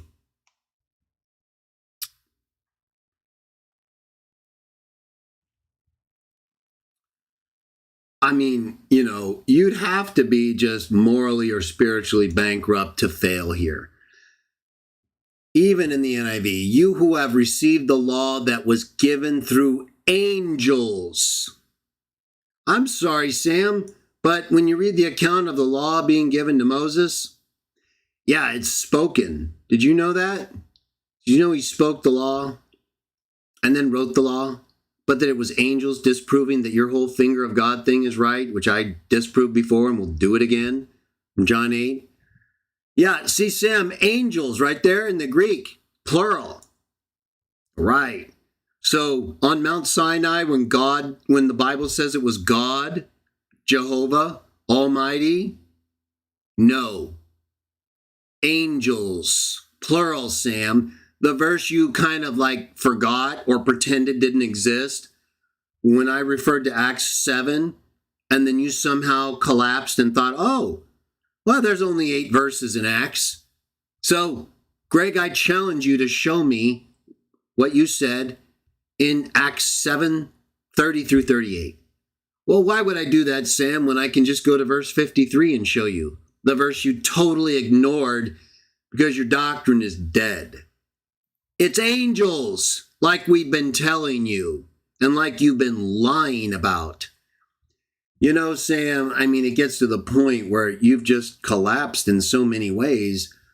I sometimes don't know what to do, but I've committed myself to just continuing to expose you. So I'm going to keep it professional. I'm going to be honest, though, and I'm going to let you have it because you're lying.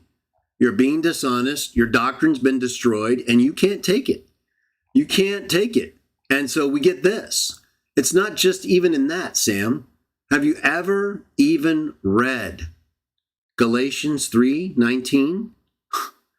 You know, it's one thing to totally collapse over Acts 7, Sam, but you don't know the Bible, okay? So it's not just that you don't know Acts 7 or you do and you're dishonest because you try to avoid the verse that refutes you. I mean, you know, these are pretty well-known New Testament teachings and biblical teachings. You Trinitarians are just, the problem is you're trying so desperately to read your doctrine, you forget you have to actually read the Bible, you know. Galatians 3:19, why then was the law given at all? It was added because of transgressions until the seed to whom the promise referred had come. The law was given through angels and entrusted to a mediator. In the Bible, Old Testament accounts, it says God did that, Sam. Here it says angels. Acts 7:53, it says angels. For some reason, you only have Acts 7:30 through 38 in your Bible, and somehow you missed all of this. Oh, man. You read Acts 23? What does it say God does with this angel? He speaks, and the angels then speak for and as him. Did you see how he took the single angel and made it plural? That's pulling a fast one, Greg. No, it's not. I said Acts 7 and Exodus 23. So my source is those texts. In both of those accounts, angels are speaking for God. So what do you mean pull a fast one? Oh, so you say because Exodus 23 doesn't have the plural, that doesn't change Acts 7:53 or Galatians 3:19. Exodus 23 proves the part that God talks directly through his angels. And what God does with his angel. I'm referring to both of these accounts, though, for the totality of my position. You totally ignored the text from Acts 7 that supports what I'm saying here. You don't even probably know about, and if you did, you would probably ignored it, Galatians 3:19. So it's over. You've been caught red-handed, being dishonest with Acts 7. I refer to a little chapter. You claim I refer to only 8 verses. You're a pervert. So we know God gave the law through more than one angel to Moses. That's proven. It's a fact. Angels are not God. They speak for him, like I tell you right here. And in Exodus 23, it's not God, Sam. Doesn't have God's name until it's given in him. He says what God's words are, so he doesn't know them until God tells him, just like Jesus. Just like the angel of Zechariah 1:12-14. Nothing you say disproves anything we believe or what the Bible teaches. And you've once again been caught totally mishandling my arguments and the Bible. I know you're a good man. Let's not do that to the Bible. Yeah, Sam, no one's good but God, so please learn that verse. I'm going to bring it up in a moment. And number 2, you're doing the very thing you're lying about me doing, which is pathetic and despicable. Your followers are also perverts if they're too stupid to see what I'm showing you. Only an idiot or a flat earther could see or not see that I'm referring to Acts 7 and think I'm referring to Acts 7:30-38. This is a whole new level. Bible. Okay? You got it? He goes from his angel to angels. Where? Where? In Acts chapter 7. Pervert. Stop pontificating, you dumb little bastard. He's not talking about me. Sam gets comments sometimes, and he reacts to those, so just let it go. I'm going to get you the hell out of here. There are spirit creatures who are angels ontologically. Shut your pie hole and get out of here. See, when you bark, you embarrass yourselves. Because Michael and Gabriel were created specifically to serve and minister. So that means by their very name. Well, the Bible never says that, but it does say all angels are ministering spirits, and his spirits are made spirits. So yeah, Michael and Gabriel and the angel of the Lord are created spirits. Everyone can see that except you and the Trinitarians, whose doctrine would be destroyed when that's admitted. Nature, they're angels, not just functionally. Shut the pie hole. No, they're all spirits by nature. Hebrews 1:7 says, he makes his angels spirits. That's not a functional description. Angels is, I know that, Sam. Okay, what are they made? They're made spirits, plural. Like angels, plural. Acts 7:53, Galatians 3:19. Okay, so they're the angels, the functional messengers, are made spirits. Do you understand now? So the functional category of people or beings is made into an ontological category. Spirits. I mean, you can't understand the most basic text. You got to force you to shut down your false doctrine and just read it. His angels, the angels of him, are made spirits. It's an ontological category for his angels to be in. Spirits. Verse 14, all angels are ministering spirits. A functional and an ontological term, spirits, for all angels. You lose, game over. Go to Mike Winger. It's what happens when you bark and don't shut up. That's why I like Greg. Greg is now becoming mean like me. Appreciate you, Greg. It's really simple and has nothing to do with the Trinity, which is why angels. I'm not being mean. I'm being honest. And I already explained the basis for my sodomy comment. So it all fits. Angels can't rebuke Satan. Yes, created angels can. All angels are created. We've already proven that. Hebrews 1:7, 13 and 14. So you're just lying again. And why all angels are made spirits. No, all created angels. And No, that's a retard argument. It doesn't even make sense. All created angels are made spirits? No, that's talking about their creation. So all his angels are made spirits. If you're one of his angels, Sam, you're a created spirit. Right. So that's the end of your argument right there. If you're an angel, all angels are ministering spirits. So his angels, and there isn't an example of an angel that's not his angels except the devil and his angels, right? Which you're not talking about. So every non-devil angel is one of God's angels. His angels are made spirits. Can you give me an example of an angel that's God's angel? Or an angel that's not a devil angel, that's not God's angel? Because that's the only kind of angel that would be not made a spirit, according to Hebrews 1:7. According to Hebrews 1:7, Sam, if you're his angel, you're a made or created spirit. There's no way out. And I don't care how often you lie about it.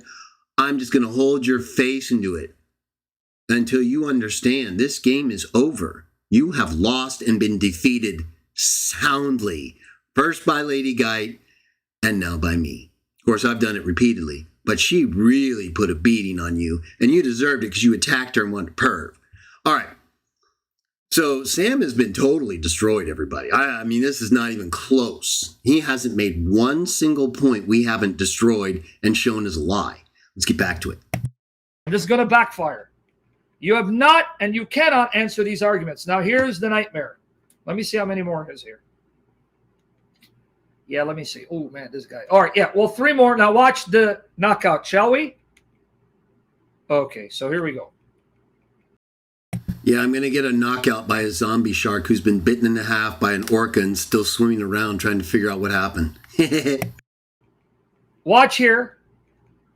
You worship angels as God in total violation of Colossians 2:18. Here he made another blunder. He just proved the angel of Yahweh is not a creature. He just made another blunder.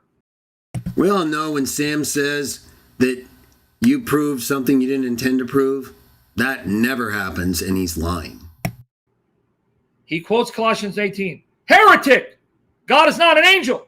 Trinitarians worship angels, everyone. The made spirits of Hebrews 1:7-13 and Psalms. You want to see why this is game over? Notice he quotes Colossians 2:18 saying, you worship angels. Because the brother said, the angel of Yahweh is not a creature and we worship him because he's God. All right. Again, you're not listening. What does Jude use Michael's words to Satan to prove? I guarantee you won't answer this. Because if you do, it's over and you know it. Hence, you keep avoiding Jude, not me. God speaks through the angel, just as the text says, to tell Satan the angel isn't going to rebuke him. Because only God can. You just lost if that was all you have left, since that is in fact my own point. Hebrews 1:7-13 says he makes his angels spirits. So you're missing the point.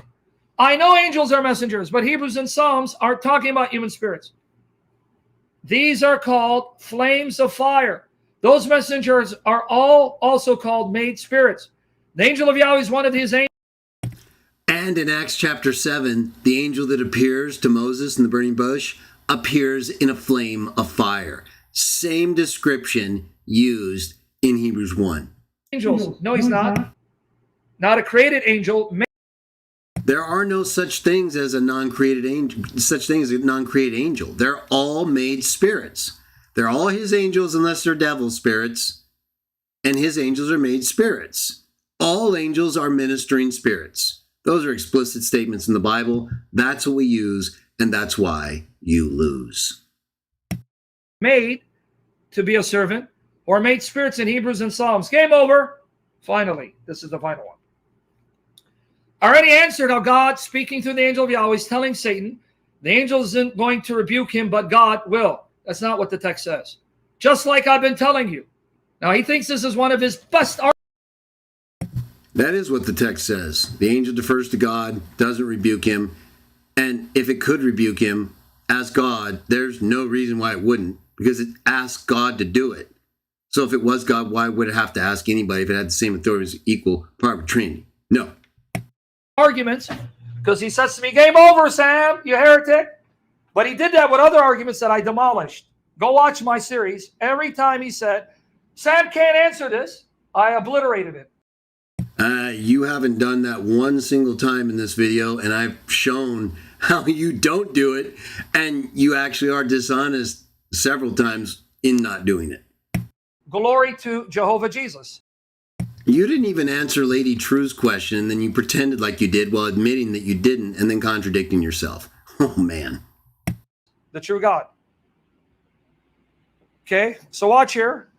Just I've been telling you, I answered you on this 4 hours ago, and even cited Job 1:6 and 2:1 and Psalm, he made a typo here, 82 as examples of God meets with Satan, which is not through Michael or the angel of Yahweh.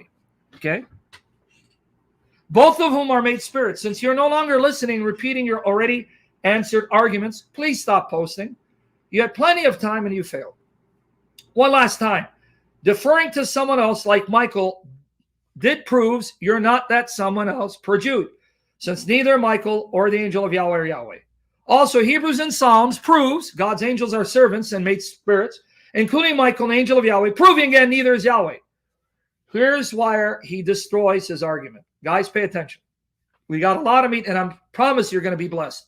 Thank you, Greg. Jehovah Jesus, again, allowed you to do this clip in order to show you, Craig, he is Jehovah Almighty, not a creature, and he's not angels, not a creature. He's not Michael. He's your God. He's your Jehovah. I pray you repent and you join me. I will rejoice in that day. May it be sooner than later. Watch what he says here about Colossians 2:18. Guys, watch what he's going to say about Colossians 2:18, right? Let me see. 1 second. You guys ready? Here you go. Colossians 2:18. You worship angels as God in total violation. Colossians 2:18. Heretic. Okay, you guys ready for the meat? You guys ready for the meat? Get rid of these clowns, please. Don't tell them stay on top to Kitty Dayson. Just get them out of here. They know the rules, Kitty. Lord bless you, sister. If I state the rules and they disrespect, why give them a chance? Get them out of here. All right. Notice what he said. Worshipping angels means we're heretics. So Colossians 18 condemned that practice. Thank you, Greg. You just proved the angel of Jehovah is God. How? How did he do that? Watch here. Oh, we got a lot. We're going to have fun. It's probably be 2 parts, maybe 3. All right. Watch here. He just proved the angel of Jehovah is not a creature. He's God. Because remember he said? So Sam's back to the person who he's arguing with actually proves the opposite, which isn't true. We saw how it collapsed on Lady Guide and the other examples, but it's just something he likes to do. You worship angels violating Colossians 19, you heretic. Okay. Here you go.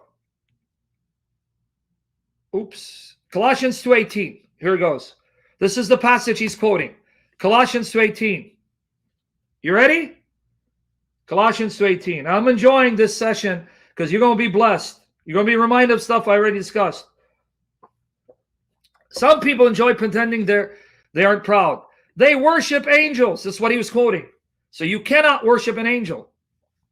But don't let people like that judge you. These people tell you every little thing about what they have seen. They are proud of their useless idols. That's because their minds are not guided by the Holy Spirit. Sadly, Greg, you forgot. And now thank you.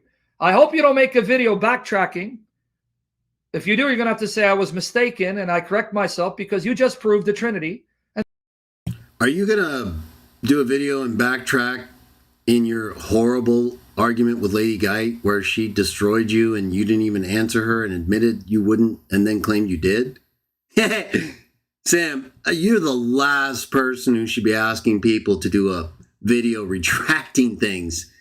I mean, you would be retracting almost everything. And even if we just limited it to like the really big blunders, like with Lady Guy, there's still a lot of those.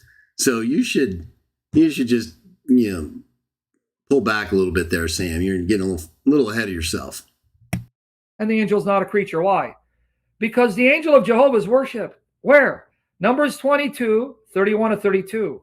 Then Yahweh exposed the eyes of Balaam, and he saw the angel of Yahweh standing in the road with his sword drawn in his hand, and he bowed down and worshipped to his face.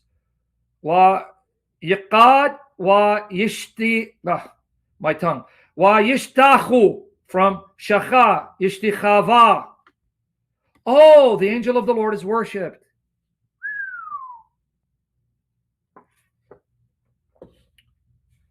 And Dranil, if you ask me,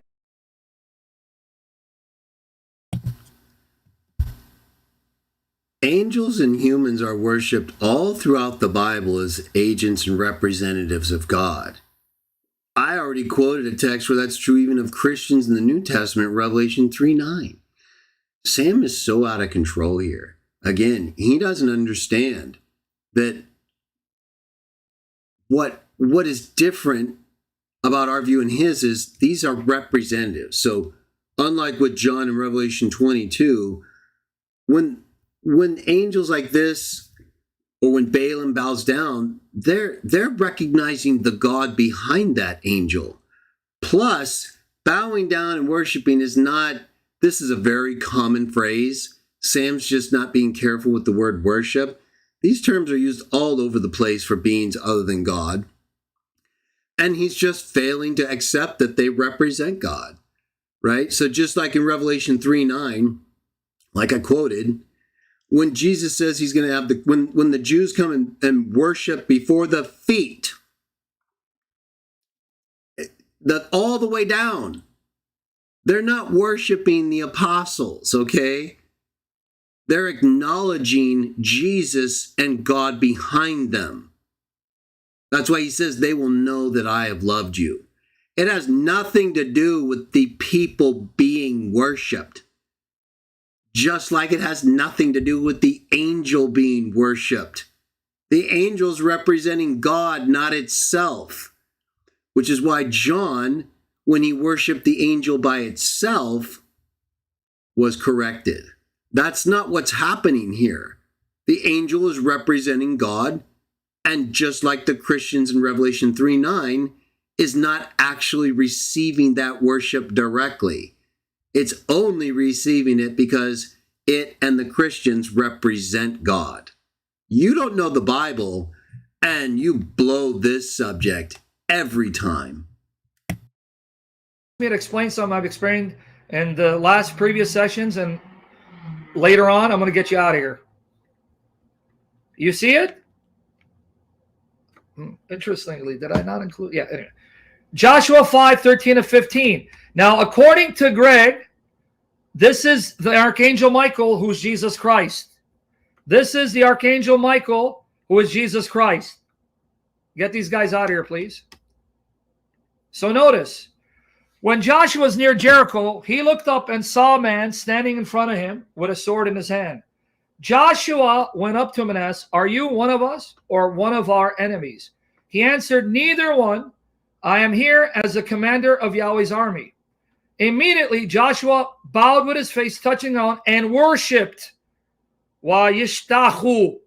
He asked, "Sir," actually. Exactly. So we have yet another example of someone who identifies themselves as a servant of God, the prince of the army of Ja'ol. This is an angel. It says that throughout the account. It's the prince. Michael is the great prince of Israel. Are you saying there's another angel who's a prince here, who's God, who's greater than Michael, who's the great prince of Israel? Obviously you are, because you don't know the Bible. It's a prince. It's the prince of God's army. Let's go to 1 Chronicles 29:20, everyone, because Sam is a pervert. And he doesn't understand the Bible. He regularly misquotes it and abuses it and doesn't interpret it correctly. He doesn't understand anything having to do with these angels. All he cares about is that he can identify one of them as God because he thinks he needs to do that for the church fathers that he's beholden to, like a bunch of other perverts. They all were influenced by Greek philosophy, have manuscript problems and other issues. But Sam and all these other people know how often they call Jesus an angel. They know the Bible calls him the archangel and angel of great counsel and all this stuff. So they've got to create a just new idea, right? Just this fantasy that has no biblical backing, okay? So just look, and this is going to come up, but Sam's not good with this subject at all, right? There are so many texts that prove he's lying to you. Look at this one. Then David said to the whole assembly, praise Yahweh, your God. So they all praised Yahweh, the God of their fathers. They bowed down, prostrating themselves before Yahweh and the king. It says right here, they all praised Yahweh. So this would have to mean Solomon and Yahweh are Yahweh. In Sam's world and thinking, which is retarded, all these people are worshiping the exact same two people in the exact same way. And it says they all did it to the Lord, the God of their fathers, but it says that's the Lord and the King. So Sam would have you think if something's directed to God and given also to someone who's not God at the same time, these people are so stupid. They think King Solomon is God. That's the logic for the angel of Yahweh in the Old Testament, for the Trinity in their version of it, and Jesus in the New. They can't figure it out, because to figure it out would be to figure out their lies. People are worshipped and bowed down before all the way to the ground, all through the Bible. Isaac did it several times to Esau, or I should say Jacob and Esau. All the way to his face on the earth, he worshipped him on his way to appease him. Sam is a liar, and he's confusing all of you. It's proven right here. Everybody knows the difference between the objects when they give them praise and worship. It can be the exact same thing, prostrating, that's the same word for worship in these texts Sam is using, the Greek word, which is related to the New Testament usage for Jesus. So he's crazy. And the Trinitarians just rape the Bible. They rape it of texts like this that prove our point, that show they're using the Bible incorrectly. If we interpreted the Bible the way they did, we would have a human king who's not Jesus as a member of the Trinity. Right? So a human king can be given all this, and the prince of the army of Jehovah, the archangel, the archistrategos in the Septuagint archgeneral, can't? You know, Sam, nothing you say makes any sense at all. The Bible doesn't qualify any of this at all and say you have to be an uncreated second person of a Trinity to receive worship as the prince of the army of Yahweh. The Bible shows all kinds of humans and angels receive worship, but it's not the same. And it's not a problem unless you start worshiping the individual as the individual, like John explicitly said he worshiped it as an angel. And then the angel went right back speaking for God once John was made clear that's who he was. Just an angel speaking for God, whom you admit is a created non-God angel of the Lord. So right here, all of these texts Sam's going to bring up are destroyed. He just doesn't understand the words for worship in the Bible. I have a whole video on it. I've written books on this. I've done Sam is just lying. He knows this. Okay, he knows all these texts that show how worship is given to other individuals who aren't God. And we're going to get to more of them in just a second that proves Jesus is not God. And this angel of the Lord, this prince of the army of Jehovah, they're not God. No, they're the angel of God. They're the prince of God's army. And they're being worshipped just like Solomon's being worshipped because they represent God. Trinitarians don't know the Bible, So we get all this.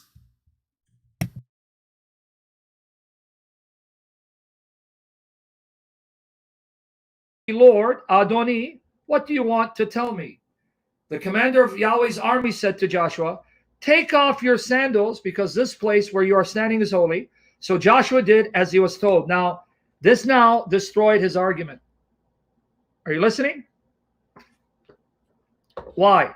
He just said, Colossians 2:18 says, you are not to worship angels, because you'll be a heretic. But the angel Lord is worship without a word of rebuke. And now, Greg, you can't appeal to agents. Right, because they're not worshiping the angel of the Lord. They're worshiping the Lord through the angel. Let me help you show you. He just said I can't refer to agency for an angel, right? So this guy's gone.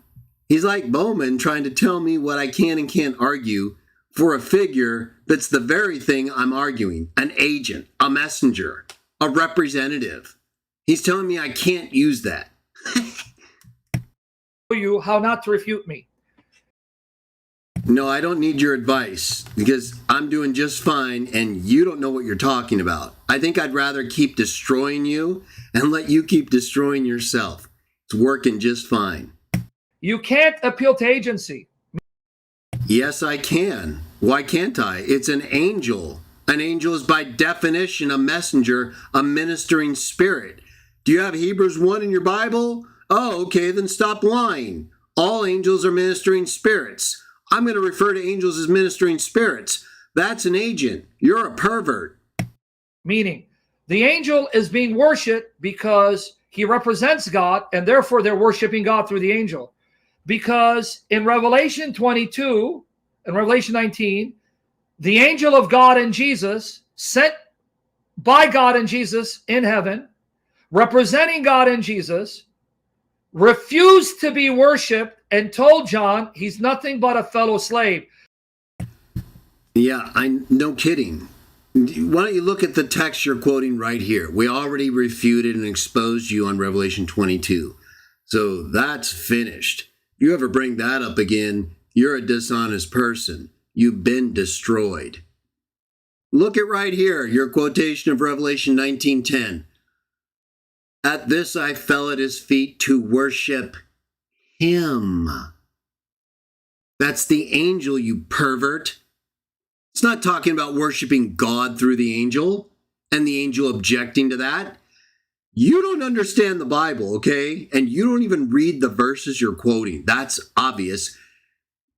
No more so than Revelation 22, where you totally lied about responding to Lady Guide.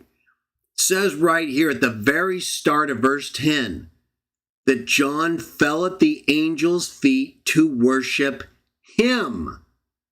In Revelation 22, it said worship the angel that had been showing me these things. It's explicitly showing that what you're doing is wrong and you can't even see it because you're blind as a bat. So both of these texts, Revelation 22 and Revelation 19, show that to worship an angel as an angel is wrong. Like the angel in Revelation 22 and right here say, worship God. And then they go right on speaking and acting as God, and there's never a problem again unless they worship it as an angel. So you're not doing anything but proving our point. You're not supposed to worship angels, pervert. You've got an uncreated angel as a consubstantial member of a trinity. Okay, you're worshiping angels. You may even have more than one that's an angel, again, because your church and other churches have frequently identified the Holy Spirit as an angel. You've said the Father delivers messages or gets sent like an angel. You're an angel worshiper, dude. And the accounts you're using to show agency isn't allowed prove just the opposite. It is allowed as long as it's agency. It's not allowed if it's not agency. And Revelation 19 and 22 are examples of people not worshiping God through agency. They're worshiping the angels like you perverts. So your appeal to agency won't save you. It's over for you, Greg. It's over for you, Greg. You caught it or no? No, I just totally showed you don't know what you're talking about. You literally are looking right at a text that prohibits angel worship, and you keep worshiping angels, and you don't understand that when you don't worship the angel and you worship God through the angel, there's never a problem. You literally gave several examples from the Old Testament where an angel that's not God is worshiped as God because he represents him. Here, 2 examples of angels being worshiped as angels disprove you and show you're a heretic. What do I mean? Revelation 19:10. It's over for you, Greg. Why? Because notice, when a created angel shows up, even though he's God's agent, representing God with God's authority, he cannot be worshipped, and he cannot allow people to call him God. Here it is. No, that's not true. We have examples of that happening all over the place, and all it prohibits is worshiping an angel. It doesn't say anything about calling him God or nothing. You're just making all that stuff up. And you're just proving our point that you're not supposed to worship angels as God, which is what you do. The very thing these texts prohibit, worshiping angels as God versus, like the angels tell them in both, worshiping God through the angel. You can't understand that, and yet you're teaching other people the Bible. So they have no chance. It is. That's not going to work, Greg. You would have been better off not to have done these sessions. Yeah, I can't wait for the next session, and it worked perfectly. You're just gaslighting yourself and pretending that it doesn't work like Bowman did. You guys can lie to yourselves all you want. You're not changing anything. You haven't scored one single point other than to kick the ball into your own net and go negative. You should have just ignored me and moved on.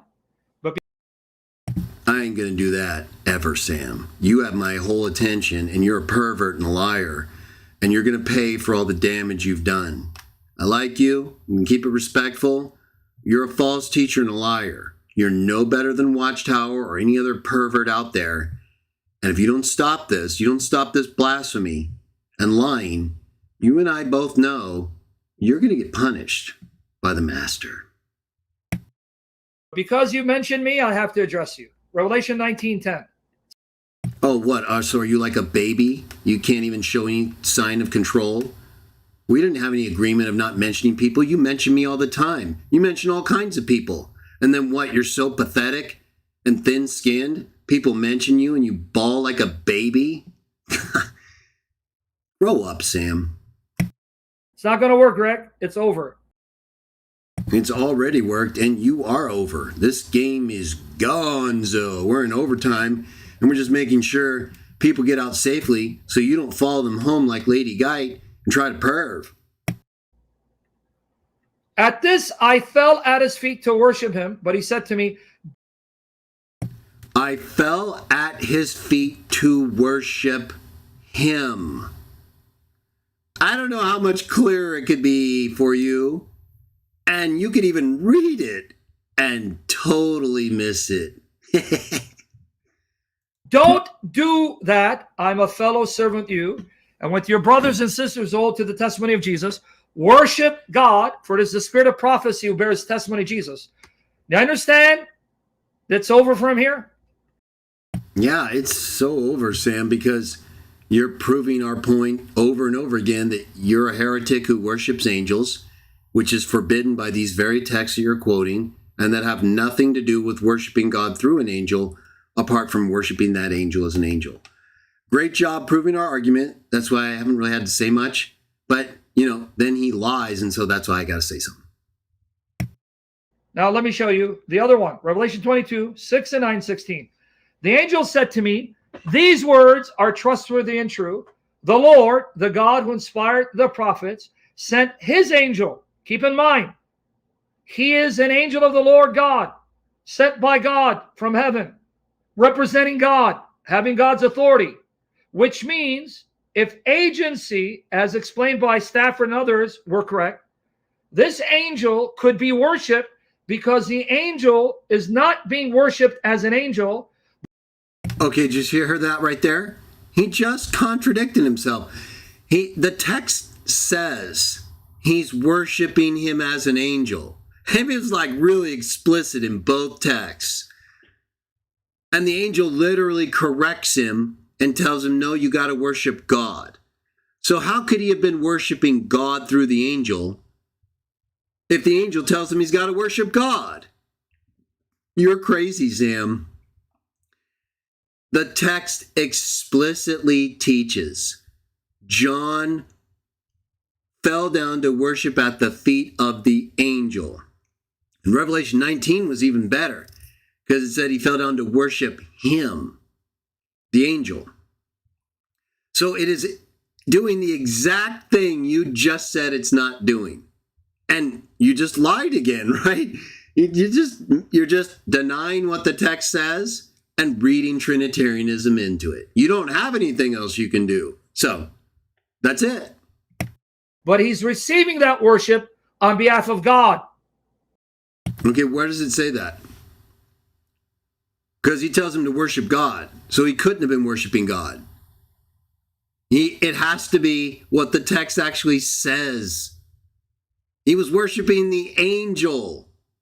And now you want to change it to mean he was worshiping God through the angel, and the angel corrected him and told him not to do that. No, it says he was worshiping the angel, and the angel corrected him and told him not to do that. So you're just wrong. You don't understand the Bible, and you're lying. If Stafford is correct, right? That means it makes no sense for him to refuse to be worshipped because Stafford is wrong. That's a circular argument, begging the question, and you're wrong. It says he worshiped the angel. The angel told him not to do that and to worship God. That's exactly our belief, and it's exactly against what you're doing. You worship an angel as God. You're a pervert. An angel who's a creature that represents God cannot. All angels are creatures. That's proven by Hebrews 1:7 and Hebrews 1:14. Receive worship from someone because agency will not allow the agent to be called God, worshipped as God, glorified as God. Okay, none of that is in those texts we just read. It explicitly said you can't worship the angel, which is what you're doing. It didn't say anything else. All this other stuff Sam is adding, this whole, it does, it won't allow for this and it won't allow you to be an agent for God. He's just making all that up, right? Like inventing things that aren't in the Bible. The only thing these texts he's been reading and misapplying this whole time mean, you're not supposed to worship angels. You're supposed to worship God. They explicitly teach that. He worships angels. We worship God. It doesn't work. They're butchering what agency means from Scripture. You haven't shown anything about agency other than what we believe it means. That these beings act for and speak as God. They're his angels and made spirits. All angels are ministering spirits. So what do you mean we don't understand agency? What do you think a minister or a servant is? They're all throughout the Bible. In fact, all these accounts you're using to show that you're wrong are proof that these angels act for and speak as God, and as long as you don't worship them as an angel, it's no problem for them to speak as God. Angel in Revelation 22 literally is doing. Blessed is the one who keeps the words of the prophecy written in the scroll. I, John, am the one who heard and saw these things. And when I had heard and seen them, I fell down to worship at the feet of the angel who had been showing them to me. But he said to me, don't do that. Greg, you just destroyed your position, my brother in humanity. I'm a fellow servant with you and with your fellow prophets and with all who keep the words of the scroll. Worship God. Now watch Jesus, though. Now Jesus is in heaven, right? He's with the Father in heaven.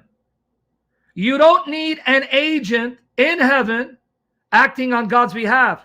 because God is in heaven. He can act for himself. It's only on earth that he uses agents. But in heaven, notice, the Lord, the God inspired the prophet, sent his angel, right? I, Jesus, have sent my angel to give you this testimony for the churches. I'm the root and the offspring of David and the bright morning star. This is why I write. This therefore means that either the New Testament is contradicting the Old Testament, or that Yahweh's angel is not a creature. Rather, this specific messenger is Yahweh Almighty himself, who's personally distinct from Yahweh, which is why he can be his messenger, while also being... So we're getting Trinitarianism read right into the text. Truly God in nature. Hence, seeing that the angel is God himself, functioning in the role of a messenger, he therefore can be worshipped without this violating the Bible's prohibiting believers from worshiping angels. You see the destruction? Yeah, I can right here, Nehemiah, by sending you the Shia to prostitute you. Did it sink in or no, guys? Did you get it? No, there's a lot to discuss, JBM. And you don't know what you're talking about. Just take it easy. You chime in again, I'm going to get you out of here. You see it, right? So if he tells you, let's see if you, Ricky, good to see you. Let me explain. If he says, well, hold on. The angel of Yahweh, the reason why he was worshipped is because he speaks on God's behalf, representing God. No, you don't understand. The angel of Yahweh is not worshipped. Okay? That's what you're not understanding. Prince of the army of Jahol is not worshipped. It's God, Jahol, who is worshipped through them. That's why Revelation 19:22 say what they say.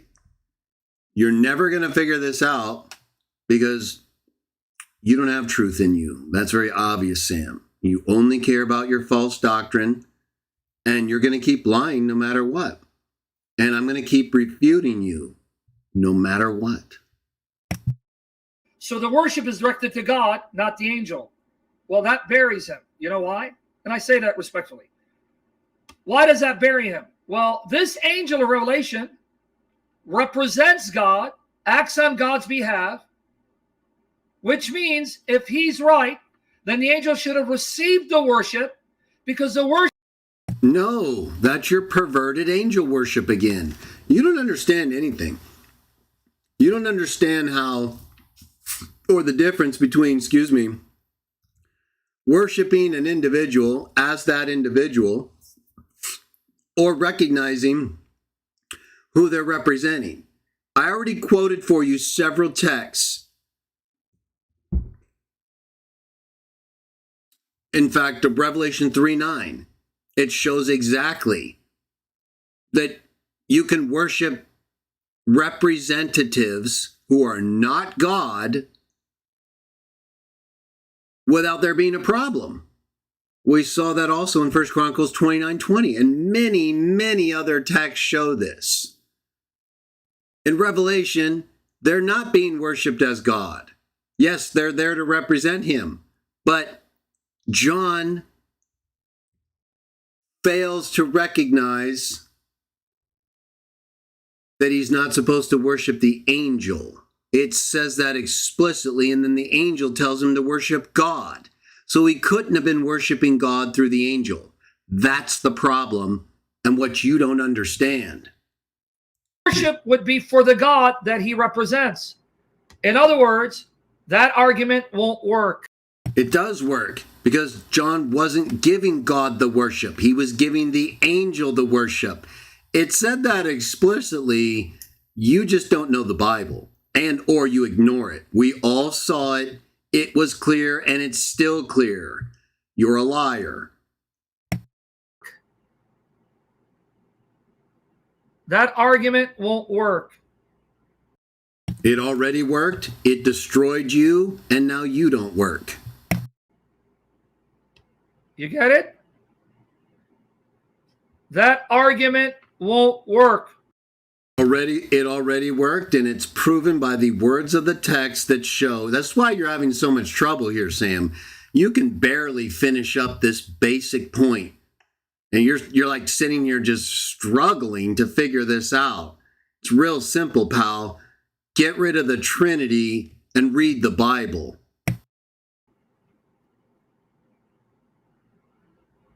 If you guys pay attention, you're going to learn. If you're distracted, you're not going to learn.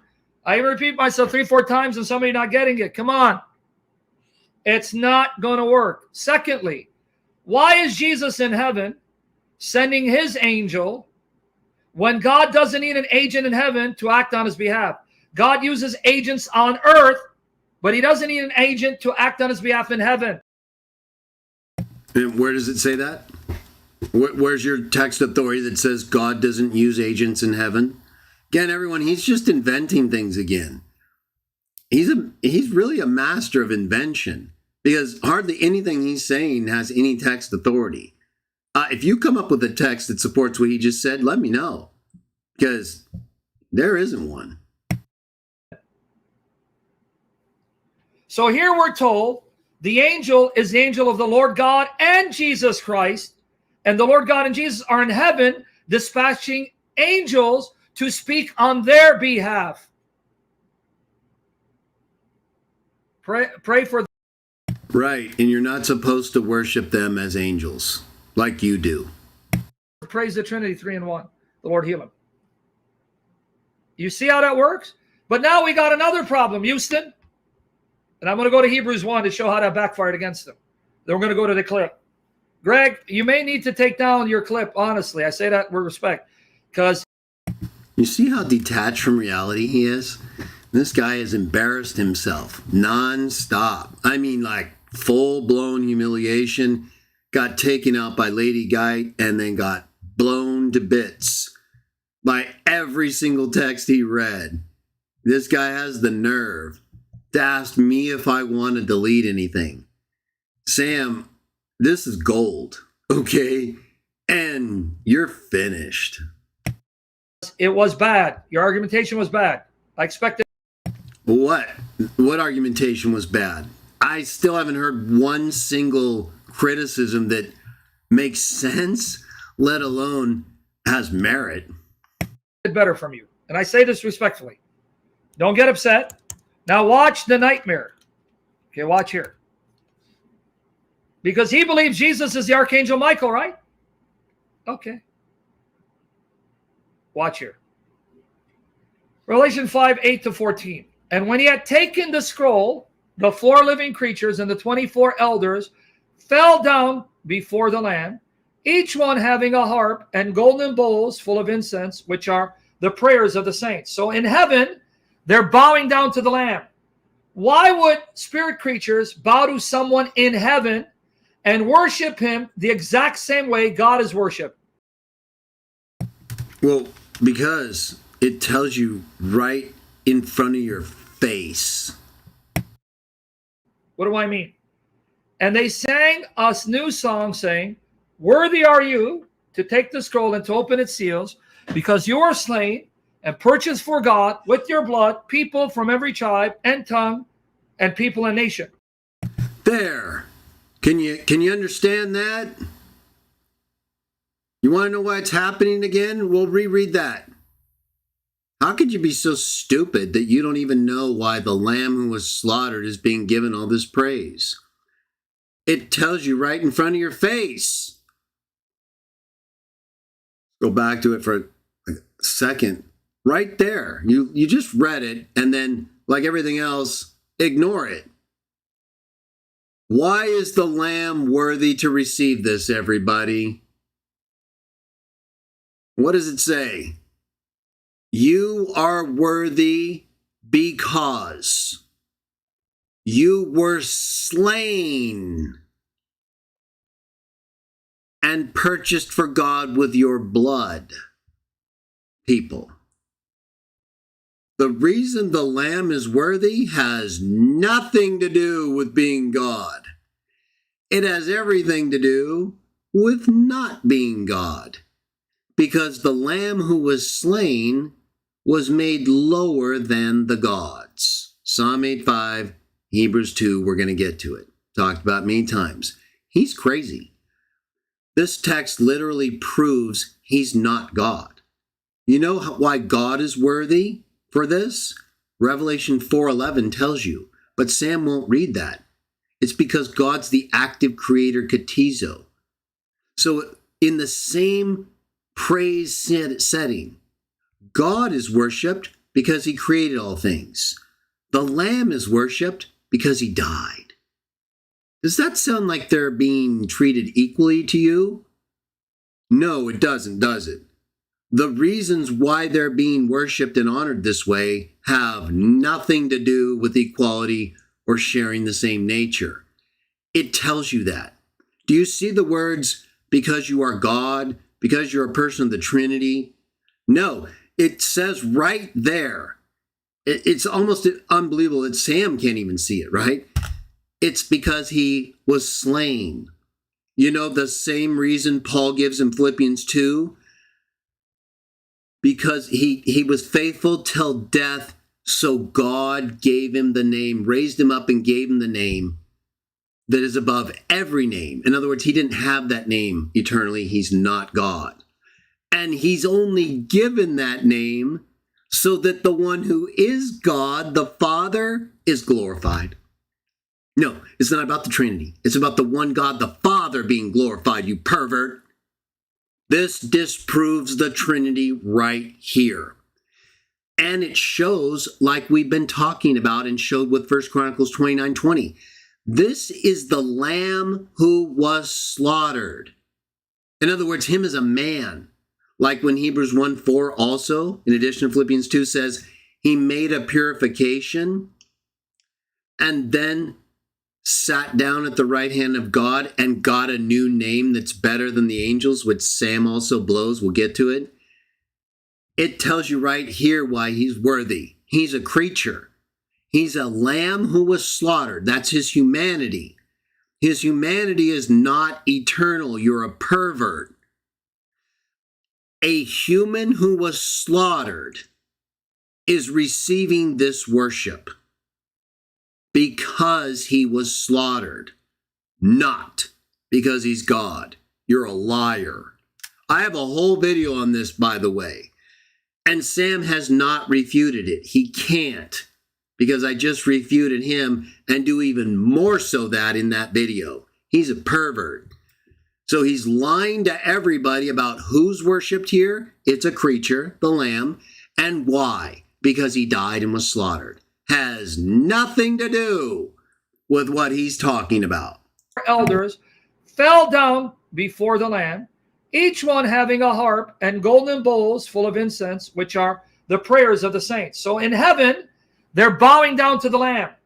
Why would spirit creatures bow to someone in heaven and worship him the exact same way God is worshipped? I just told you, the text tells you, and you're still blind. What do I mean? And they sang a new song saying, worthy are you to take the scroll and to open its seals, because you are slain and purchased for God with your blood people from every tribe and tongue and people and nation. And you made them to be a kingdom and priests to our God, and they'll reign upon the earth. Then I looked and I heard the voice of many angels around the throne, and the living creatures and the elders, and the number of them was myriads of myriads and thousands of thousands, saying with a loud voice, worthy is the Lamb. So now the whole angelic host are giving Jesus the exact same honor, glory, power Father receives. Worthy is the Lamb that was slain to receive power and riches and wisdom and strength and honor and glory and blessing. Now, the obliteration of Arianism and Jehovah's Witnesses Unitarianism. Watch the language. And every created thing, not some, every created thing which is in heaven. Well, if Jesus is the Archangel Michael and he's a creature, he's in heaven. That means he should be included. Right, and just like in Hebrews 1:14, it says all, that's the same word translated every here. It says all angels are ministering spirits. And you deny that. You deny what it says, and then you come here and claim this has to mean everything. Well, then Hebrews 1:14 has to mean everything too. You don't get to pick and choose, you pervert. But, Sam, you're so ridiculous. It's just like Colossians 1, everybody. I'm going to show you in a moment. There are numerous texts in Colossians 1 where this language is used with exceptions, and they know it. They just lie to everybody. Look right here. It's talking about the Lamb. Look where I just moved my picture from. See right there to the left? I guess probably to your left. But to the left of the screen. Worthy is the Lamb that was slain. That's a creature. That's not an eternal being. The Lamb, that's the humanity.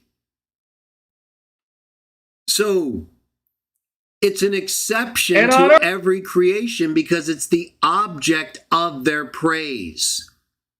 Just like in 1 Chronicles 29:20, it said all the congregation worshiped God and the king. Well, the king is obviously the ruler of the congregation. Remember, he's an exception, though. He's the object of everyone else. It's the same here. It's the same everywhere. Let's go to Colossians 1 because Sam is a pervert and he doesn't understand the Bible and he lies to protect his false doctrine, right? So we got Sam totally ignoring use of all or every in Hebrews 1:14. Because he wants an exception for an uncreated angel who's the second person of the Trinity. He doesn't want that angel to be part of every angel is a ministering spirit. Then he jumps over to Revelation 5, where it literally describes a creature, a slaughtered lamb. And Sam then sees all creatures and thinks, well, the slaughtered lamb must not be a creature then. Yeah, Trinity. No, stupidity. It's a creature. Even you have to admit the slain lamb is a creature. You can't slay God. And his humanity is what died. It's not talking about anything else but the slain lamb. That's it. Anything else is your perversion, okay? So you're literally saying a creature is worshipped the same as God and is God, just like you do for the angel, who's also a creature that you worship as God. Neither one is true. They're both creatures. One is worshipped only if God is the object. And in the case of the Lamb, it's worshipped because it died faithful to God. Philippians 2:9-11, Hebrews 1:4, Revelation 5. They all say the exact same thing, and none of that would apply to God who can't die, Habakkuk 1:12, non-Masoretic text reading, and everybody knows God's eternal, Psalm 92. God doesn't die, you pervert.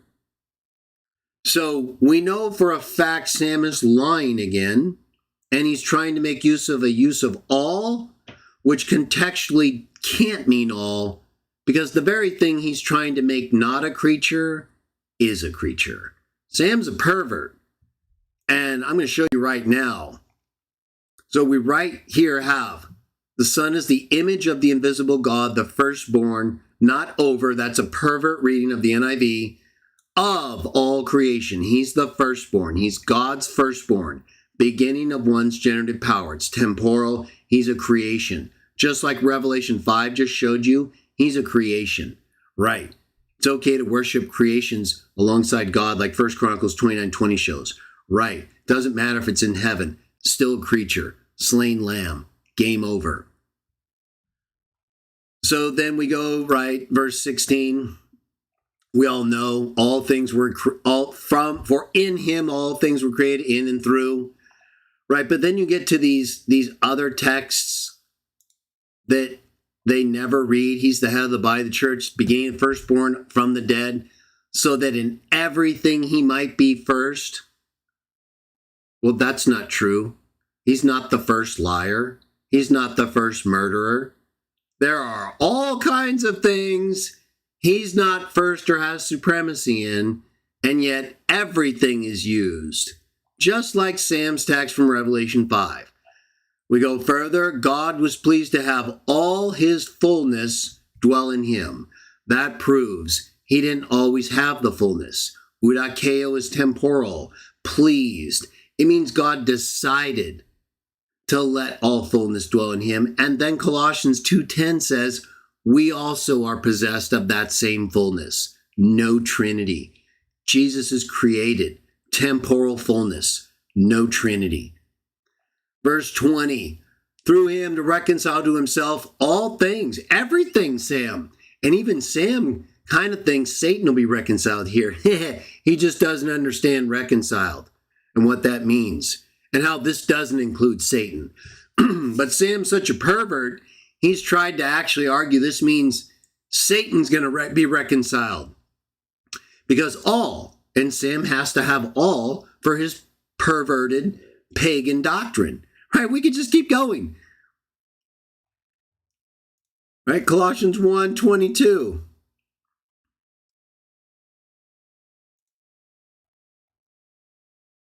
"23. If you continue your faith established and firm, do not move from hope. This is the gospel you have heard and that has been proclaimed. Every creature under heaven, you pervert." Right there. Every creature under heaven does not mean every creature under heaven. No way every creature under heaven heard the gospel. You don't understand the Bible, pervert. So every creature in heaven or under heaven in Revelation 5 doesn't also have to mean everyone. And the very fact that it's the slaughtered lamb that's the exception proves you're a liar. It's so ridiculous and over. Sam's been destroyed, everyone. Let's keep going. Earth, and under the earth, and on the sea, and all things in them. So John is pressing the point. Every creature in all of creation, no one excluded. Yeah, every creature under heaven heard the good news, didn't it, Sam? Did it? No, it didn't, did it? I want to know, does Sam Shamoon believe that every creature heard the gospel according to Colossians 1:23? No, you're a pervert. So until you explain that, Sam, you've been defeated on Revelation 5. I have a whole video on it, everyone. Sam also doesn't understand all the other texts we talked about, including Hebrews 1:14, where he lies and says it doesn't mean all angels. Here it means all things. There it doesn't mean all angels because of Sam's doctrine. But wait, if Greg is right, Christ is the Archangel Michael, he's a creature, then that means he should be included because every creature in heaven, every creature on earth, every creature underneath the earth, and the sea, all things in all creation. Yeah, that would also include the slaughtered lamb too, which would mean you have the slaughtered lamb praising himself because the humanity of Jesus is a creation. So you see how ridiculous your argument is? And also, Colossians 1:20 proves every creature under heaven is not what that means. You just don't understand the Bible and you interpret it selectively to fit your doctrine. We can all see this. The exceptions are literally staring you in the face. You still miss them. Heard saying, to him who sits on the throne and to the Lamb. Game over, Arianism. Time to find another religion. Be the blessing and the honor and the glory and the might forever and ever. The Lamb receives the exact same glory that the Father receives for the exact same duration from every creature in existence, showing. No, you just don't understand the Bible. Otherwise, it would be coming from the Lamb himself, who is also a creature. No one can deny that. It's his humanity that was slain. So we know the Bible is just using all-inclusive language with explicit exceptions that you won't accept when it's your doctrine that's involved. When your doctrine is involved, Hebrews 1:14, all of a sudden, all doesn't mean all. When your doctrine's involved, Colossians 1:20, all of a sudden, every creature under heaven doesn't mean every creature under heaven. All of a sudden, when your doctrine's involved, you've got a creature being worshipped alongside God and you claim he's God. No, it's a human who was slain. We saw a human who wasn't slain as king of Israel also being worshipped by the same people in the same setting with the same words with God. You don't understand the Bible. You're a pervert and a liar. And I'm going to keep saying it, but it's pretty ridiculous.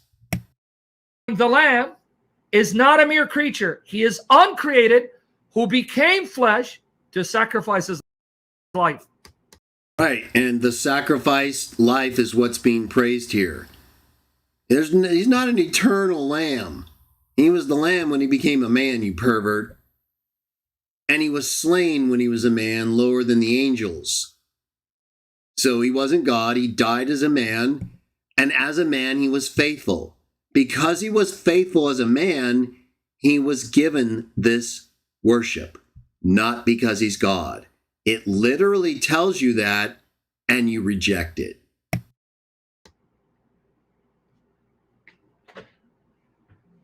And yet, angelic creatures cannot be worshipped.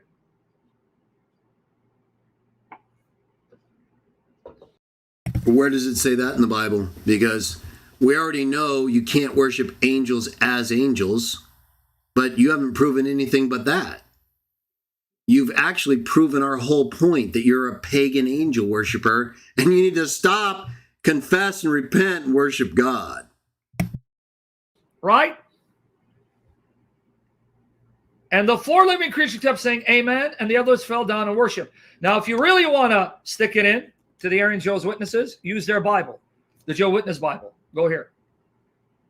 See what I told you why this was a godsend that he did this response? Because it's backfiring. Greg, the God you worship is not the God of Scripture. He's not the real God. Oh, really? Well, let's just put that to the test real quickly. So, my God is one God the Father. It's real simple, and there's nothing else to it. It's just that. Sam says, my God's not in the Bible. Okay. 1 Corinthians 8, 4. Let's see. An idol is nothing at all in the world, and there's no God but one. For even if there are so-called gods, whether in heaven and on earth, as indeed there are many gods and many lords, those NIV quotes are pervert quotes because it's going against what the text says. Indeed there are many gods and many lords. Verse 6, to us. One God the Father. Wow! How about that? Pervert Sam says my God's not the God of the Bible. My God is explicitly the God of the Bible. Your God is not. You're a liar and a pervert. The triune God lives. He's Jehovah. Why fight it? Just give in. Yeah, I just won't, okay? I'm going to take you down because you're pathetic. The more you do this, you're just upsetting me. The more you condescend me like this, you're being disrespectful. You better get some respect up here, or I'm going to shut your mouth even more than I already have and plan on doing. You need to be careful, Sam. I'm not playing games with you.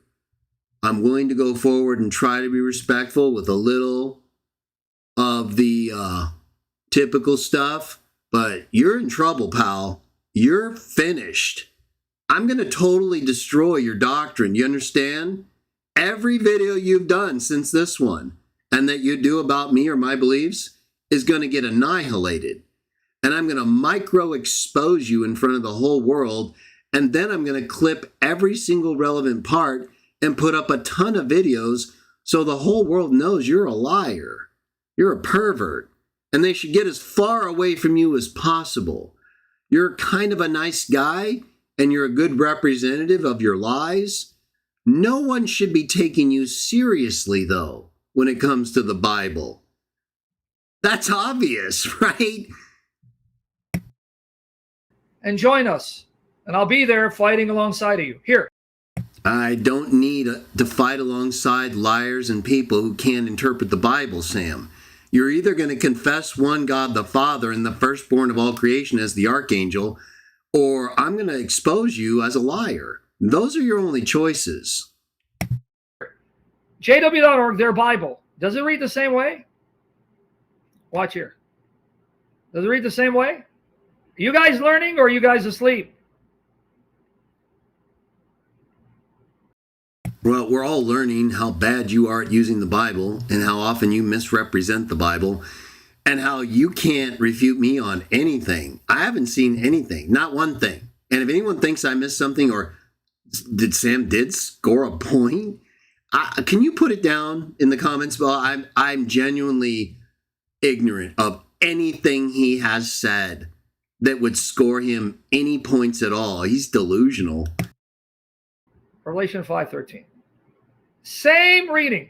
And I heard every creature in heaven, on earth, underneath the earth, and on the sea, and all the things in them saying, to the one sitting on the throne and to the Lamb.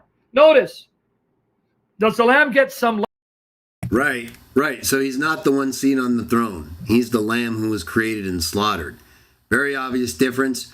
Revelation 4:11 also makes clear the difference. You just don't understand the Bible. Lesser type of honor, or the exact same worship that the Father receives for the same duration?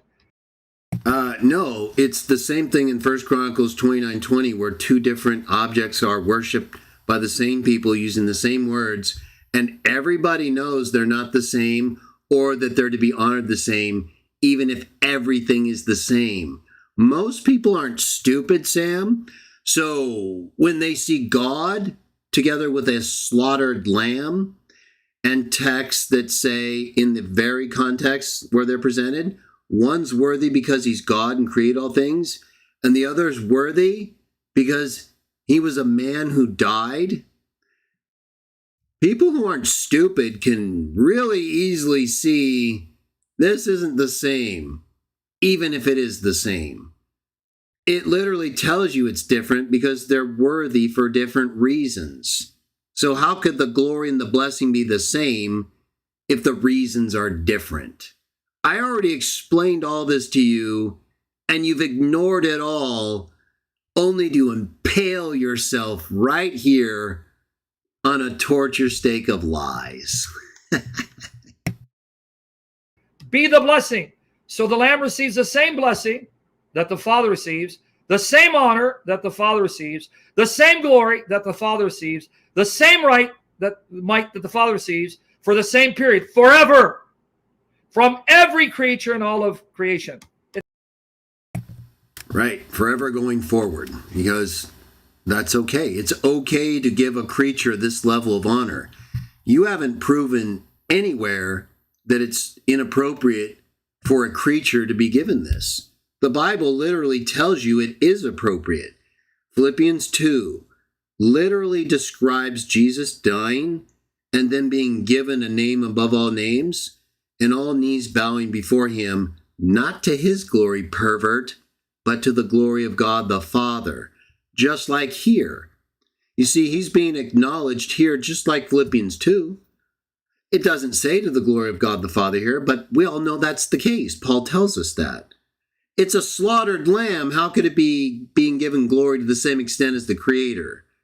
No. Just because they're in the same setting, being given the same blessing and honor and worship by the same people is no different from 1 Chronicles 29:20. It explicitly tells you the reasons are different, and one of them is a creature and the other one's God. It couldn't be any more different, and you still don't understand the differences. Well, we do. It's game over. That's it. It's over.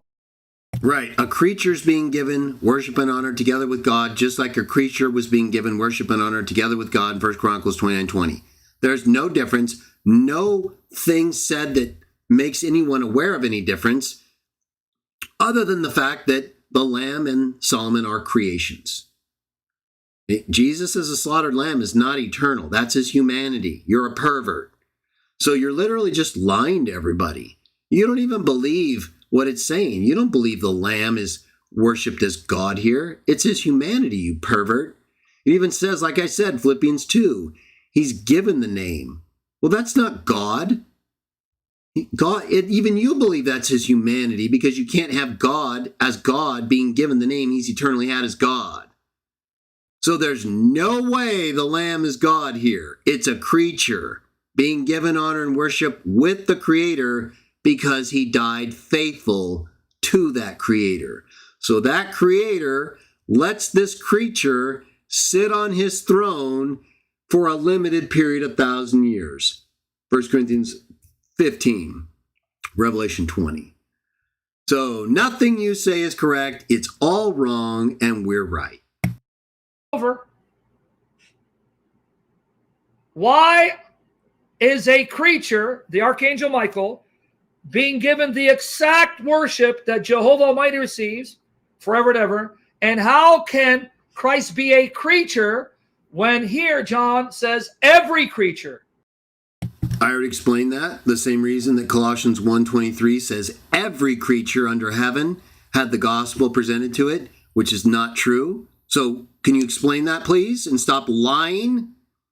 It also explicitly gives you the exception, just like in Colossians 1:15, firstborn, with respect to all things, by saying it's the Lamb who was slaughtered, which is a creature. Even you believe that's a creature. So you're just contradicting yourself and sounding stupid. In all of creation, gives the Lamb the same worship, which means the Lamb is not part of creation. No, it doesn't say that at all. You just added that to the Bible again. The Lamb is part of creation. It was killed. It was slaughtered, you pervert. Philippians 2:9-11 and Hebrews 1:4 are all talking about the exact same thing right here. It's his humanity. It's him dying. That's the only reason. Philippians 2:9-11, Hebrews 1:4, and Revelation 5 say the Lamb is given this honor, glory, and worship. That's it. There's no other reason. So Sam has to invent things and lie, right? He's just trying to get you confused over words. He knows mean things or have exceptions he doesn't want to admit. He's a pervert. He is with the Father on the uncreated divide, even though he became a lamb, flesh, because his human nature is created. His human nature is created right there. Well, what was slaughtered, you pervert? What does Philippians 2 say? Who died? He was faithful until death and then raised by God, given the name above every name, so that he would be Lord and all knees would bow to him in heaven and on earth. What do you see right here? It's the same thing. So if Philippians 2 tells you the reason he's given all this is because he died as a man and God gave him authority and a name he didn't have, and it's all to that God's glory, why are you having such a problem here? Do you not understand Philippians 2?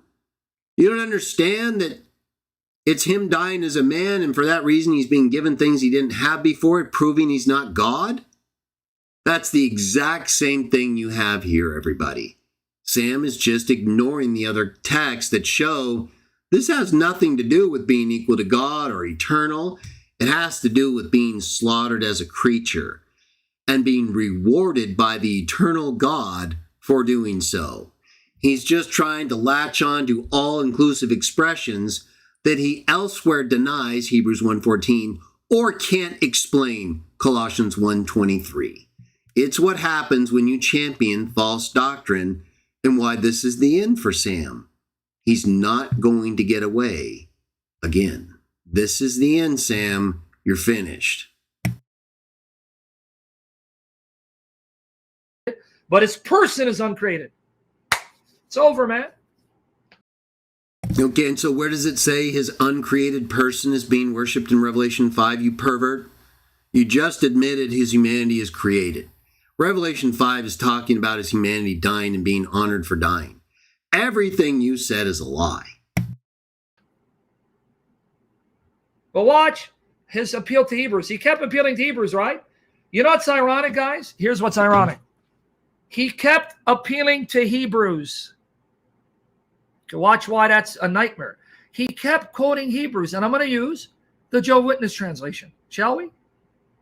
Even though they mistranslate Hebrews 1:8. And Stafford accepts the reading, your throne, O God. But no, I don't. So you're wrong on that too. I just believe that if you translate it that way, you're calling King Solomon God from the original source. And it also says that he has a God. That's not how that text is translated. You guys are wrong. Now, I have a whole video that Sam has been ignoring because he's a pervert. And I'm just going to show it right here because I'm sick of Sam lying to everybody. I responded. I've got a whole video on the translation of Hebrews 1:8 that's been up for several years. Talked about it in my books, my debates. He's just lying to everybody, okay? So Sam, he's doing a live. I just saw he's doing a live stream right now. He's so bothered by me destroying him. He's trying to do a competing live stream to take away from what I'm doing. Sam is an insecure narcissist. He's a pervert, right? I can see right here he's doing a live stream while I'm doing a live stream showing he's not listening. He never listens because he never learns, and he's a pervert. So obviously Sam is disrespectful and doesn't care about facts. If he did, he'd be listening right now. But instead, he's doing a live stream. That shows you right there how insecure and narcissistic he is. He does not care. He's not going to pay attention. He's not going to learn anything. Now look, I have shown that Sam and his interpretation of Hebrews 1:8 is ridiculous. In the Hebrew text and Greek text, it literally is word in the Greek text. It's like the exact same words as the NWT translation. The only thing missing is the verb, which is often understood and omitted in Hebrew, and also in the Septuagint translation, which in this video right here, translation issues number 4. But with reference to the Son. This video right here destroys Sam's whole argument on Hebrews 1:8. If you notice, I did this back in 2021 on January 2nd. So Sam is over 3 years behind this video. I wonder why. Because I show grammatically his translation's a joke. And our translation is correct. And he's a pervert who doesn't understand Hebrew or Greek. I dare you, Sam, to try that. Because you're not going to make it out alive. To try to use the Hebrew and Greek in this text, I don't think you can do it. You're just going to invent things and deny what I've proven in this video. But this was 3 years ago, Sam, almost 3.5 years ago. I'd sure appreciate it if you stop lying to people like you've answered me on these things when you haven't. Because you're proving right now you still don't know the arguments of this text. Maybe you're not number one, Sam. Well, probably. I don't think any Trinitarian has enough information to deal with what I presented. I think you're all hiding and lying and running from the truth. So anyway, this is another refutation of Sam's whole position. He's just lying again. I'm just going to use it. Watch here. Hebrews, right? I mean, it's astonishing. He doesn't see how Hebrews annihilates his position. They can't, Frank. You can't say every creature in heaven, every creature on earth, every creature underneath the earth, every creature in the sea, and all things in them, but say, oh, but the Lamb is exempt. What are you talking about? The Lamb is exempt. It literally exempts it in the very text you read. And there's exemptions for uses of all over the place. You yourself, pervert, make an exception for all in Hebrews 1:14. You're insane and dishonest, pal. You can't interpret anything. You're literally lying to everybody. And Colossians 1:23. You've never read that verse apparently. Apparently Sam Shamoon and this Frank James have never read Colossians 1:23, everybody, because according to them, every creature means every creature. So every single creature heard the gospel in the first century, which isn't possible. That's not what it's saying. These guys just don't believe the Bible, and they latch on to these expressions that are contextually qualified because they don't have anything else left. If they can't create like all-inclusive statements with no exceptions, they don't have anything, and they still don't. But at least they can try to fool you with all. It says all, it says every. Yeah, so do all these other texts that you don't believe all is all and every is every. So you're a liar and a pervert. Then it's not every creature in all of creation. Makes no sense. It makes perfect sense when you actually understand how to interpret the Bible and don't try to force all-inclusive statements with exceptions into it when you yourself know there are exceptions that are stated in the very text you cite. Okay, you following me? I need you to pay attention. He quoted Hebrews 1:7 to show that created spirits, spirit creatures, angelic spirits are created servants, right? But ironically, he would appeal to this. Why? Also, he says about the angels, he makes his angel spirits and his ministering from fire. Did you catch it here? Right. His angels, he makes spirits, flames of fire. Real simple, real clear. Let's see what you do with it. Okay, so he just quoted this to show, see, Michael is a made spirit. Michael, the angel of Ja'ol. All angels. It says all angels in verse 14, but we'll see if you deal with it. Created, so is the angel of Yahweh. And they're made to be servants. All right. And then he quotes 13. 14. Are they not all spirits for holy service sent out to minister for those who are going to inherit salvation? So you understand? He quoted Hebrews 1:7 and 14. And he quoted Hebrews 1:7 and 14 to show that Michael is one of these made spirits, and erroneously assumes the angel of Yahweh is. Okay? And these made spirits, right, were made to serve, to minister. Ironically, he would appeal to this. Why? Also, he says about the angels, he makes his angel spirits and his ministering from fire. Did you catch it here? Okay. So he just quoted this to show, see, Michael is a made spirit, created, so is the angel of Yahweh. And they're made to be servants. All right. And then he quotes 13. 14. Are they not all spirits for holy service sent out to minister for those who are going to inherit salvation? So you understand? He quoted Hebrews 1:7 and 14. And he quoted Hebrews 1:7 and 14 to show that Michael is one of these made spirits, and erroneously assumes the angel of Yahweh is. Okay? No, I don't assume anything. It just says that, and I believe it. These made spirits, right, were made to serve, to minister. Okay, now watch the nightmare. Do you know why Hebrews cited these passages? Here's what baffles. Okay, so did you just see what happened? He read the texts that are my argument, and now he's not going to deal with them. What Sam's going to do now is what Trinitarians often do.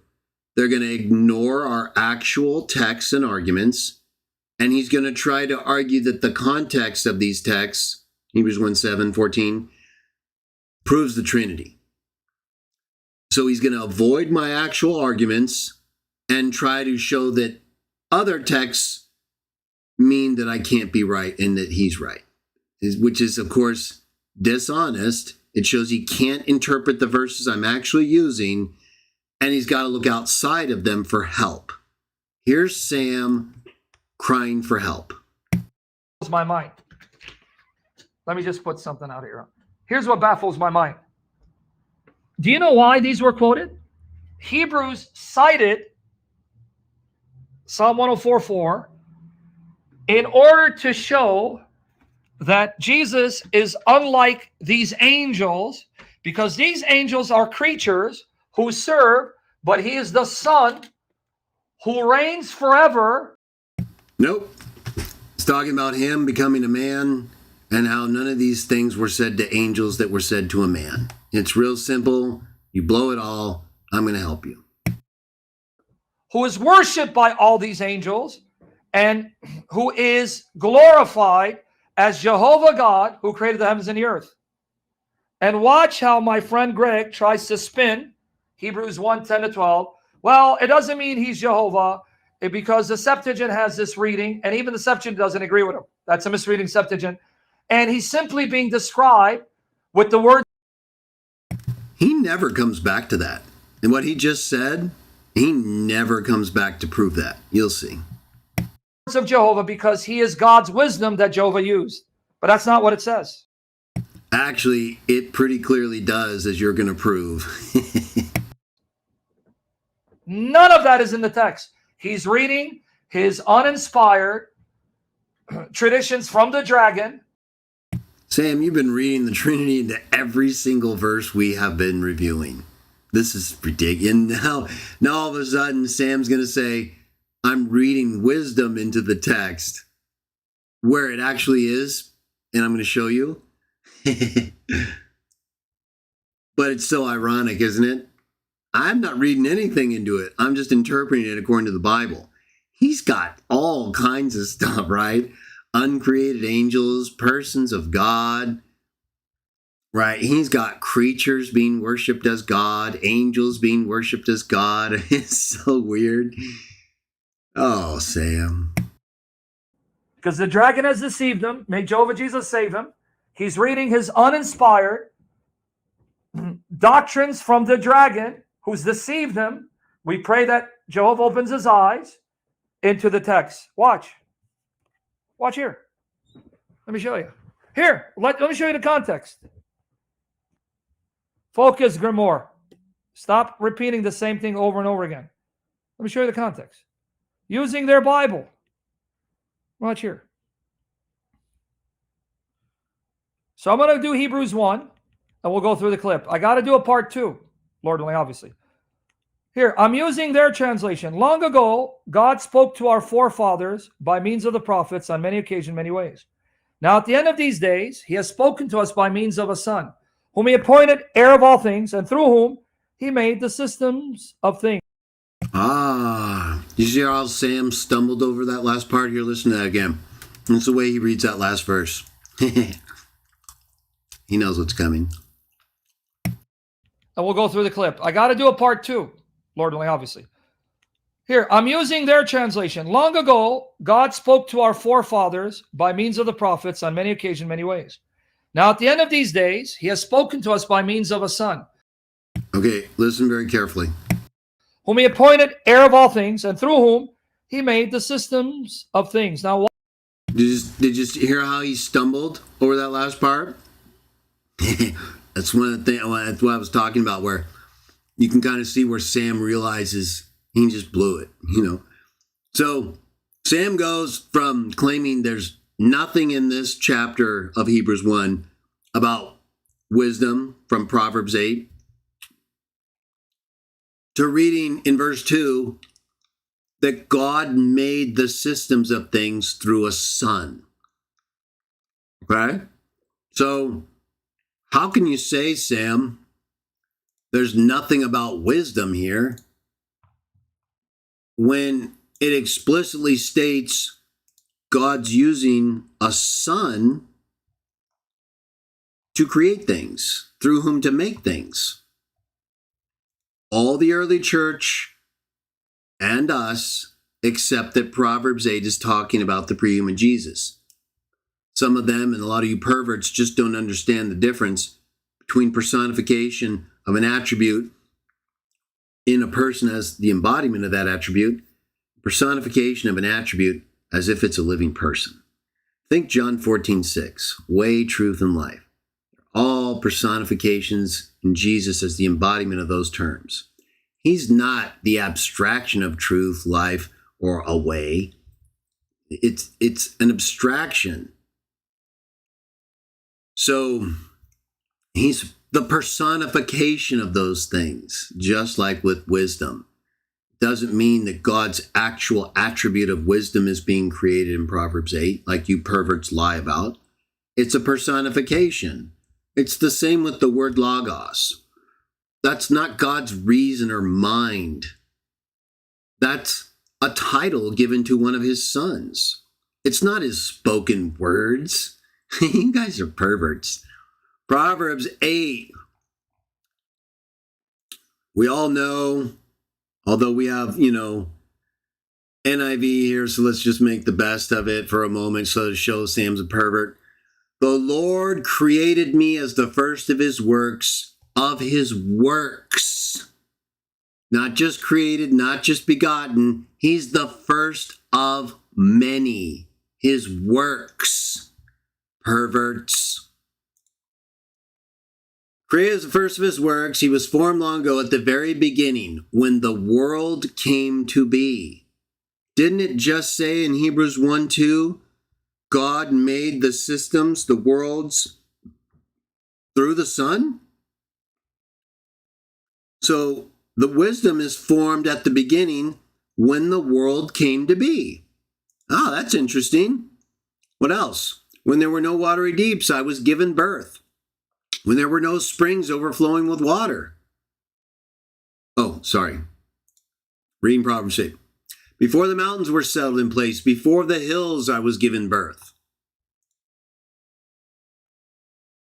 Before he made the world or its fields or any of the dust of the earth. I was there when he set the heavens in place, when he marked out the horizon on the face of the deep. When he established the clouds above and fixed securely the fountains of the deep. When he gave the sea its boundary so the waters would not overstep his command, and when he marked out the foundations of the earth. Then I was constantly at his side. I was filled with delight day after day, rejoicing in his presence, rejoicing in his whole world, and delighting in mankind. So this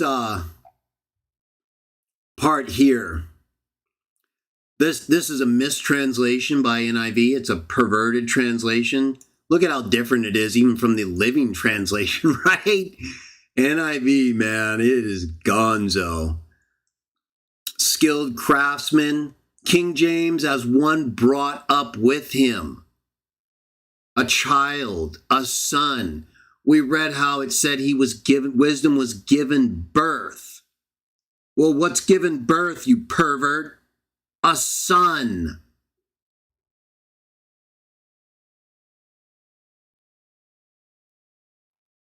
I'll say basically the same thing in most respects. So we already know he's given birth right here. What was that? I think in verse 25, 24, 25, several times. I was given birth before all this. So we have a child being born here, created, same thing. They're literally used in parallel sequence in this chapter. And then right here, you have birth and you have other terms denoting temporal creation. So how can you say Hebrews 1 doesn't involve wisdom when it literally refers to the Son who was given birth before everything else was made through that Son? Do you understand how ridiculous you are? How you don't see wisdom as the Son through whom God made everything in Hebrews 2, when it tells you right here wisdom was given birth as that Son before everything else was made, proves you're stupid.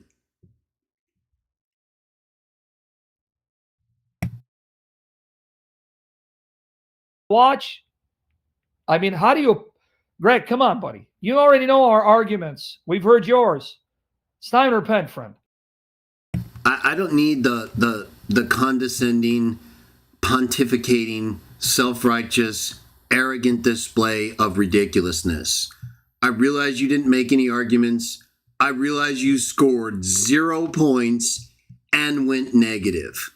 So it's understandable, but it's pathetic. He is the reflection of God's glory, the exact representation of his very being.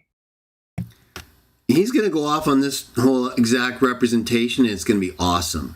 But he always skips reflection of God's glory. Hey, Sam. No. If he's a reflection of God's glory, he's not even the glory. It's talking about a reflection. Or in the passive sense. It could have an active sense of, the effulgence, the expression, instead of the reflection. It doesn't matter, though. It still shows he's only a part of it. He's a reflection of it. Can you imagine what the whole real thing is? So right here, it shows he's not God. He's not even of God's nature in sharing it. A reflection doesn't have the same nature as the original. It's an image mirrored back to the original. It's totally separate. It's not even an existing thing. And so, again, it's only figurative. But the consequence of the figurative use show they're not the same. One's a reflection of the other. One's an expression of the other. And the other is the other. So the Trinity's finished. This all fits. Wisdom's right there in verse 2, and you missed it. Oh, this is going to hurt. Character. And he goes, well, he's a copy. He comes later. No, there's nothing about copying here. That's exactly what it's about. It's exactly what the word means. Character. It means an imprint made by a ring into wax. It's not even about making an imprint in the same nature, but a totally separate substance and just showing the image of the original. So you're ridiculous. And this totally destroys your argument. I use this all the time.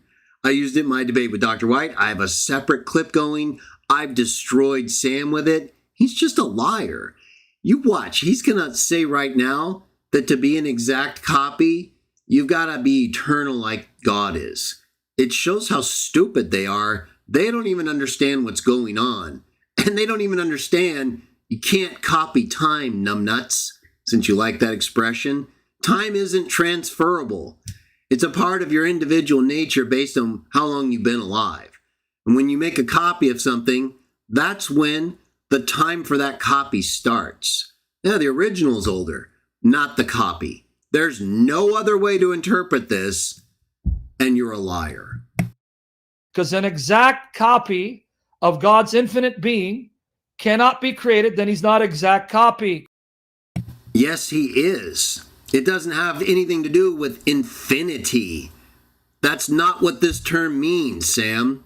So you need to do a word study, okay? Why don't you pull out Vines or something really simple so you can figure this out? This is an imprint that's made by a ring in wax.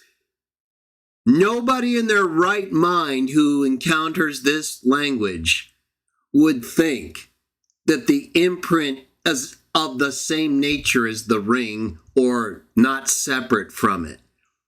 It requires separation, requiring temporality, and no one copies the age of the original onto the copy. That's a retarded argument that Rob Bowman tried to use, and that others have tried to use, and that I destroyed in my debate with him when he tried to say Jesus is like a Kinko's copy. No, it's just you guys are not smart when it comes to basic words that contradict your doctrine. It has nothing to do with copying age and wouldn't even make sense from that perspective. But because your doctrine doesn't make sense, it doesn't matter. You're just vomiting your doctrine all over this text. He's created, firstborn of all creation, copy of God's image. Sorry. Greg, you've been told this, which is why in his translation, he doesn't even use the word exact. He uses a copy. Oh, so Sam is now going to tell us that the NWT is just perfect. I don't think Sam understands what he's talking about. An exact copy of anything doesn't mean you're as old as the copy. The very idea of a copy, the whole point of a copy, or even a representation, is that it's not the thing it's representing, right? It's a representation. I know it's a little hard for you to understand these words and concepts, Sam, because you guys are stupid. Exact is exactly what I told you. So when the ring goes in the wax, the image it leaves is exact. That's what it's talking about.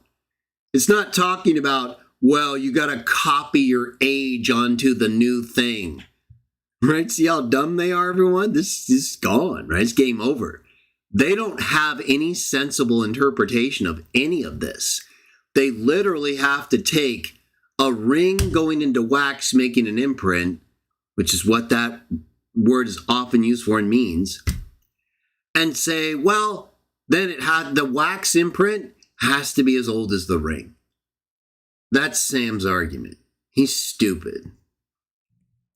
Even though in his book, which I have, he will repeatedly cite it as exact copy, imprint. But I'll get there. The exact copy is an imprint. You're just misunderstanding exact and overemphasizing it like you always do, like you did with Jude at the beginning of this refutation, claiming he testifies Jesus is not Michael. This is the same thing you're doing right here. And you're just lying to everybody. So exact just means that the image is the same. There's no other enhancement for using that word than for copy. You know what a copy is, Sam? It's also an exact representation. You just think that a copy has to be exactly like the original with no difference, meaning it's not really a copy. You're a pervert. representation, right, of his very being, and he sustains all things. Representation. So it's not his being, it's a representation. Total refutation using the Bible you prefer or any other. By the word of his power. Okay? Now, you understand? We're told it's Jesus who's sustaining the whole creation, every proton, neutron, electron, every cell, billions of galaxies with their billions of stars by his powerful word. If this doesn't make him almighty, I don't know what does. And you're going to see why this is important. It doesn't make him almighty. It literally just said that he's the one through whom God made things, that he's the reflection of God's glory. He's not even God's glory, that he's a copy of God's being. He's not one in substance. He's a separate imprint. And he's the wisdom of Proverbs 8 that is a born begotten child. He's not Almighty God in any of this. What are you talking about, No Trinity? In a minute. And after he had made a purification for our sins, he sat down at the right hand of the Majesty on high. So he has become better than the angels. Now, why? Majesty on high. So he's not Almighty. If he's Almighty, he's the Majesty on high. You just refuted yourself again. Why did he become better than the angels? I'll explain. To the extent that he's inherited a name more excellent than theirs. So let me go through this and unpack this. You ready? Okay, I'm going to explain this. Why did Jesus become better? Because the next chapter explains to you guys. Here's why. Actually, it already explained it to us. Because he got a better name. The very thing you don't address and that I'm going to destroy you over right now. This. Watch. So follow with me. I may have to end it with Hebrews. I was going to do Hebrews later, but I got too excited. So in part 2, Lord willing, we'll play his clip. Here's why he became better than the angels. No, we already know why he became better than the angels. You're just trying to distract us from why. All you had to do was read the rest of that verse and it would have told you why. Instead, we got to go through this. Hebrews 2:5. We're going to read all the way to 15. For it is not to the angels that he subjected in heaven and earth to come, but which we are speaking now. This again obliterates Arianism and Jehovah's Witnesses. Do you know why? The world to come will not be ruled by angels. This fallen world is ruled by angels. The world to come will not be ruled by angels. Now, can I ask you guys a question? Now, help me out, mods, because you're going to have to speak, right? Because there's a slow mode on. Can I ask you guys a question? If the world to come won't be ruled by angels, and yet according to him, Christ is the archangel Michael, right? And according to him, Christ rules forever. How then can the world to come be subjected to Christ if he's an archangel when the world to come will not be ruled by angels? Well, it's real simple, but you believe he is an uncreated angel, so you're the one who's going to have to answer that problem. But it's real simple, Sam. You're doing the very thing you did earlier. Remember earlier, everyone, when Sam objected to my use of Acts 7, when I said it was Moses, that angels spoke to Moses as God, and he objected, totally missed my actual reference, lied, and tried to narrow the entire chapter of Acts 7 to 8 verses, and then have me prove him wrong, when he's just doing that to ignore the text in verse 53 and Galatians 3:19 that proves him wrong. Okay, but remember how he made a big deal out of that with the fact that the other references to an angel in Acts 7 were singular, and he tried to say I was lying, basically, that even though I was right and he's lying, and even looks like he was dishonest with eliminating the verse that proved him wrong, verse 53. He tried to say, though, that all the references are singular, and therefore it's the angel of Ja'ol, right? So he was trying to say, you can't say it's a plural because they're all singular, and so if it's singular, it's just that one angel. Okay, Sam. Well, you just asked me how Jesus could have the world to come subjected to him when it's not subjected to angels. Well, first of all, in a second, you're going to go on and contradict yourself with the rest of the verse, which shows it was subjected to humans. But let's just deal with it. Sam says the text in Hebrews he's quoting proves Jesus can't be an angel to whom the world is subjected, because the world to come is not subjected to angels. That's plural, Sam. That's plural. Haven't you ever read Isaiah 9:6? How there's a child born to us, a son given to us, and the rule of the throne of David, his father, will come to be on his shoulders? He's called an angel of great counsel. So you're wrong.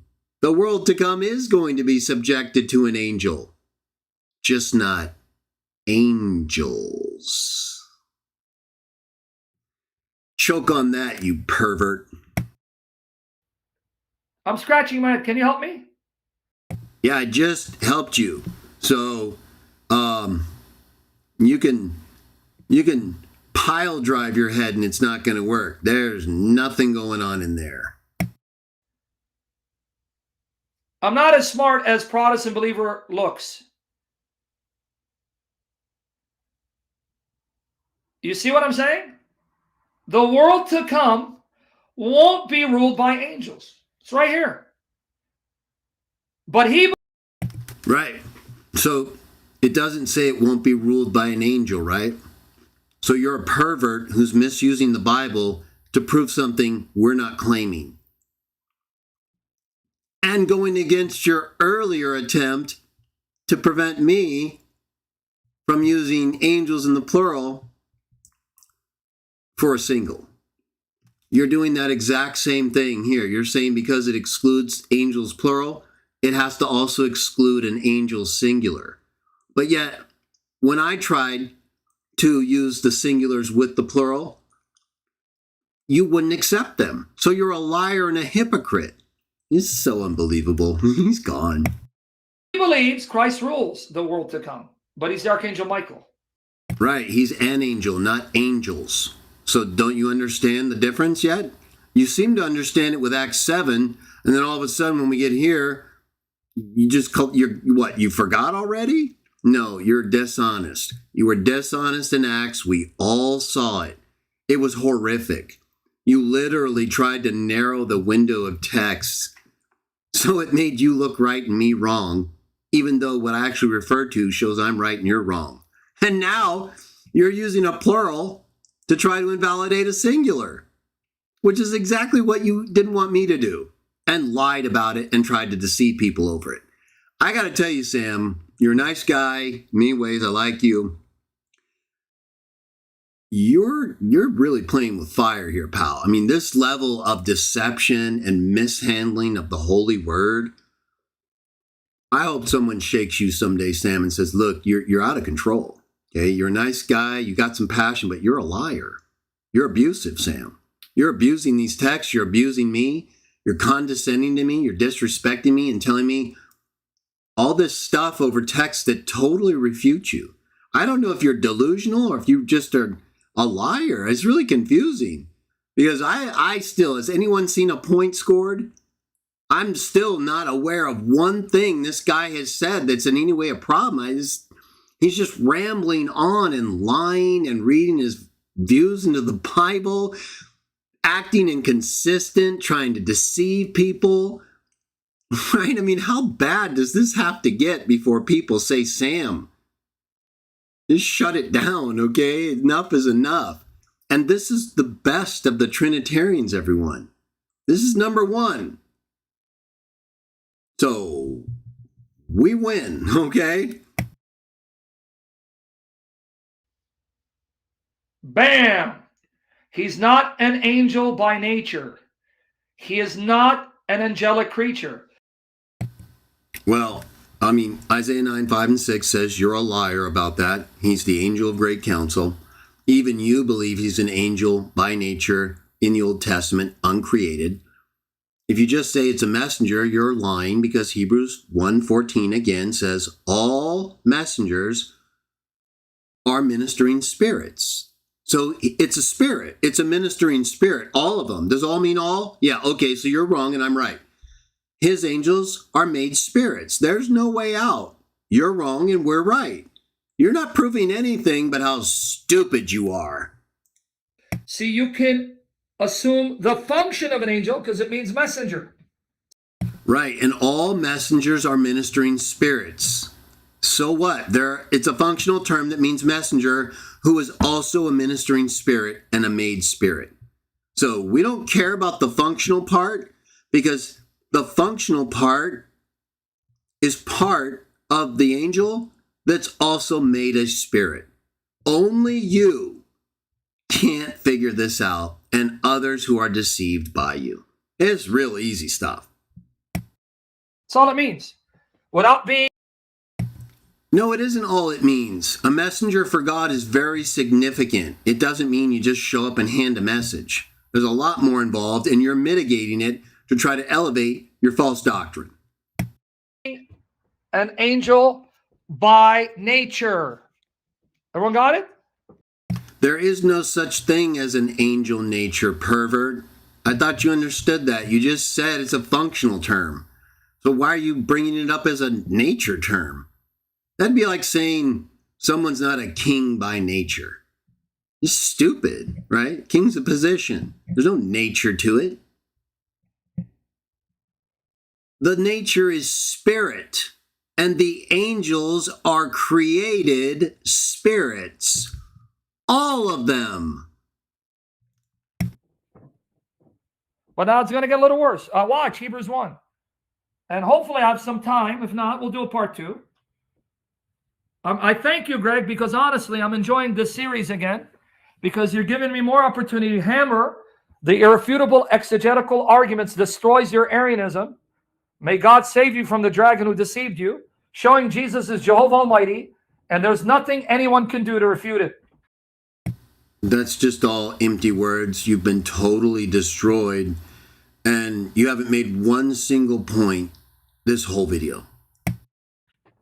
Nothing. Nothing. The early church was right. Okay, but watch. Let's continue. I'm using the Jehovah's Witness Bible. So let's continue. For it is not to angels that he subjected heaven and earth to come, but which we are speaking. But in one place, a certain witness said, what is man that you keep him in mind? So it's saying the world to come will be subjected to man. Which men? Those redeemed in Christ. The world. So did you hear what he just said? He just contradicted himself. He tried to use earlier this text to show that Jesus isn't an angel because the future earth isn't subjected to angels. But it's not subjected to him as God either. It's subjected to men. And of course, him as God is a point represented. But it didn't even prove the point he was making. And again, it doesn't, because he's talking about plural and Jesus is an angel in a singular, which even according to his own argument isn't the same. So nothing he's done here. And then he just read how it's not even subject to the people he wanted it to be subject to, which was Jesus in a special way different from the angels. No, he's an angel. He's just not part of the angels. He's special because he lived as a man and died. It's the whole point of Hebrews 2. To come, if we're, guys, by the way, practically speaking, you know, this is the promise of God to us. If we remain faithful by the power of the Holy Spirit, God has sworn, because Jesus is alive, we will rule the world to come. We will dwell in glorified physical bodies. See, he's covering over the error that he just walked right into when he found out that the world to come is subjected to men, and it said not angels. He thought he was going to be able to make a point there to create a further distinction between Jesus and the angels. But then the text blew him up. So he's trying to cover over his failure. No more death, no more suffering. Right? Just ask yourself, what does this have to do with our conversation in these texts? He's just buying himself time trying to figure out what to do with his error. No more pain, no more evil, no more misery. God has sworn, and Jesus is alive. The world to come is ours. Let us be faithful. Let us love him so we can live with him. This is a promise for us. So keep that in mind, what Hebrews is saying. And angels will be serving us, like Hebrews 1:14 says. And we will be serving the triune God even in that age to come. Okay, now watch. What is man that you keep him in mind, or a son of man that you take care of him? Here's why Christ became better than angels. You made him a little lower than angels. Okay, right there, it's over. This is a quotation from Psalm 8, everybody, where men are created. Mankind is created lower than the angels. In other words, they're created with a lower nature. That's the whole point of the psalm.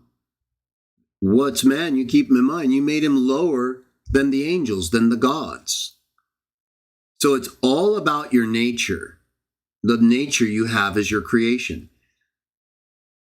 Hebrews quotes Psalm 8:5 and applies it to Jesus to show he was created as a man, the last Adam man.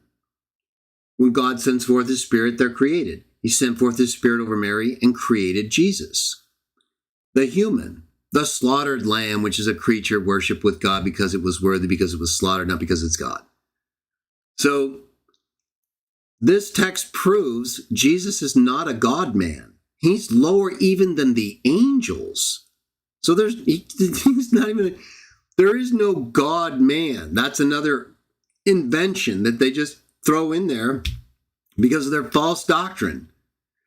Jesus emptied himself. Kanao in Philippians 2, and Sam has never responded to this. It never means limit. It means totally empty, destroy. He totally emptied himself of the Marphe Theou, the form of God, and took on the form of a man.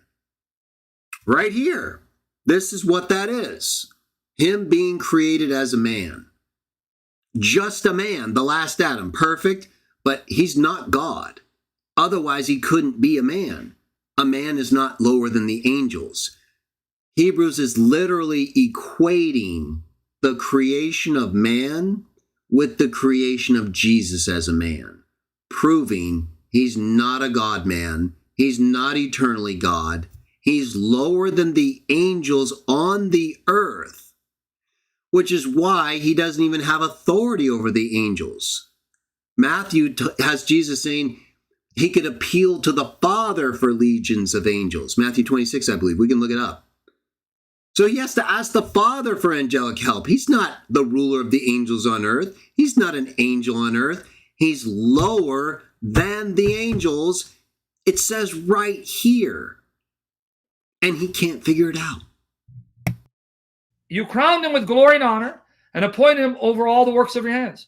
All things you subject under his feet. By subjecting all. Oh, really? Because it just said man was made lower than the angels. So how could all things be subjected under his feet? You just got totally destroyed. You and your pathetic every creature. You guys are so pathetic at interpreting the Bible. You literally just destroyed yourself and proved that all things doesn't mean all things. It proves you don't know how to interpret the Bible. All things to him, God left nothing that is not subject to him. But now. Really? Because it just said that he's made lower than the angels. Nothing. It says nothing, Sam. All things were subjected to him. You left nothing. Does nothing mean nothing, Sam? All things and nothing, and yet we have a clearly stated exception in the angels. Don't you see that's how the Bible uses all and every in almost all or every text? No, you don't, because you're stupid. Now, believers were being persecuted at that time. They were being killed at that time. Unbelievers were persecuting believers, and they knew that the demonic realm was exercising influence. So someone could ask, well, hold on. What guarantee do I have? What guarantee do I have that the world to come is subject to me? Because as I see it, we Christians are being killed, and Satan is influencing his evil on the world. Here's the guarantee.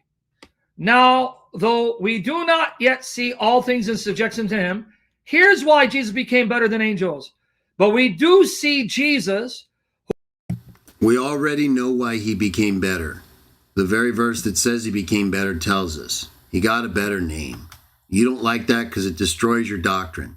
So we're over here reading a whole nother section of text to tell us he became a man, which you say is him as a God man.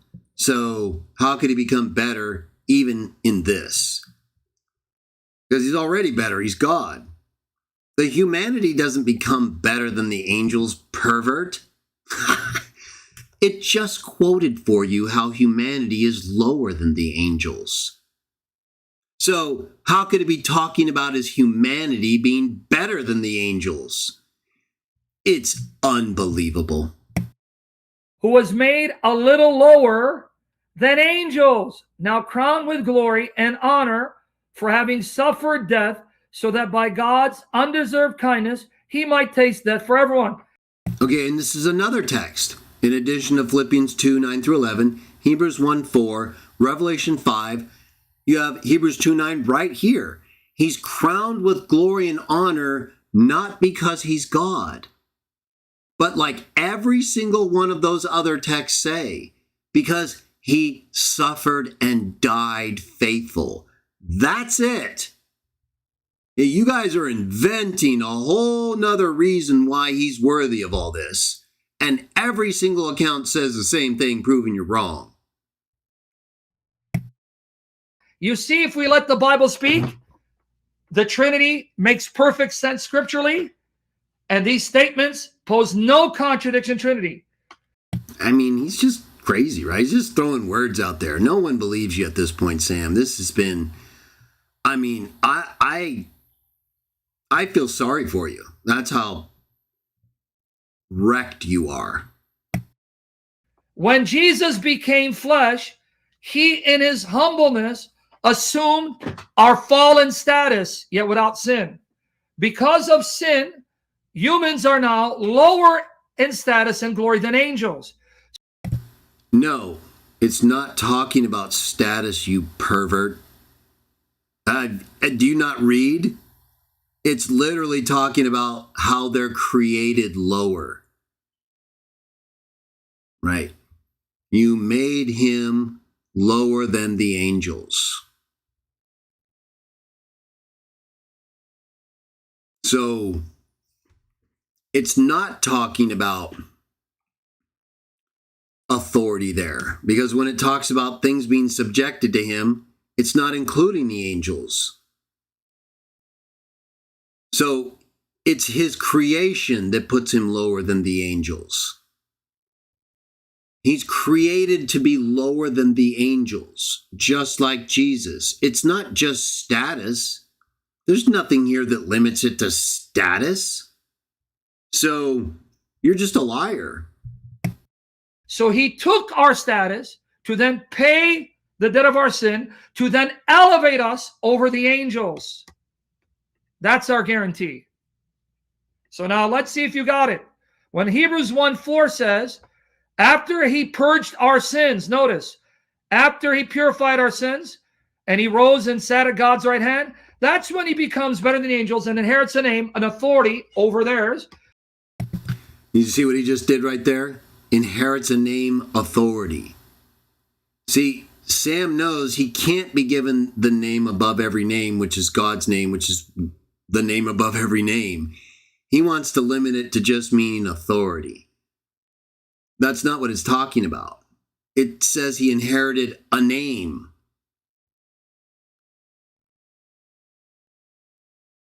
So he didn't have that name with the authority or not. There's no use of authority unless you're using the term for authority, exousia, or similar. This is anama. Okay, this means a name. There has to be a real name involved.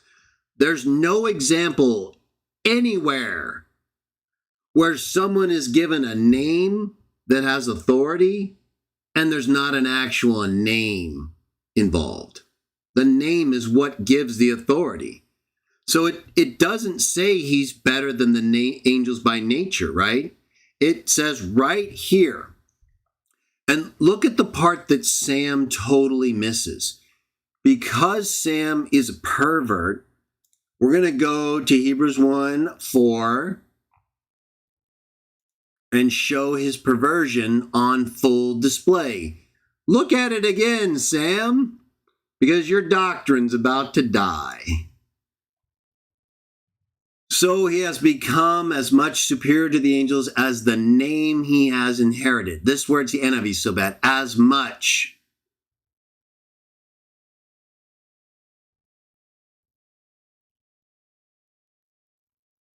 These Bibles are also terrible. Gosh.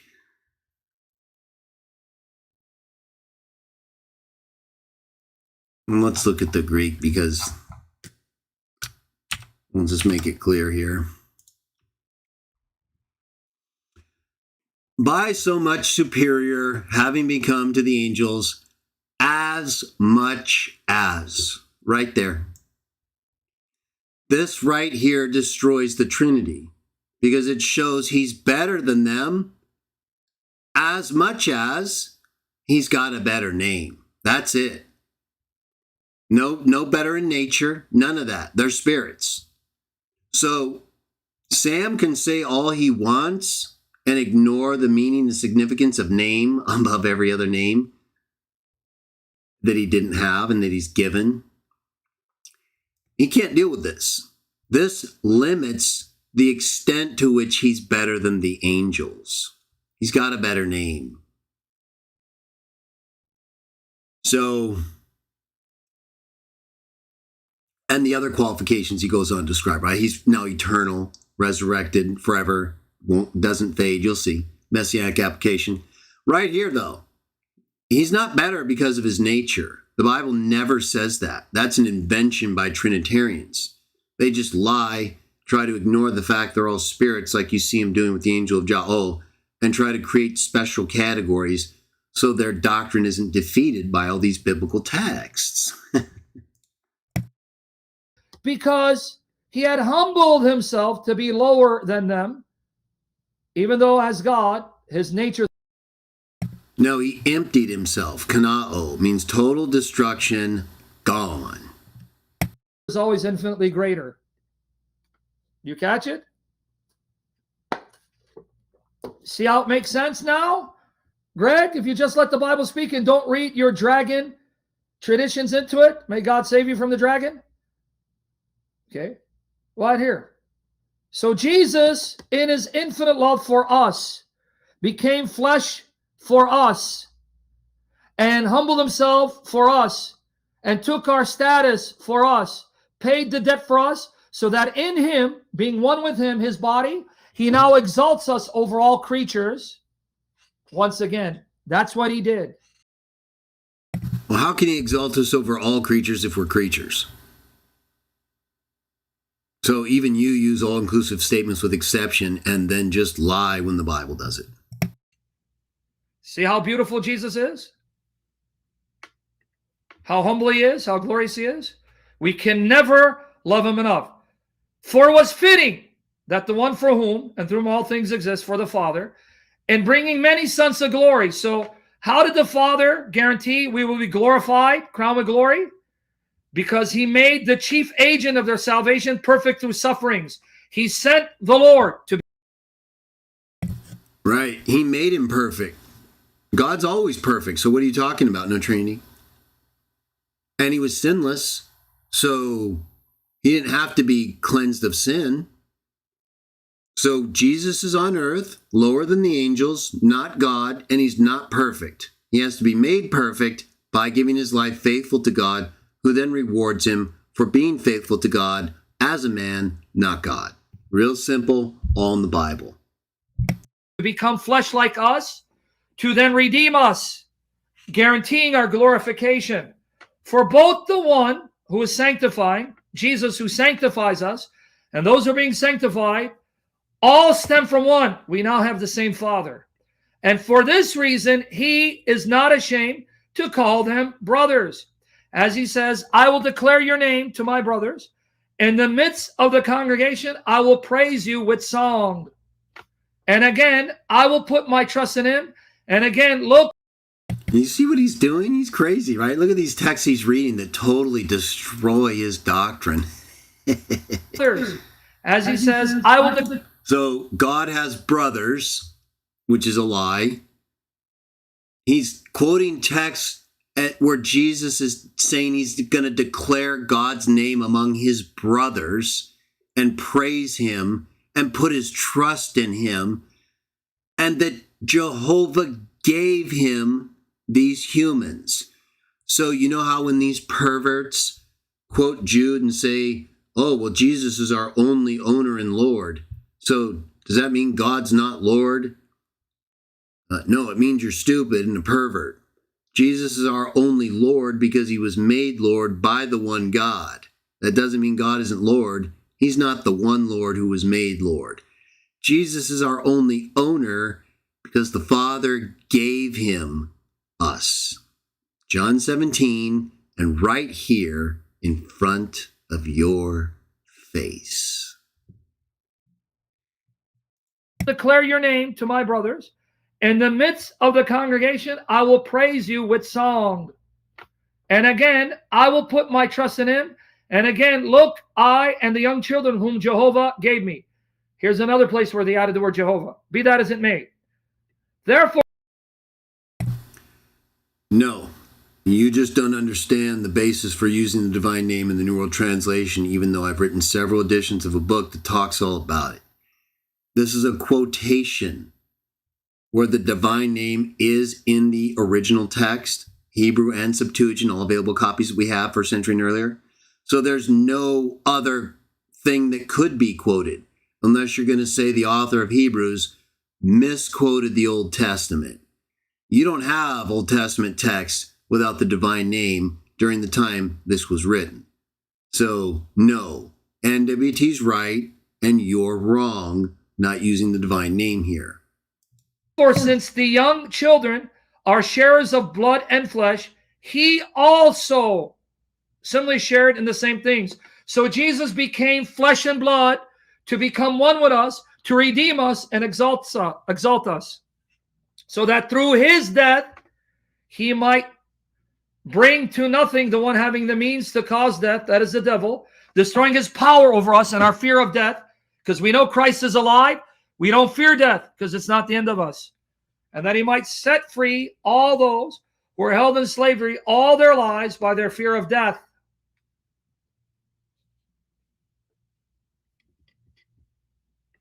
May it increase, Raphael. Keep watching. We see how beautiful the Bible is. So he did it, right? For it is not really angels he is assisting, but he's assisting Abraham's offspring. He came to become flesh, to identify with us and be one with us, not with angels.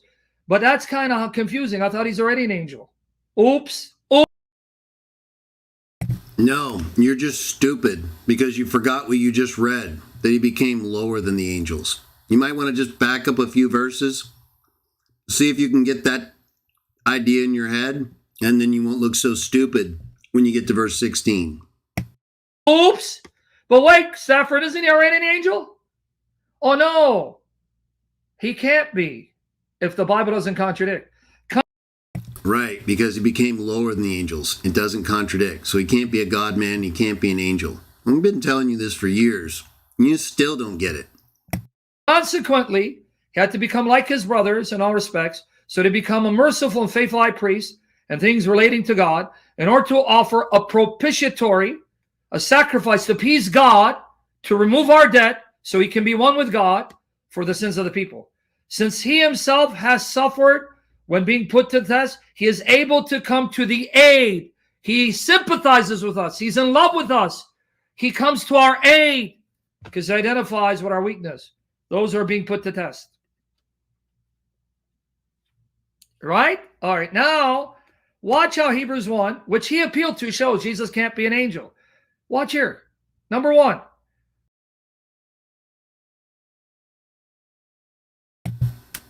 Did he just say I use Hebrews 1 to appeal that Jesus can't be an angel? Let me see.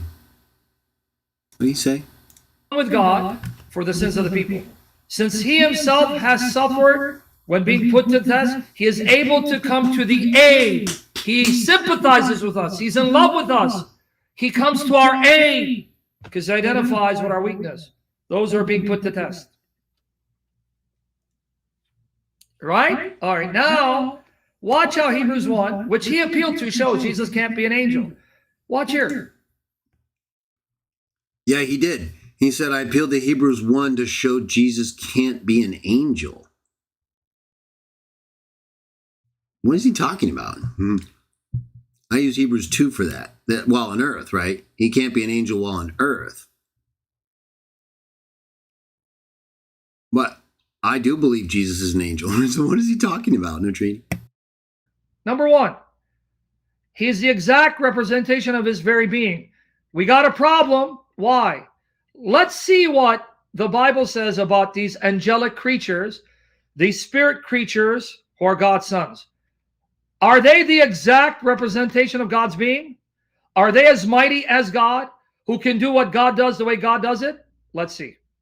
Psalm 86, 8 to 10. Because remember, Stafford believes Jesus is a God and a son of God, though greater than the rest, but he's still a God and a son of God. All right. Psalm 86, 8 to 10. Psalm 86, 8 to 10.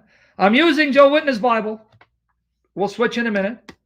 Are you guys bored with this or you're learning? Bored with this or you're learning? Both. We're bored with your lies and false doctrine, and we're learning how terrible you are at interpreting the Bible. Psalm 86, 8 to 10. There is none like you among the gods, O Jehovah. Among the who?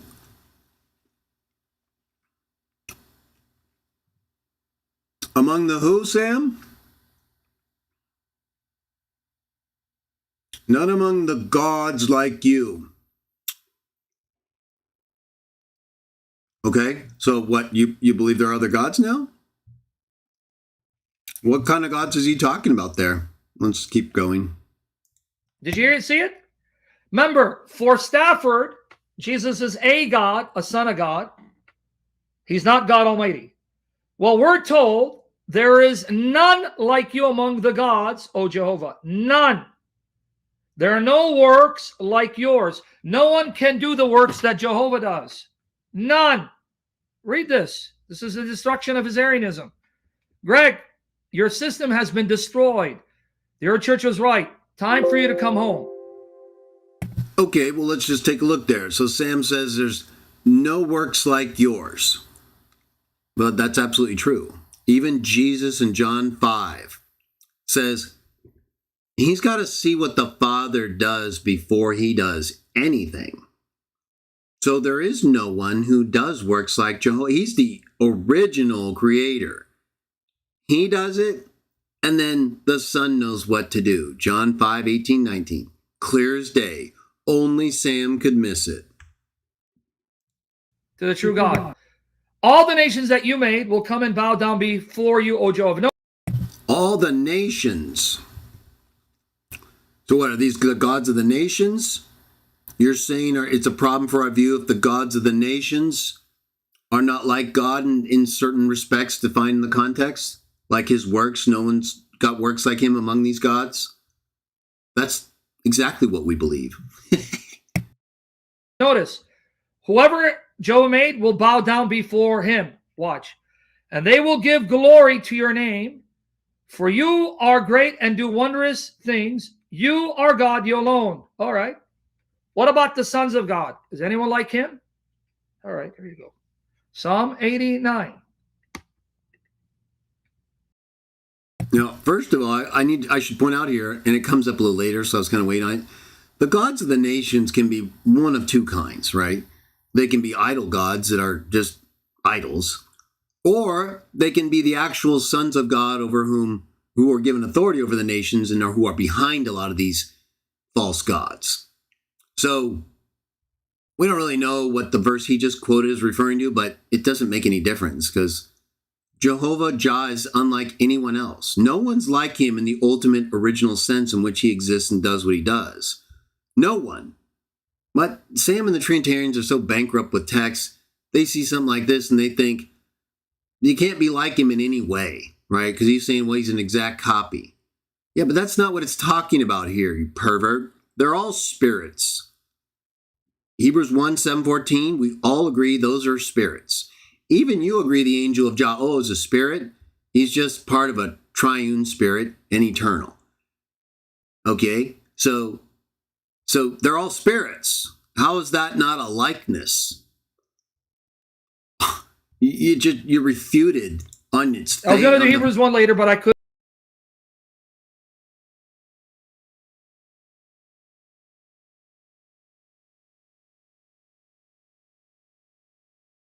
resist. Psalm 89. Watch what I'm going to do. It is. I think I had a mute there. We all know they're similar in some ways, again, like spirit, but they're also dissimilar. Father's eternal, the other spirits are not. There are other ways too. Let's let Sam continue first. Interpretation of Zechariah 3 and Jude. Psalm 89, 5-8. Here. The heavens praise your marvels, O Jehovah. Yes, your faithfulness in the congregation of the holy ones. Oh, the holy ones meaning in heaven. For who in the skies can compare to Jehovah? No one can compare to Jehovah. Here's the burial. Who among the sons of God is like Jehovah? No one. But Greg, Jesus is exactly like his Father, the exact copy of his Father's being. Either you now have a contradiction or your system is from the dragon. Time for you to repent. No, you're just stupid again, and you don't understand that there are ways that you can be like someone and there are ways that you're not like them.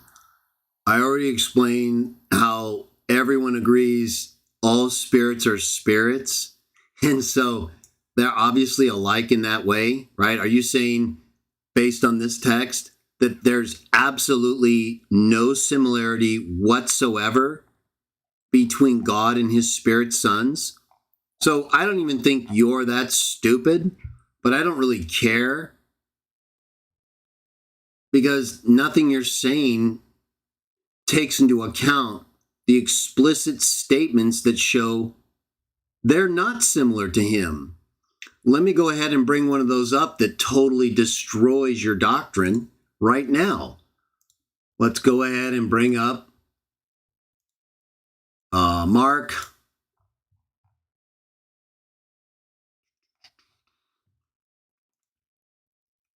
10. See how pathetic they are, everybody, and the stuff they have to try to use and misrepresent. Talk to a Trinitarian, they'll say that God isn't anything like his sons. Nope. Says not like him. Can't be like him. They don't stop and think that that's not talking about every single respect.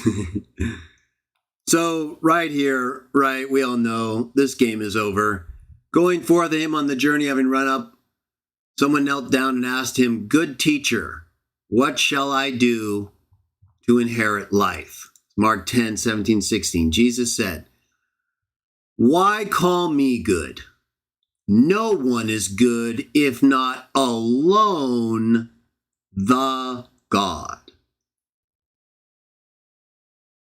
That's what these texts are talking about. There is a sense in which God is different from everybody. Even if everyone would agree Jesus is good, right? But he's denying that to make the point that no matter what kind of goodness he is, it's not at all like the Father. No one is like that but the God, and is distinguished from him in John 1:1 as the God. So Jesus is right here in Mark 10, 17, 18, denying being the God and denying being like the God in terms of his goodness. He openly denies that he's like God in this essential attribute of nature. I talked about this, and I think part 26 of my Bible and Trinity Conflict on Trinity. So I encourage you to watch that. Differences in nature. But this is all it's talking about, right? So Sam's just misinterpreting the text and trying to apply it in a way it's not intended. He's trying to make you think, well, there's no way you can be like God unless you're God. No, that's wrong, because even we're told to be like God. But that doesn't make us God, right? Aren't we all supposed to imitate our Father? Jesus even says, you be like your Father who is in heaven. Well, how can we be like our Father who's in heaven, Sam, if we can't be like him without being him? You're ridiculous.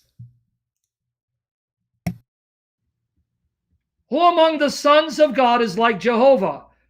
God is held in awe in the council of the holy ones. He is grand and awe-inspiring to all who are around him.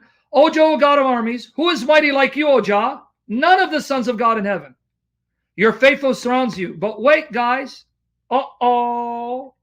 Hebrews 1, even in the Jehovah's Witness Bible, this Son of God, this Son, is exactly like the Father. Okay, so again, Sam doesn't understand some words very well. He gets caught up.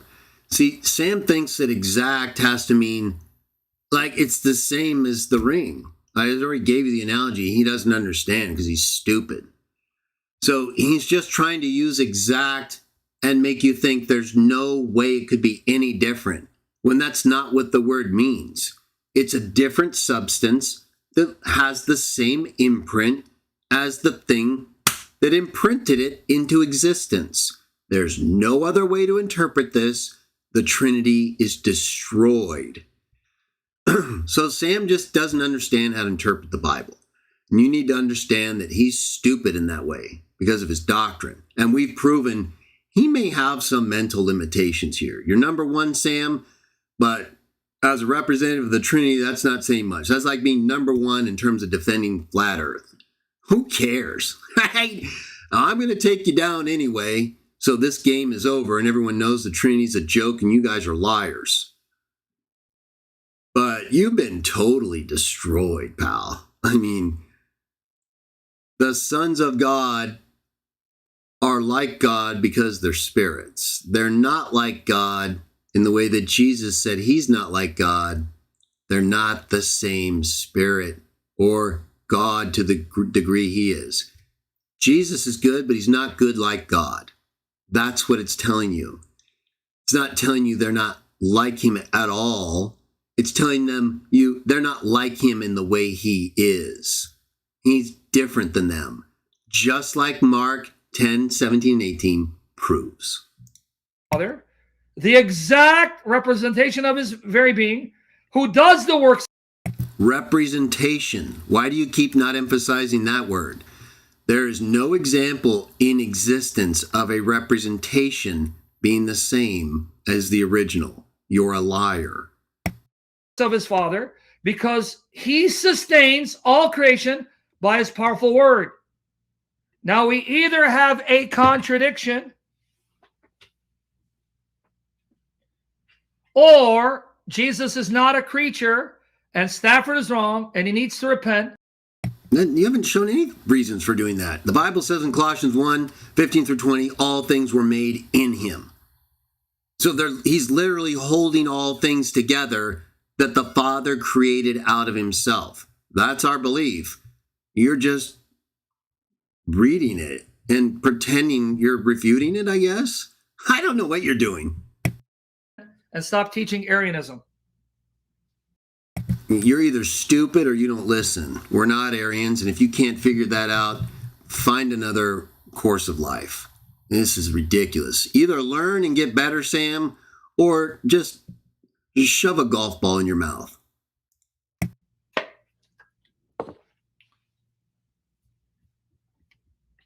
Be careful. I don't want him to get angry with me. Right? Look at Sam's retarded Giovanni Benjamin supporter.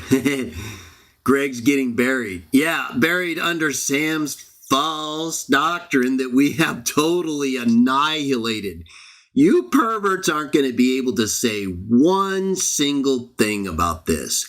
I guarantee it. Not one of you will be able to isolate one single thing I said during this extended refutation of you Trinitarian angel worshipers to prove that I lost anything.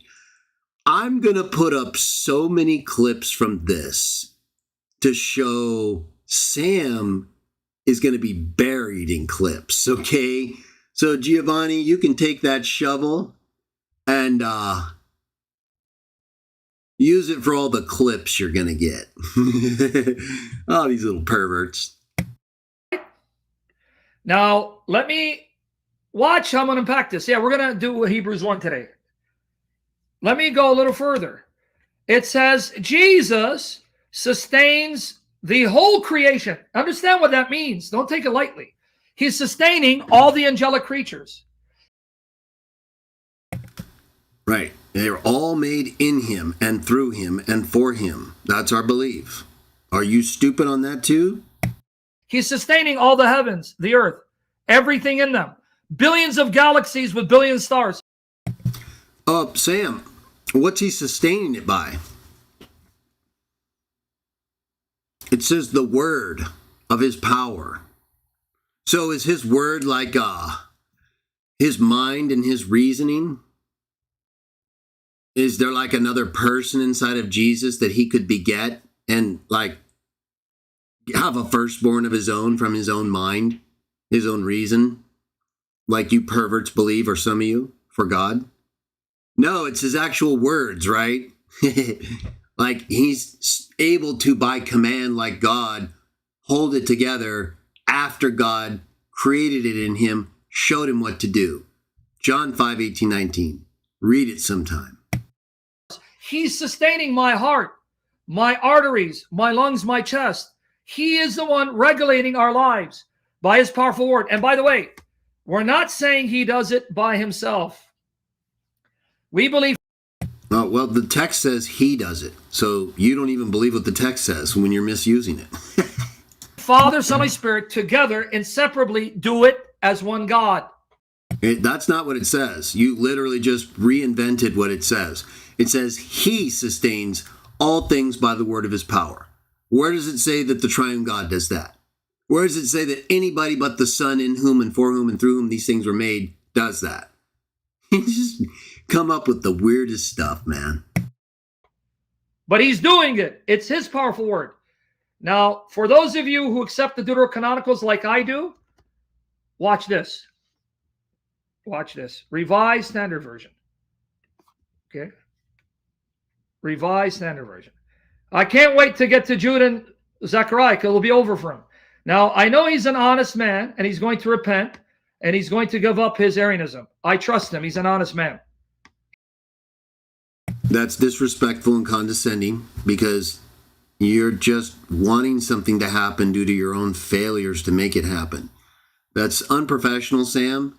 You should just focus on the text, which you can't do, but try, okay? You're not here to try to read into my intentions or tell me what to think or to do. That's not going to happen, okay? You're either going to come back with some answers and information and explain how you got destroyed by Lady Guy and can't interpret text, and instead of reading the whole chapter in Acts 7, you narrow it down to 8 verses and lie.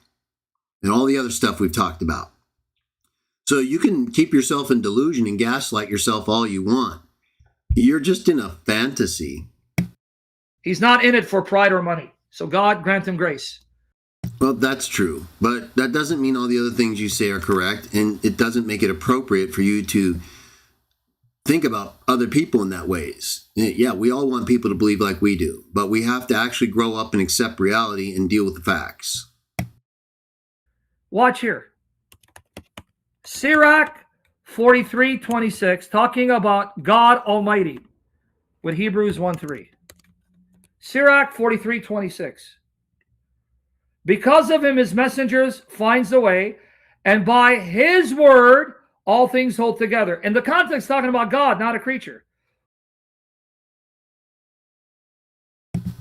This isn't really a thing that matters to me right here in this discussion. He's totally out of it. He's supposed to be talking about Jude, but he's been all over the place. Sam, it says right there. So if it's talking about God, it says by his word, all things hold together. So why wouldn't you take that as a reference to him as the word? Or by his word in terms of using the word or wisdom. We're often identified similarly in ways. And you don't even know what this messenger is about. Because of him, his messenger finds the way, and by his word, all things hold together. You say it's talking about God, but it refers directly to his messenger. So I don't think you're interpreting this at all correctly. It doesn't even matter because doesn't change anything, but it just looks like more ridiculousness. Who holds all things together? God. But hold on. It doesn't say he sustains all things by the word of his power. This is not the same language. It may not even be the same subject, and it's a totally different book. Sam's crazy.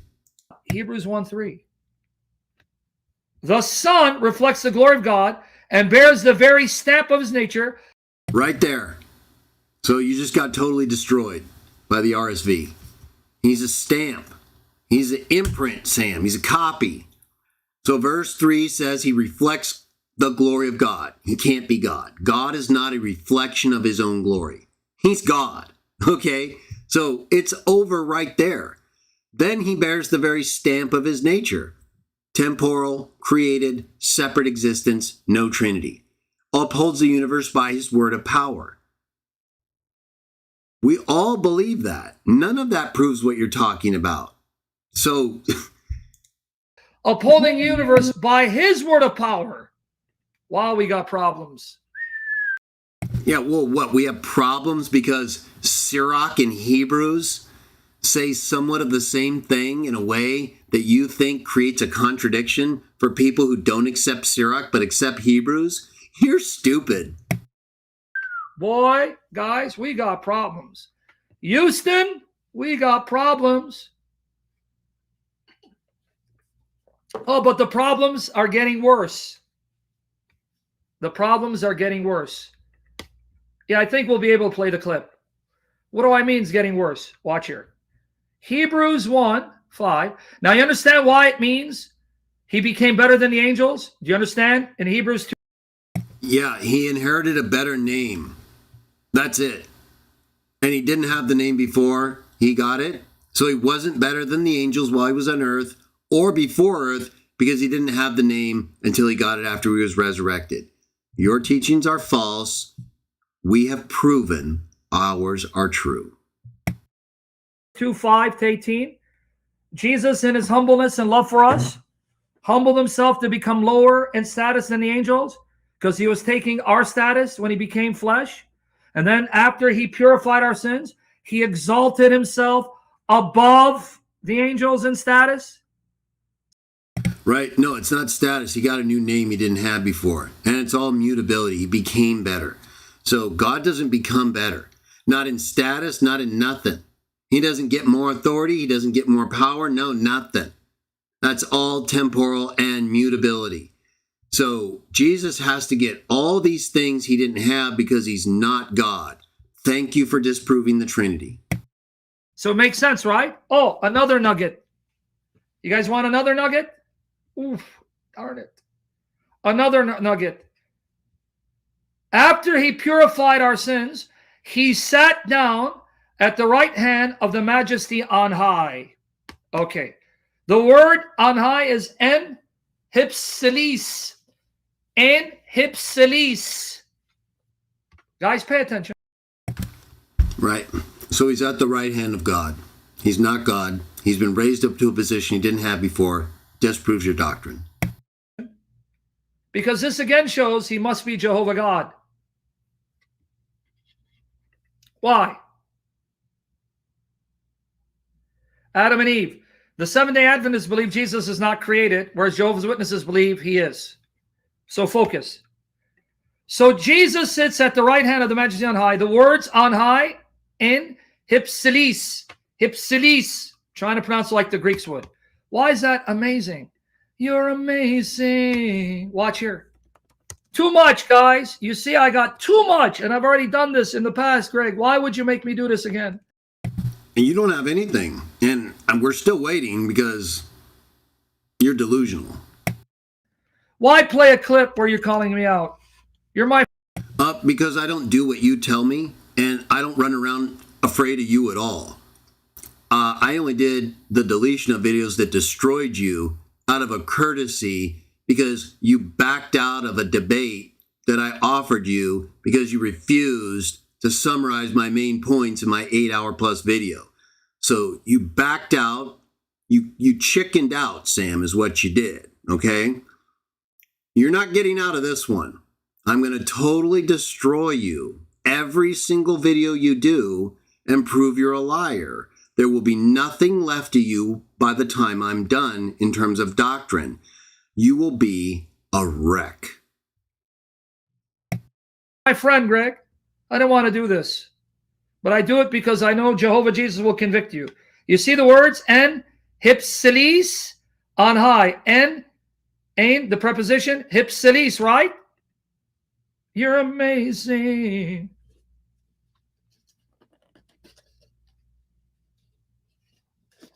That's just the way you are. Yep, exactly, Katerina. Ipsilis, it's right there. Ipsilis, it's right there. Because the Erasmian James Whiteway is en hypsilois.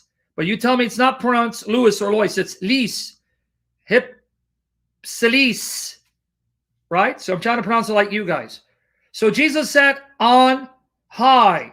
Remember these words, because now watch here. You're amazing, and that's just the way you are. Oh, I'm far from done, folks. You are amazing, because according to the Old Testament, no one besides Jehovah sits on high. Jehovah alone sits on high. Really? Yeah. Psalm 1. You just read that Jesus was elevated to sit on high. The text you're going to show us don't talk about him being elevated. He just sits on high. So you're just going to give us another false analogy. It's so stupid.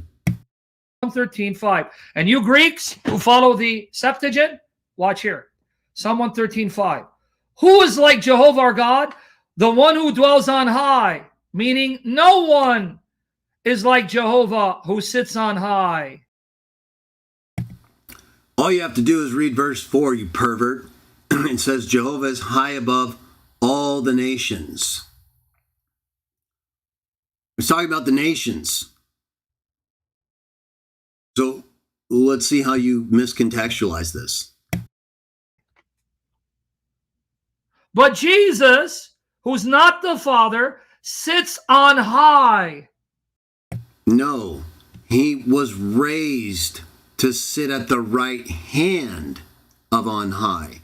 Do you see the words right hand anywhere in this text, Sam? Just move my, does anybody see the words right hand?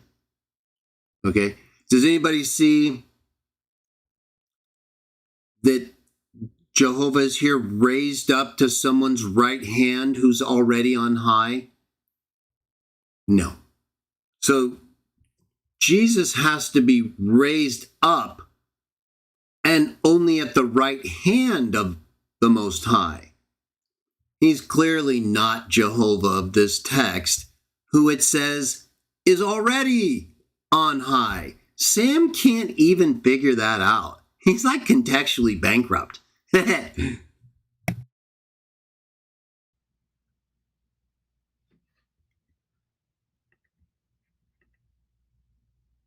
You got it?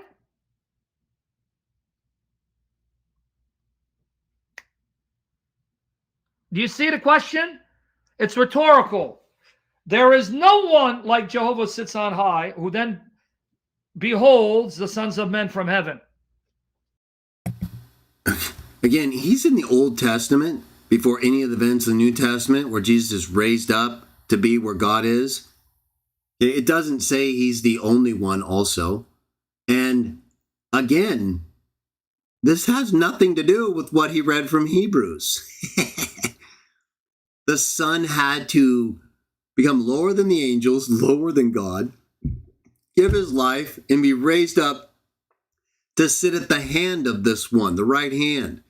This doesn't say anything about only if you're this one can you sit up this high, or you can't sit at his right hand if you die faithful to him. He's just lying and reading the text in light of his doctrine. And yet notice Jesus sits on high, and he's the one who humbled himself.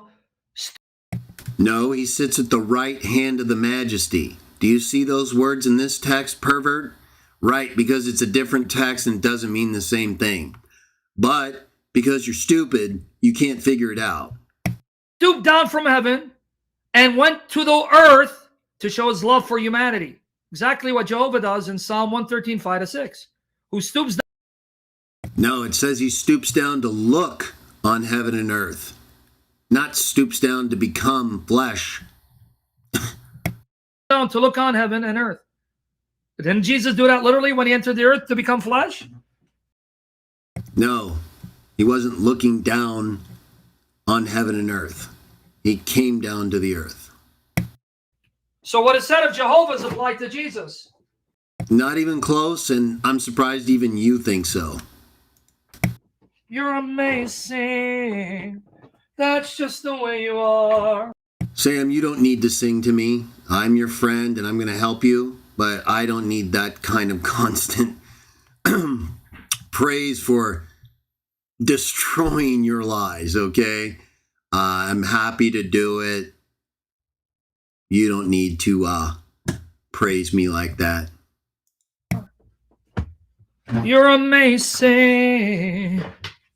That's just the way you are. But now, guys, you want to get blown away? Oh, now it's going to get even worse. Because why? Let's look at the Greek one more time. Those of you who read Greek are going to see it. But even if you can't, I'll show it to you. Greek, right? And Paul would have known the Greek. Watch what the words are. En hypsilis, right? Remember these words. Now let's look at the Greek translation of Psalm 113, which is Psalm 112 in the Septuagint. Watch here. You're amazing. That's just the way you are. I don't know why that song came into my mind. Guys, get ready. Because you're getting blown out and you don't have anything left to do but acknowledge you're superior. Watch the Greek. Not that you're superior, you're acknowledging you're superior, which is me, which isn't a big deal because you're pathetic and you're getting wiped out. You deserve this, Sam. You deserve to be number one, and you deserve to get totally wrecked. A horse is a horse, of course, of course. No one can talk to a horse, of course. Focus, everyone. Please. Focus. So we can grow and learn. Psalm 110:5. Who is as the Lord our God who dwells in the high places? Guess what the Greek is? You Greek speakers? The same words. O and hypsilis. Right. Well, he does dwell in high places. It's very good, Sam. We're very glad to see that you can identify that God dwells in high places, and also that Jesus can be elevated to a high place with God that he wasn't at before. We're very, very glad that you're learning these things, and hopefully it will help you, but I doubt it. Kyrios, o Theos, Aemon, O and Ipsilis. The very words used in the Greek, Paul uses to show that Jesus is on high with the Father. Right. He shows that he was elevated to be with the Father at his right hand, not that he's Jehovah already dwelling in heaven on high, like the text you've quoted. You've just shown that you're wrong and that we're right, that Jesus isn't eternally God on high, that he has to be put in that position by God, his God and our God, the Father. Well, wait, Paul knows the Hebrew Bible. Paul knows that only Jehovah sits on high and not. Yeah, it never said that. You just lied and made that up. So Paul would never know what you're talking about. A creature. And yet he says Jesus sits on high, just as high as the Father. Right, he's brought up to sit on the right hand of the Father. And you know what, Sam, since you're such a pervert and you don't understand this whole sitting on high thing, let's just educate you again, because I've quoted this text so many times to Sam, it's impossible he doesn't know about it. But as we've seen, he's a liar. So it's possible he's just lying again. All right, so Jesus is at the right hand of the Father, right? We just saw that. Hebrews 1, Sam quoted it, made a purification, sat down at the right hand of the majesty in high places.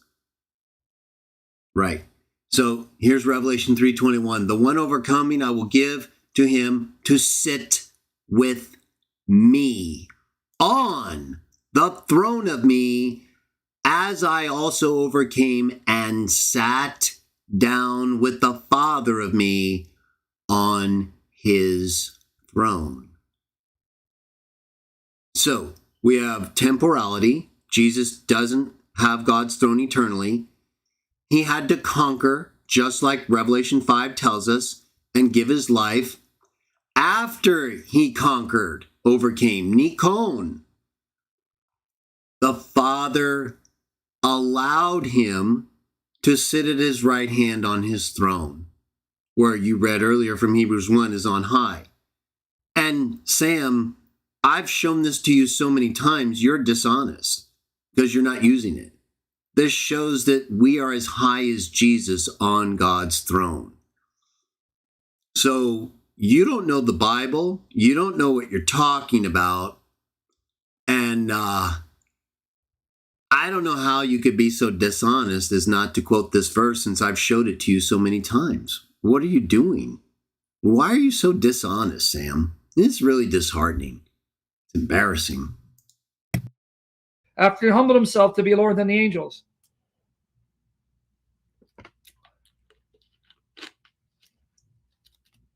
You see it or no?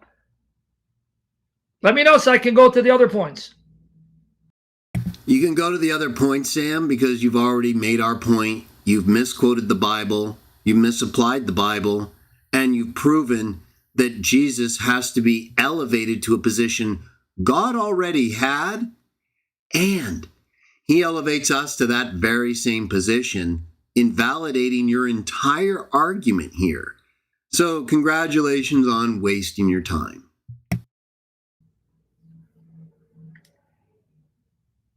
You got it? You're amazing. Okay, but now let's continue then, because we're going to go more deeper. He appealed to Hebrews. Greg, you appealed. I would have left Hebrews alone because you just...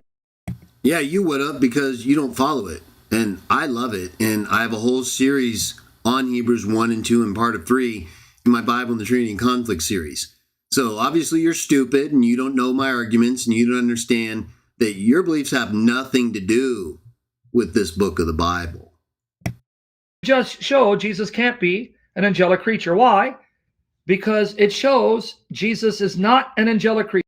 Well, even you believe he's angelic. You just don't believe he's a creature, which doesn't exist in the Bible. The only angels are creatures. So the only way you can believe he's not an angelic creature is to lie, which you do. So He's better and superior to them in nature, even though he became flesh. Nope, it says he's better than them because he got a better name. To that extent, as much as this. Doesn't say anything about being a better nature. They're all spirits, and you're a liar. And in status. Why? Watch here. Let's read it. And it's going to get worse and worse and worse. Everyone listening?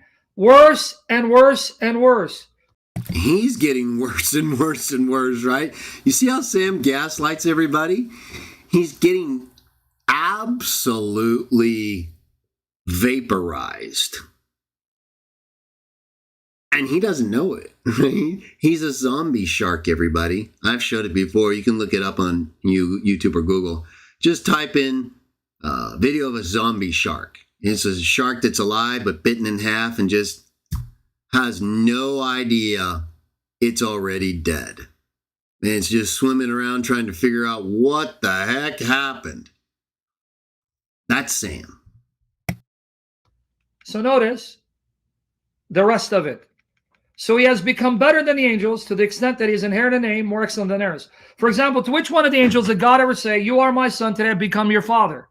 By the way, if you watch my previous sessions on Hebrews 1, here the author is quoting the promises of God to David and his heirs who would sit on the throne, saying that God never appointed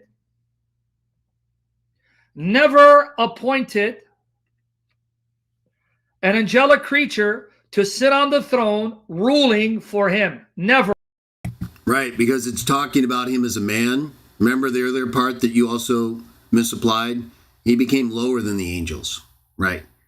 And he didn't become better than the angels until he made a purification and sat down at the right hand of God. It's consistent with Philippians 2 and every other text that talks about the exact same subject. So this has nothing to do with whether an angel would have these things said to it, because we know it wasn't an angel. You believe he is an angel, even right here. Even though it says he became lower than the angels, Sam still believes he's the angel of the Lord. So Sam's out of control. He lies about Hebrews 2 and says, no, Jesus isn't lower than the angels. He's the angel of the Lord right there. So Sam actually believes this was said to an angel, the angel of the Lord, whom he lies about and says is uncreated for the sake of the Trinity. But he's just adding that so it doesn't sound as bad. All angels are created. We've already proven that. Sam just lies to try to get away from it. But according to Sam, God is saying this to the angel of the Lord. Jesus never stopped being the angel of the Lord. So he would have to be saying this to an angel. But not for us, because we agree with the Bible. He became lower than the angels, hence wasn't an angel. He was a perfect man, last Adam. That's why he's being contrasted with the angels, you pervert. He gave that right to David and his descendants. Are you listening, guys? Please listen. You're not listening, you're going to not be able to use this to show how Greg Stafford destroyed Jehovah's Witnesses' Arianism. Thank you, Greg. Join us, friend. He's quoting Psalm 2:7, and he's quoting 2 Samuel 7:14, where God says to David his heir, Solomon, they would sit on the throne, ruling God's throne on earth, representing God. And what God says here is that he never said that of an angel. At no time did God say to an angelic creature, you will be appointed to sit on the throne, ruling on my behalf and becoming my royal son. Well, you believe he said it to an angel. You just lie about whether it was a created angel. So you absolutely believe this was said to an angel, just a type of angel the Bible doesn't ever talk about. So you're lying. You're the angel worshiper here, Sam, not me. All right. So let's continue this a little more, he says, because he blows this whole David father thing too. It just gets terrible. But he said it to Jesus. Why? Because Jesus became a physical descendant of David. But Stafford doesn't believe Jesus is a man. And I did series on this to show that he now destroyed his teachings even worse. Because if Jesus is not a physical man, then he's not a son of David, Greg. And if he's not a son of David, then he cannot fulfill Psalm 2:7, 2 Samuel 7:14, which is talking about David and his physical heirs, like Solomon, who were given the authority to sit on God's throne. Okay, so you just heard it right there. I'm going to play it again. I might have my mic on, so you might have got a little feedback. Let me play that part again. He just destroyed himself, absolutely wrecked himself again. And his physical heirs, like Solomon, who were given the authority to sit on God's throne, a promise given only to the physical descendants of David and to no one else. But you don't believe Jesus is a man. He's a spirit creature. How then can he fulfill the Davidic covenant? It's real easy, Sam. You're just a pervert and don't understand anything in the Bible. So if you go to Isaiah chapter 11, it says a shoot will come up from the stump of Jesse. That's David's father. From his roots, a branch will bear fruit.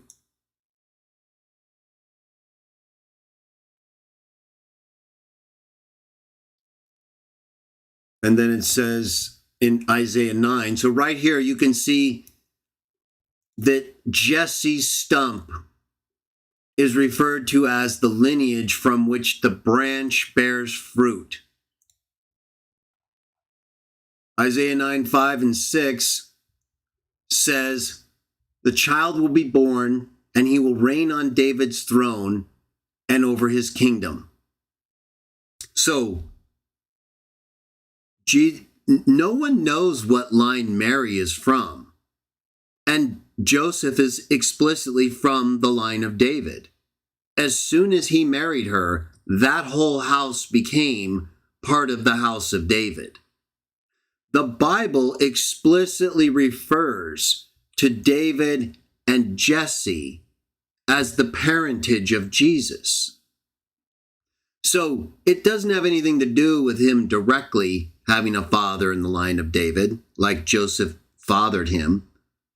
It has to do, one, the fact that Mary's lineage, there's no reason that couldn't be with David, and the household is officially a part of the house of David when Joseph marries her.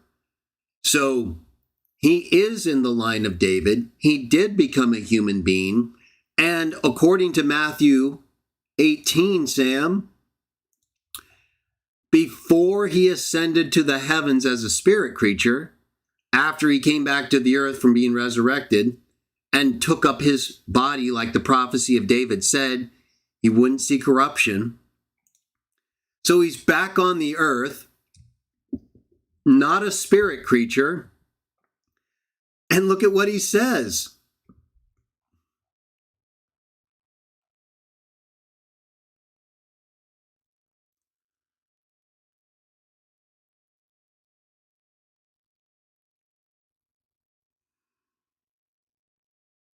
Oh, I'm sorry. Wrong text. Look at what he says, Sam. All authority in heaven and on earth has been given to me. He's not yet in heaven as a spirit creature with the Father. He says that explicitly in Acts 1. He has not yet ascended to the Father. So, Sam, what did you just say?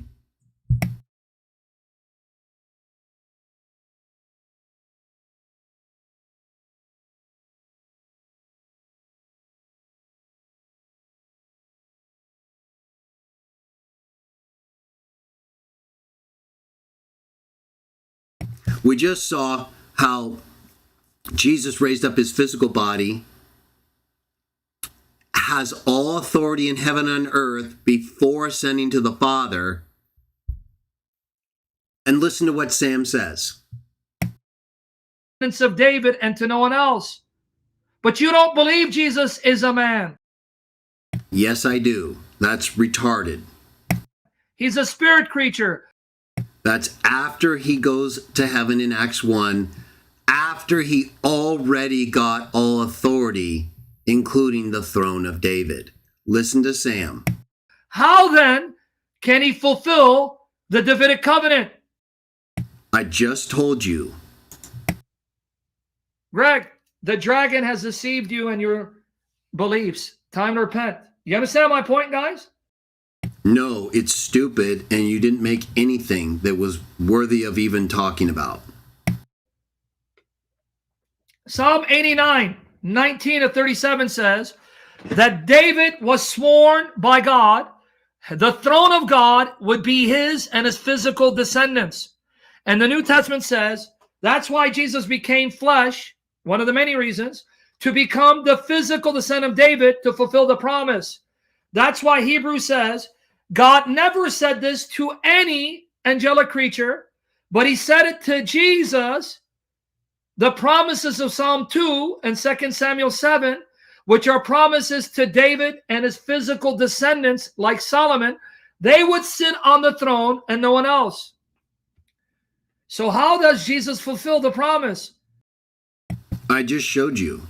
He gets all authority in heaven and earth and sits on God's throne in heaven, which represents that. He's not on a throne on earth in that way, Sam. That's why he ascended to the heavens. His kingdom's not part of this world. You're a pervert. But you don't understand any of the things you're talking about. It's really bizarre. Let him finish. Because Greg says he's not a human. He's a creature who's a spirit. No, he's a human on earth and then was resurrected as a life-giving spirit, explicit teaching of the Bible, 1 Corinthians 15:45, raised up his physical body on the third day, appeared unto many, received all authority in heaven and earth as a man, and then ascended to the Father and sat down on his throne. It's real simple. You don't understand any of this. You keep saying also that these angels referenced in Hebrews 1 are creatures. You just keep adding that word. Now, they are all creatures, but you're adding it as an unnecessary qualification to differentiate from your special category of angel, which doesn't exist. Dishonest. Spirit who's Michael. But Hebrews 1:5 destroys that, Greg. Greg, you got to repeat. No, it's talking about him being resurrected from the dead, you pervert. It literally says that in Acts and elsewhere, quoting this very same text. He's a man lower than the angels. So he's not Michael. He's not even another angel. And he's not the angel of the Lord. The only one being refuted here is you, because you believe he is the angel of the Lord here. Repent, friend. Honestly. Take down your videos. No, you repent and take down your videos and close down your channel, because I'm going to smash your videos and your false doctrine into oblivion. And I'm not going to stop. I'm going to keep going until you drop every single position you're holding right now and repent and confess one God the Father. I don't care if you do or not. Every video you do is getting destroyed. You're finished. No one's going to take you seriously anymore by the time I'm done with you. You understand? This is the end. You're not getting out of this, buddy. And repent, friend. You've changed a lot. Keep changing. Well, why don't you keep changing? Why don't you embrace one God the Father and stop lying to the whole world about a fake God? About a false God who was brought into being with a pagan emperor who told everyone to conquer in a sign that has nothing to do with what the Master told us. You repent, you confess, and will consider whether or not you're sincere. For example, to which one of the angels did God ever say? The answer, to no angelic creature. You're my son today. Yeah, that was more words added to the Bible. So Sam just took liberties with the Bible again and destroyed his own position because he thinks Jesus is an angel, lies about an angel not being a creature, which we've proven is false. So he wants this to be an angel, even though he's arguing it's not an angel. So he's just going to create another type of angel that it can't be. He doesn't care. He's just trying to argue his false doctrine, which is so destroyed. Today I've become your father. But wait, Greg, he said it. I today have become your father. That's temporality. So he's resurrected from the dead, firstborn from the dead. He's created from the dead. He's not eternal. It's over. Right here, I today. Say, Sam, what is today? That's temporal. So when did he become his father, Sam? At the resurrection. That's what this is applied to in the New Testament. So Jesus is being created right here as firstborn from the dead, and you can't see it. To Jesus, which means Hebrews 1 obliterates your Arianism, because Jesus. We've shown that I'm not an Arian. You haven't obliterated anything but yourself, and Hebrews 1 proves our doctrine. Jesus is not an angelic creature. He's a. You think he's an angelic non-creature. We accept what the Bible says about angels and about him. Big difference. Physical man, a physical descendant of David. Right. Well, we believe that. So you're just stupid and don't understand our position or how we interpret the Bible, which isn't surprising since you've demonstrated that repeatedly throughout this video. And so God said this to Jesus, but to no angel. You see how this. Right, because he's lower than the angels. I don't know why you're so stupid, because it's like one of the clearest texts ever. He became lower than the angels. You keep telling us he's not talking to angels. We keep telling you we know that. He's lower than the angels. So shut up. This destroyed his argument? You see how it destroyed his argument?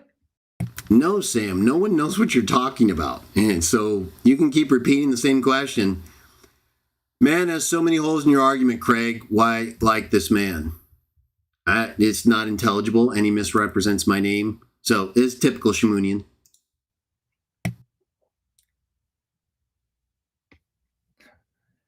You see it? But according to Greg, God did say to an angel, you are my son, today I become your father. No, that's a lie. That's a blatant lie. I don't believe he's an angel here. I explicitly teach he became lower than the angels in accordance with the explicit teaching of the Bible.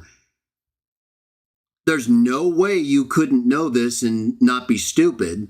So you're either being dishonest or you are dumb, right? There's no way you could think I believe this. Okay, you're just misrepresenting me right here. And it's despicable, Sam.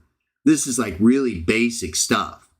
I don't believe he said this to an angel. You do. And again, I'll become his father, become my son. But that means he just become his father. I thought he was eternally his father, and he was eternally the son. Ha ha! It's over, Sam.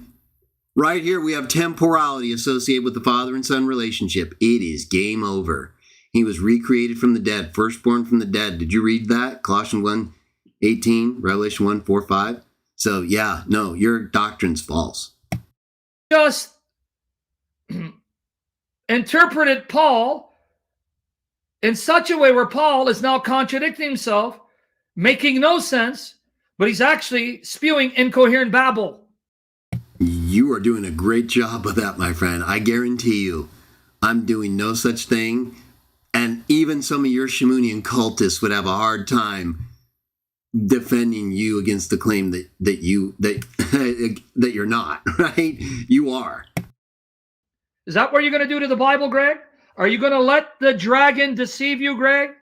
Why don't you just get to the point, Sam? We don't need to hear your ongoing, pathetic laments about being wrecked, destroyed by Lady Guy, the fact that you can't interpret Hebrews 1 or Hebrews 2.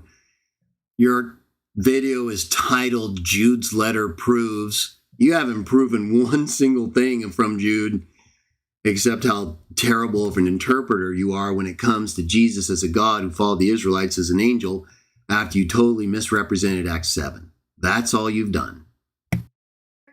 Are you going to let the dragon inspire you to butcher the Bible and have...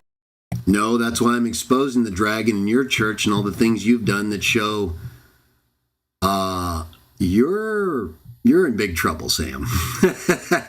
Whoa!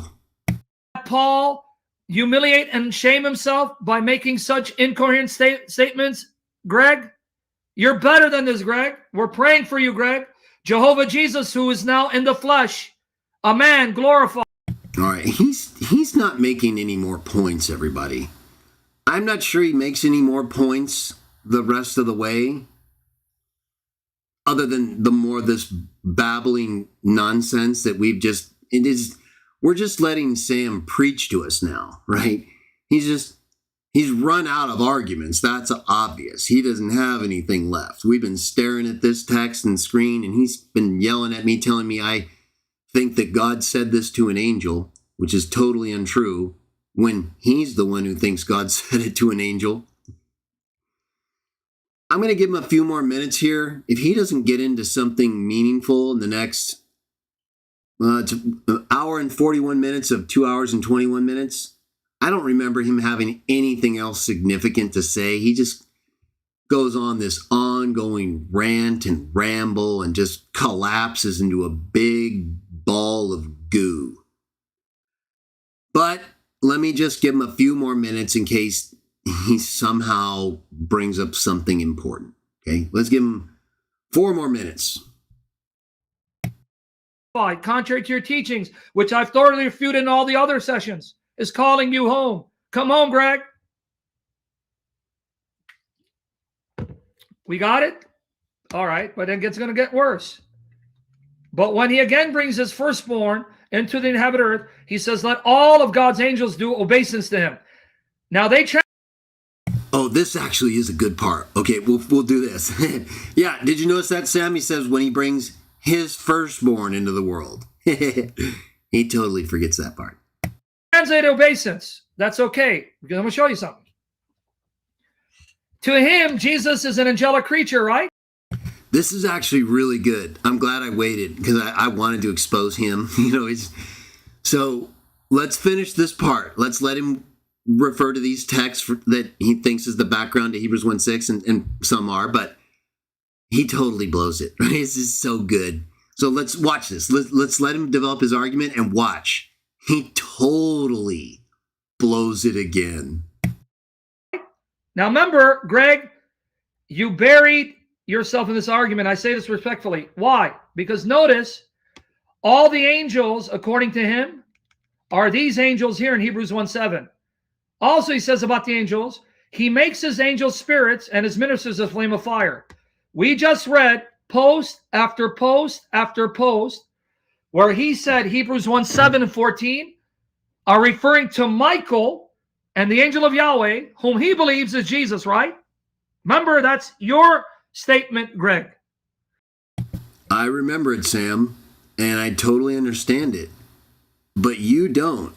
And so you're going to walk right into another trap where you get totally whacked and knocked out. This is so good. Watch this, everybody.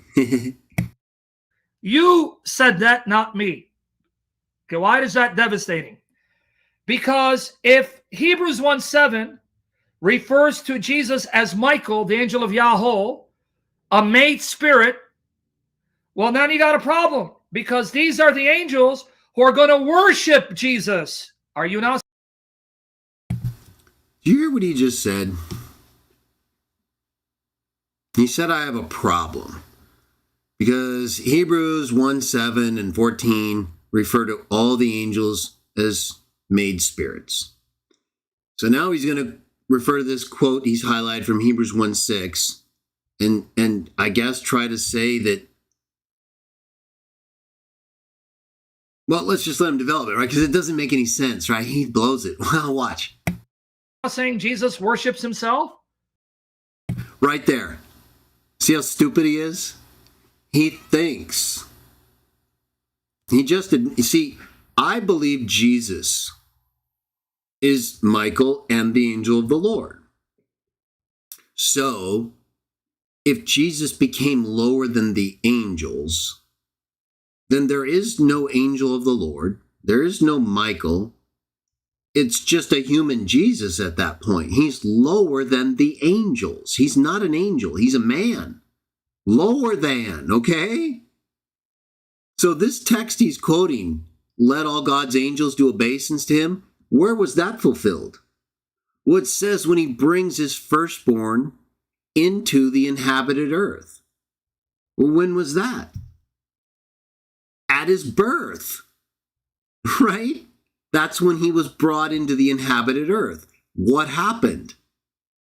Angels of God came and did this kind of obeisance or honor to him, as same with the Magi. So why would he be worshiping himself? He's a man, you pervert. He's a man, and the angels who are not a man are doing this to him. What do you not understand? He's so gone. Let's let him finish it. But he thinks this means I have Jesus worshiping himself. How could that possibly be? If he became lower than the angels, how could he be worshiping himself as a man? He's not an angel. You're a pervert. Damn.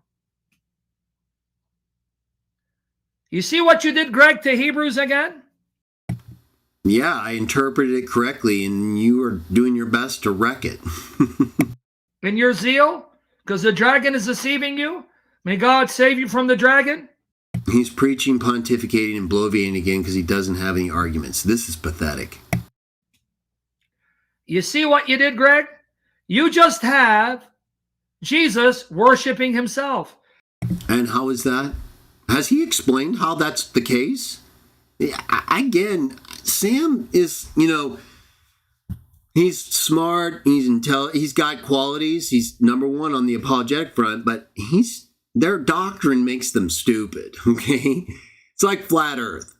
You could have a person who's pretty much normal, but the flat earth makes them look retarded, right? So I don't know what he's talking about. I didn't hear any argument that suggests Jesus has to be worshiping himself because the angels of God are doing him obeisance when he comes into the inhabited earth. I don't see it at all, Sam, and I don't think you do either. Because, Greg, you said it. We read your comments. You can't delete them because I saved them. That Hebrews 1:7, these angels who are spirits are the made angels who include Michael, the angel of Yahweh, who's Jesus. Right. So if that angel became a man, then it wouldn't be one of the angels that's worshiping itself, you retard. So now you have Jesus worshiping himself. No, I don't. You do, and I don't know why, because it has nothing to do with my argument. I think you're confused, combined with a little stupid, and you don't know what you're talking about.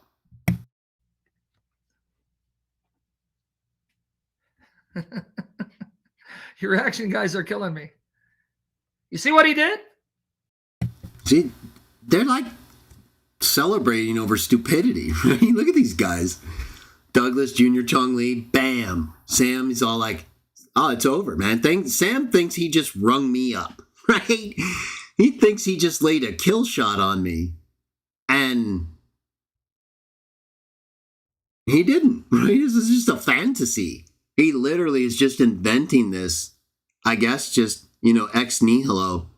And I still don't know what he's talking about. Aren't you thankful he shared these clips? Aren't you thankful he shared these clips? And this is their best, guys. Greg is their best, and these are... And Sam is their best. So who are you going to go with? Me or Sam?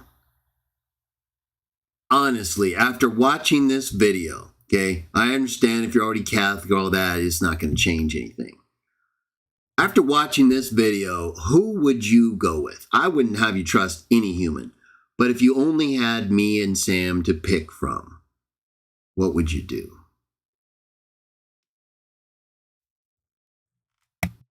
His best arguments. And if the best arguments are so easily destroyed, that shows you how pathetic, how weak, how flimsy, how unbiblical Arianism is. It gets...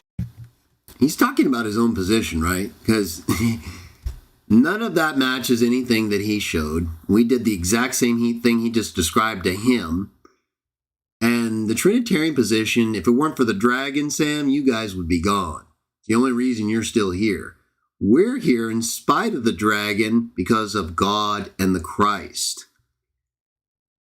And you're going to see that as you get totally wiped out. It's buried with no effort whatsoever. Isn't it weird how they lie to themselves? That's why you can't really help them, everybody. He's a zombie shark. He's been bitten in half, and he's still trying to figure out what happened. That's all.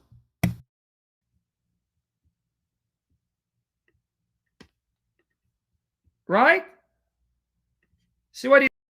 Rafael Santos, come on, Greg, it's right in front of you. What, that Sam can't interpret the Bible and misrepresents my arguments and you fell for it all? Yeah, I see that very clearly. did? Oh, but guys, you ain't seen nothing yet. You know why? That's the truest thing you've said all night, Sam. Hebrews is quoting a passage. Let me now shock you. I'm going to let him do this source material because it totally destroys him. And then we're done. Because I don't think he's got anything left. And if he does, who cares, right?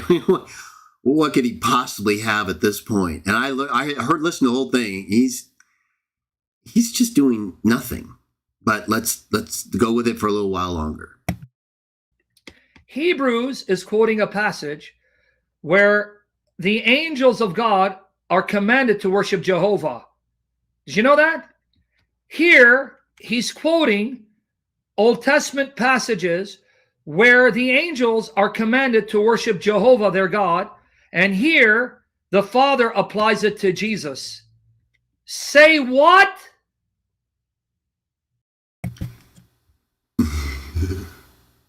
This is just let him finish. Say what? Manuel, he can't do that. Manuel, you're not listening, brother. Listen. Because he just said, Hebrews 1:7 and 14, the made angels include Jesus, because he said includes Michael, the angel of Jehu, who's Jesus. He can't say that because the same angels of verse 6 are the same angels of verse 7 and onwards. Right. And so what? So Jesus is a man. He's not an angel. You're never going to figure that out, so I don't know why I keep repeating it.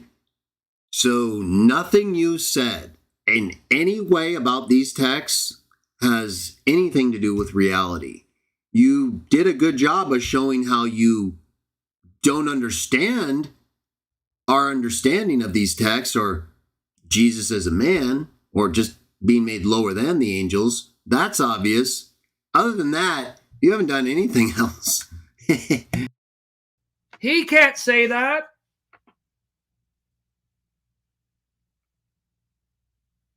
Now, you guys want to see something astonishing. Even the society admits that Hebrews 1:6 is quoting an Old Testament text about angels worshiping Jehovah. See, he makes it seem like this is like a big deal, right? Sam and some of these others, they love to claim, well, even their Bible shows. Sam, the only reason you think that is because you don't understand the interpretation. So to you, it looks like they made a mistake, right? No, you're just stupid and don't understand the connection they're making. I'm going to help you out right now, though. This is one of your worst interpretations ever. This is like one of the big ones. This is almost, not quite on the Lady True level of catastrophe, but it's kind of on the Act 7 catastrophe. But there's kind of a whole new element to this catastrophe. So let's check it out. Oh boy, this is going to hurt. Greg, don't let the dragon deceive you. You're better than that. He's deceived you and brainwashed you, but Does anyone know why he's talking like this? Can he just show text? And, I'm okay with a little bit, Sam, a little bit of condescension and, trying to belittle me. But, you've been going on quite a while now with this same ridiculousness, and you haven't proven shit. Okay? You haven't proven jack shit. Jehovah Jesus is almighty. Turn to him and join me. Watch here, 1984 edition. Guys enjoying this thus far? I'm having a blast. Okay, it's almost 2 a.m. California time, and I feel like I just woke up, right? It's so awesome. It's not fun dealing with lies and patheticness, but remember, everyone, we take down Sam and defeat him completely, like blow him away fully in every way, we win. That's why, Greg, on our channel, we have many former Jehovah's Witnesses and Arians who have left it because they see the Bible irrefutably destroys Arianism and irrefutably proves the Trinity is God, Jesus is Jehovah, and he lives. That's all fine and great, Sam, but why are you telling me that? Joe in the flesh. Boys, is going to hurt. Like here, Manny and his family and others. It's over, guys. So aren't you thankful he did this and I found it? Because you see, you're being blessed. This is why I... You see Giovanni's little dumb comment there? Muslim Sheikh. You guys are stupid. say, you don't need to be worried about any of their arguments. It's bad. They're bad. Now watch here. Now the society will give you notes telling you which Old Testament text a New Testament writer is citing. So let's go here, 1984 edition. It's on jw.org. Watch here.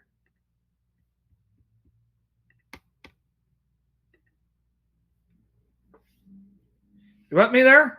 Watch here. Let's go to their 1984 edition, not the updated one. Hebrews 1. They have a note. Okay, where's it quoting from? Then I'm going to show you the passage. Watch here. You could have just told us and we would have believed you because we could just look it up and confirm you're lying if you're not. Now, that happens a lot with you, but I think we would probably believe you on this one, Sam. You could have just said that it references this passage and taken us right to it. Instead, we have to go through several minutes of you staring at a screen, hoping I convert to Trinitarianism. Hebrews 1. Forget about the word obeisance for now, because I'm going to show you it's the word worship. But when he again brings this first one, heaven and earth, he says, let all God's angels, it has a note, do obeisance to him. Let it open up. Just wait. Yeah, sometimes it takes a minute. All God's angels. Come on, let's see. Let's see here. Yep, hold on, guys. Let me see. Sometimes it's they're slow, man. All right. Because they give you a cross-reference. And what's the cross-reference? Let's see what the cross-reference is. Psalm 97:7. So, Psalm 97:7. Watch it here. And they tell you Deuteronomy 32:43. Okay, here Deuteronomy 32:43, right? Okay. Pay attention. Deuteronomy 32:43, right? Okay. You saw that, right, with your own eyes? Deuteronomy, they tell you go to Deuteronomy 32:43, right? Right? Okay, keep that in mind. Keep that in mind. So you see, they say the cross-reference Deuteronomy 32:43, right? But they also admit it's Psalm 97:7. You're going to see why this is going to be. It's over. Greg, it's over, friend. I'm being honest, not being rude.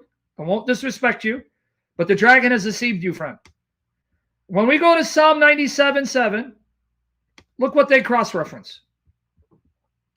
Because I want to show you the passages. Boy, it's going to hurt.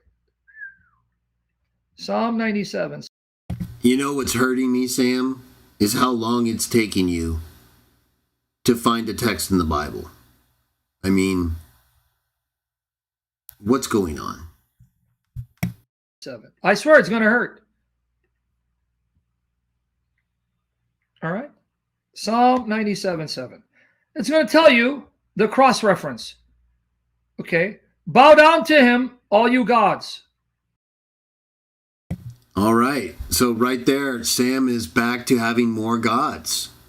He's going to go ahead and accept that because gods here is another translation of angels, which proves angels are God, which we've been telling them the whole time. They're liars. They don't understand the Bible when it comes to the sons of God. Angels. Bow down to him, all you gods. Okay, one of them will show you, interesting, because one of them will show you Hebrews 1:6. Let me just get the right translation, because they keep updating. Sorry, Greg, I can't keep. We believe you, Sam. We believe you that these texts are a potential background for Hebrews 1:6. This is not a complicated matter. It's not something you need to go to this extent to try to prove what we all already know. Okay? Keep up with these guys. But it is in one of their Bibles. Let me use the, well, no, let me go here first. Let me do this. It's in one of their Bibles, 1 second, where it'll tell you, go to Hebrews 1:6. Let me see which one. Why does he think that they're hiding this, right? Why does he think he has to go through all this to show us what the NWT references? Okay, we have NWTs, Sam. We can see it real easily, okay? You've been spending like 10 minutes just wasting our life because you can't find a scripture. And you're so obsessed with trying to show that the NWT references a scripture that refutes you, and you're too stupid to realize it. It's embarrassing. I can't keep up with all these evolving versions, Greg, so please don't blame me. Really? Just how many versions of the NIV are there? How many versions of the NASB? How many versions of the King James? I think it's probably more than the NWT. It's hard to keep up, friend. When you come up with your translation, I'll try to consult that. He's actually translating the Bible. Can you believe it? Yeah, everyone can believe it because I do it in front of everyone, Sam. You know, unlike you and other people who claim they can do it. I actually make my translations available for criticism. I've never received a criticism from you of any of my translations outside of controversial issues. So, even though you belittle me here, you don't really know what you're talking about. I've been studying the Bible and Bible languages for over 35 years, formally and informally. I'm recognized by Greek scholars as having made meaningful contributions to the Granville-Sharp's rule, Caldwell's rule, and other Greek grammatical subjects and related texts. I've also done groundbreaking work on the use and pronunciation of the divine name. And I've translated several books of the Bible and demonstrated my understanding in public debate, online, and in writing. So when you actually have a criticism of anything I've translated, you let me know, okay? I'd love to see you try to explain where I'm wrong in a translation. That would give me the perfect opportunity to destroy you again. See what happens? You put the Bible in the wrong hands, and everyone thinks they can translate? Oh, well. You see that shot he just took at me? And Sam knows. He knows I'm respected in Greek grammatical circles. He knows I know Greek and Hebrew sufficiently to engage him or anyone else at the highest level and I have documented and demonstrated I can read and translate Greek with very little trouble, right? We don't all know everything. That's a fantasy. But I think I'm very capable, and I put myself out there for criticism. I make no pretenses. And yet we have Sam here thinking somehow, oh yeah, you can just give anyone a Bible and they'll translate it. No, Sam, that's not how it works. This takes years of patient study and dedication. Something you wouldn't know anything about. Well, Psalm 97:7 here. Let's see. Will it give me that cross-reference? You better do it, because one of them do it. Here it is. Where does it say to go? Where does it say to go? Psalm 97:7, right? It tells you go to Hebrews 1:6, right? Well, we can't see that, but we know it's true. You just can't seem to confirm that and move on. This is like a nightmare. You got it? Who's telling me that? The Society in their 1984 edition. We got it? I want you to see it before I show you now. They're admitting to you Hebrews 1:6 is quoting Psalm 97:7. Bye-bye, Greg. Time to repent of your Arianism. Why? Because let's see what Psalm 97:7 is about. Who is being worshipped? Let's start at 5. The mountains themselves proceeded to melt just like wax on account of Jehovah, on account of the Lord of the whole earth.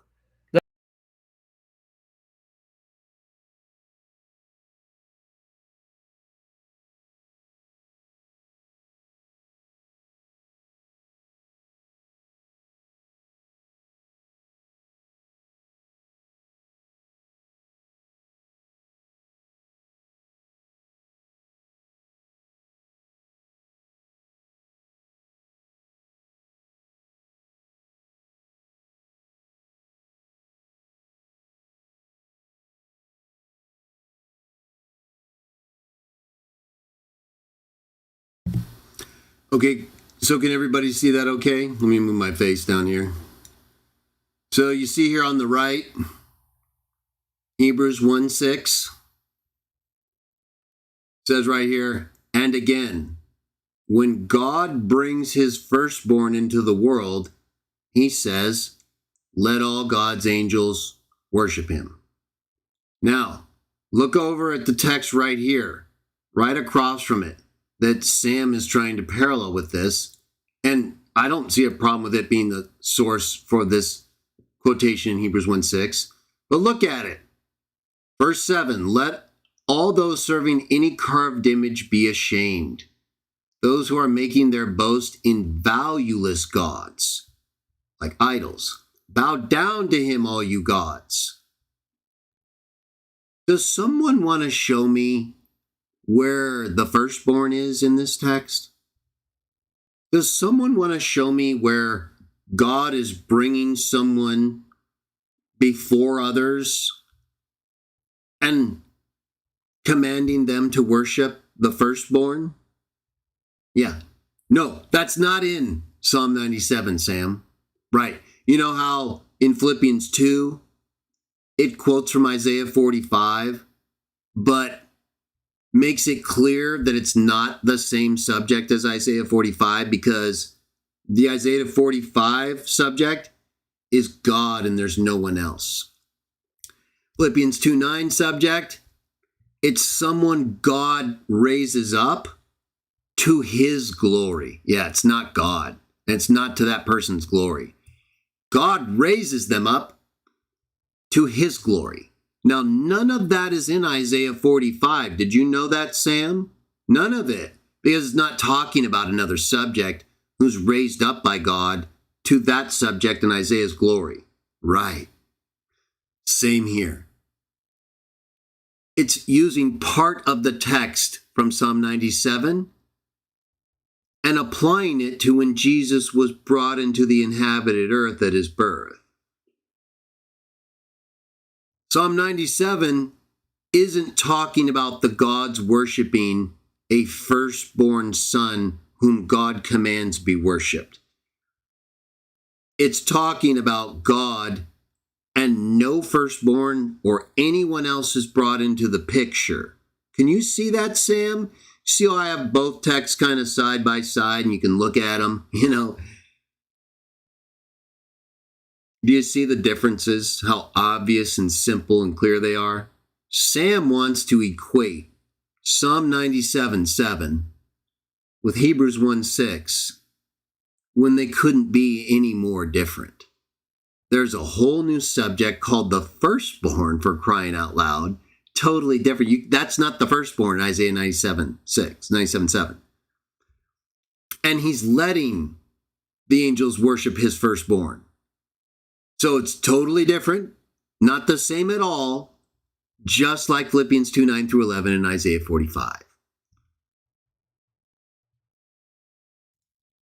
The heavens have told forth his righteousness, and all the peoples have seen his glory. Let all those serving any carved images be ashamed. Those who are making their boast in valueless gods, bow down to him, all you gods. The verse is about the gods of the nations bowing down to Jehovah. Well, it doesn't say the gods of the nations. You just added that, and the Septuagint and in Hebrews, they're angels. So that would speak against your observation, but you're still wrong overall because it's totally different subject and context. Not a creature. Zion heard and began to rejoice. Right, God's not a creature, but the firstborn is. And it's okay to worship a creature. We saw that in Revelation 5, because he's worthy because he died. It's not bad to be a creature. He's sinless and perfect. You guys just lie and pretend that's a problem, but it's not. And here we have the creator, and in Hebrews 1:6, you have the creator with his first creation. So it couldn't be any more different, and you don't know what you're talking about. And the dependent towns of Judah began to be joyful by reason of your judicial decisions, O Jehovah. For you, O Jehovah, are the most high over all the earth. You are very high, and your ascent over all the other gods. Greg, why is Hebrews 1:6 taking a passage where the gods of the nations, the fallen angels of the nations, are to worship Jehovah, and God the Father applies it to the Son, telling the angels to worship Jesus as Jehovah, Greg? No. That's not what it doesn't say any of that, right? It says worship him as the firstborn. That's all it says. Everything else you added is just a lie. There's no exact parallel with Psalm 97:7. They're just borrowing language like Paul borrows language from Isaiah 45, applying it to a whole new subject who's totally different from the Psalm 97 or Isaiah 45 subject, made obvious by the descriptions given. One had to die and be elevated and given a name that he didn't have before to the glory of the one who's always had that name before. And in the other, he is bringing his firstborn into the inhabited earth and letting the angels worship him. Neither one of those prove your point. They prove mine. You've been destroyed again.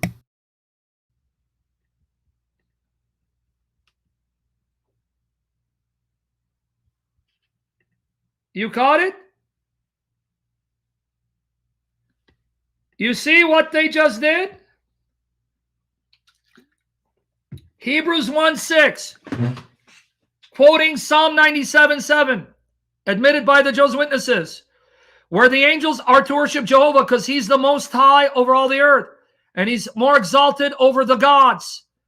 And these gods, these angels, are commanded to worship Jehovah, but the Father applies it to his Son.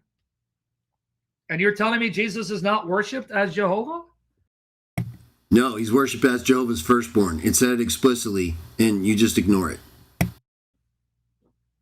And who appealed to Hebrews 1:7-14? Not me, Greg. You did it, friend. Right, because it allowed me to totally destroy you like I've proven here and in my other videos. I mean, this is worth every second, Sam.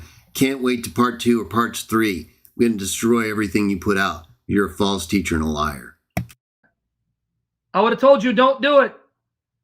Right, because you wouldn't want me refuting your doctrine and exposing you as the liar and false teacher that you are. This is destruction, Sam. You're finished. Don't do it. Please don't do it. Please. I care too much for you, friend. Don't do it. Please. So here, one of Sam's followers, Jennifer Katerina, I won't treat you like Sam treated Lady Guy, even though she destroyed him. Wow, KO, you're finished. Unless you're talking to Sam, you don't really understand what's going on. But I understand because Sam is so confusing and lies all the time. But Jennifer Katerina, if you don't watch my refutation, your comments don't really mean anything. Please don't do it. Now, remember, they also say Deuteronomy 32:43, right? Uh-oh. Okay, after this text, I'm going to close it up because he's done. He's almost finished, and it's a joke. And Craig knows about this. Uh-oh. Uh-oh. Let it sink in. Now, remember, they even admit Hebrews 1:6 is quoting Deuteronomy 32:43. That one is even worse because I'm going to show you the Greek version. Don't do it, Greg. Please. Please don't do it, friend. You see how ridiculous he is? Sam doesn't understand. He hasn't proven anything. Right? He thinks that just because he's quoting a text that has an original application of Jehovah that's totally different to Jesus, somehow they're equated. And you ain't seen nothing yet. Wait till I get to Jude and Zechariah. Uh-oh. Uh-oh. Spaghetti-o. Guys, rejoice in the early church fathers. I don't know what he's doing. He's got to be doing like some extra research or something, right? Look at how long it took Sam to get us to Psalm 97:7. It took him like 10, 15 minutes. And he kept pretending he was trying to show proof from the watchtower that was a cross-reference. Do you believe that? I think you were lying, Sam. I mean, you don't need to spend that much time trying to show us that. I think the fact that you're not on camera and you delayed that long over something so stupid proves you've been doing research while you're pretending to respond to me because you don't know what you're talking about. Rejoice for the ancient church, the Catholic Church. And I say Catholic, I'm not excluding Orthodox because the term Catholic applies to all of us, right? And at one time they were one, sadly, in schism. I'm going to jump him to the text that he's spending hours finding because it takes him another 4 minutes to get here, okay? Deuteronomy 32:43. Rejoice, ye heavens, with him. This is the Greek version, the English translation of the Greek version. And let all the angels of God worship him. Does that sound familiar? But it's going to get even better because it's in this context that says that Jehovah will purge the land of his people. The exact same word used in Hebrews 1:3. Right. And in Hebrews 1:3, it's not talking about the land. It's talking about purging of sin. And you go on to quote it, and you totally avoid the fact that you made a false equation. This is the Lord purging the land of his people. Hebrews 1:3 is purging the sin of mankind. So you just can't make basic connections, Sam. I'm going to let you finish this part on the let all angels of God worship him, and then I'm cutting you off, man. You've been destroyed. There is nothing left, and I'm going to do the same thing to part 2 and part 3, and you're not going to be able to deal with it. It's over, buddy. There's no way you're going to be able to deal with any of this, just like you wouldn't have been able to deal with my first 8-hour plus video that totally destroyed you as well. So you're going to have a bunch of 8+ hour videos, Sam, because I'm going to annihilate you. I'm going to make it clear for all generations and everyone alive now, you lost. you've been destroyed. Every single argument has been shredded. So let's finish your last one. That Jesus purged, purified us of our sins. Same word. Rejoice, ye heavens, with him, and let all the angels of God worship him. Rejoice, ye Gentiles, with his people. Let all the sons of God strengthen themselves in him, for he will avenge the blood of his sons, and he'll render vengeance and recompense justice to his enemies, and reward them that hate him. And the Lord shall purge the land of his people. So notice, this Lord will purge the land for his people. The land given to his people. Right, the land, not the sin from people. And it says, let all the angels of God worship him. This reading is found in the Dead Sea Scrolls. And here's an English translation that includes the reading of the Dead Sea Scrolls. Okay, let me just wrap this up, okay? So we can all see the text. It says the same thing that Hebrews 1:6 says, and basically the same thing as part of Psalm 97:7. Only in the Hebrew it says gods, and, here it says angels. So what?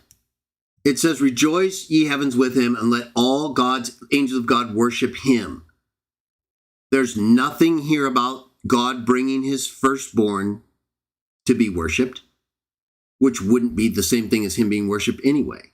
So Deuteronomy 32:43 and Psalm 97:7, neither one of them are the same thing as Hebrews 1:6, because both of these are only talking about God. Hebrews 1:6 is talking about God bringing his firstborn creation into the world and letting him be worshipped. There's no firstborn here. There's no anyone letting God be worshipped here. You have presented two false analogies and misled yourself and everyone else in the process. You don't know what you're talking about, and you've been totally and completely exposed. I'm going to do it again. I can't wait for part 2, either tomorrow or Monday or Tuesday, everybody. But we're going to do every single video. Sam, please at me every time you talk about me significantly in a video or feature or highlight me. I'm going to get you. If you don't, I will find out. I'm subscribed to your channel, and I'm going to make sure you don't get away with anything. This is the end for you, Sam. You can think whatever you want, but you and I both know that the road to victory goes through the Christian witnesses of Jah. And you're not on that road. We are. So I'm going to enjoy totally exposing and destroying your false doctrine. I want to encourage everyone to get away from Sam. He's a liar and a false teacher. I don't dislike or hate him, but he's a liar. And he's totally destroyed the biblical text because of his own insecurities and fear that he might be wrong. Well, you are wrong, Sam. And it's going to cost you this time. So I don't think there's any question, everybody. This game is over. And there's so much more to go. I'm going to enjoy this. I hope you enjoy this. Share this video and every video I do exposing Sam and his lies everywhere you can, and demand a response. 1 Peter 3:15. Where is it, Sam? Game's over, everyone. Enjoy the rest of your evening, morning, or afternoon. I will be back Saturday and Sunday. Probably not later today. It's Friday now. I'll do Refutation of Sam's Part 2 Monday or Tuesday. Same thing. Total destruction awaits you. You all have a great day, night, or afternoon, like I said, because we are winning. Lady Geit has given us the momentum with her delicate and perfect destruction of this Bible pervert. And now I'm going to just make sure that the remnants of his pathetic doctrine never are taken credibly again because they're ridiculous, just like most of what Sam does.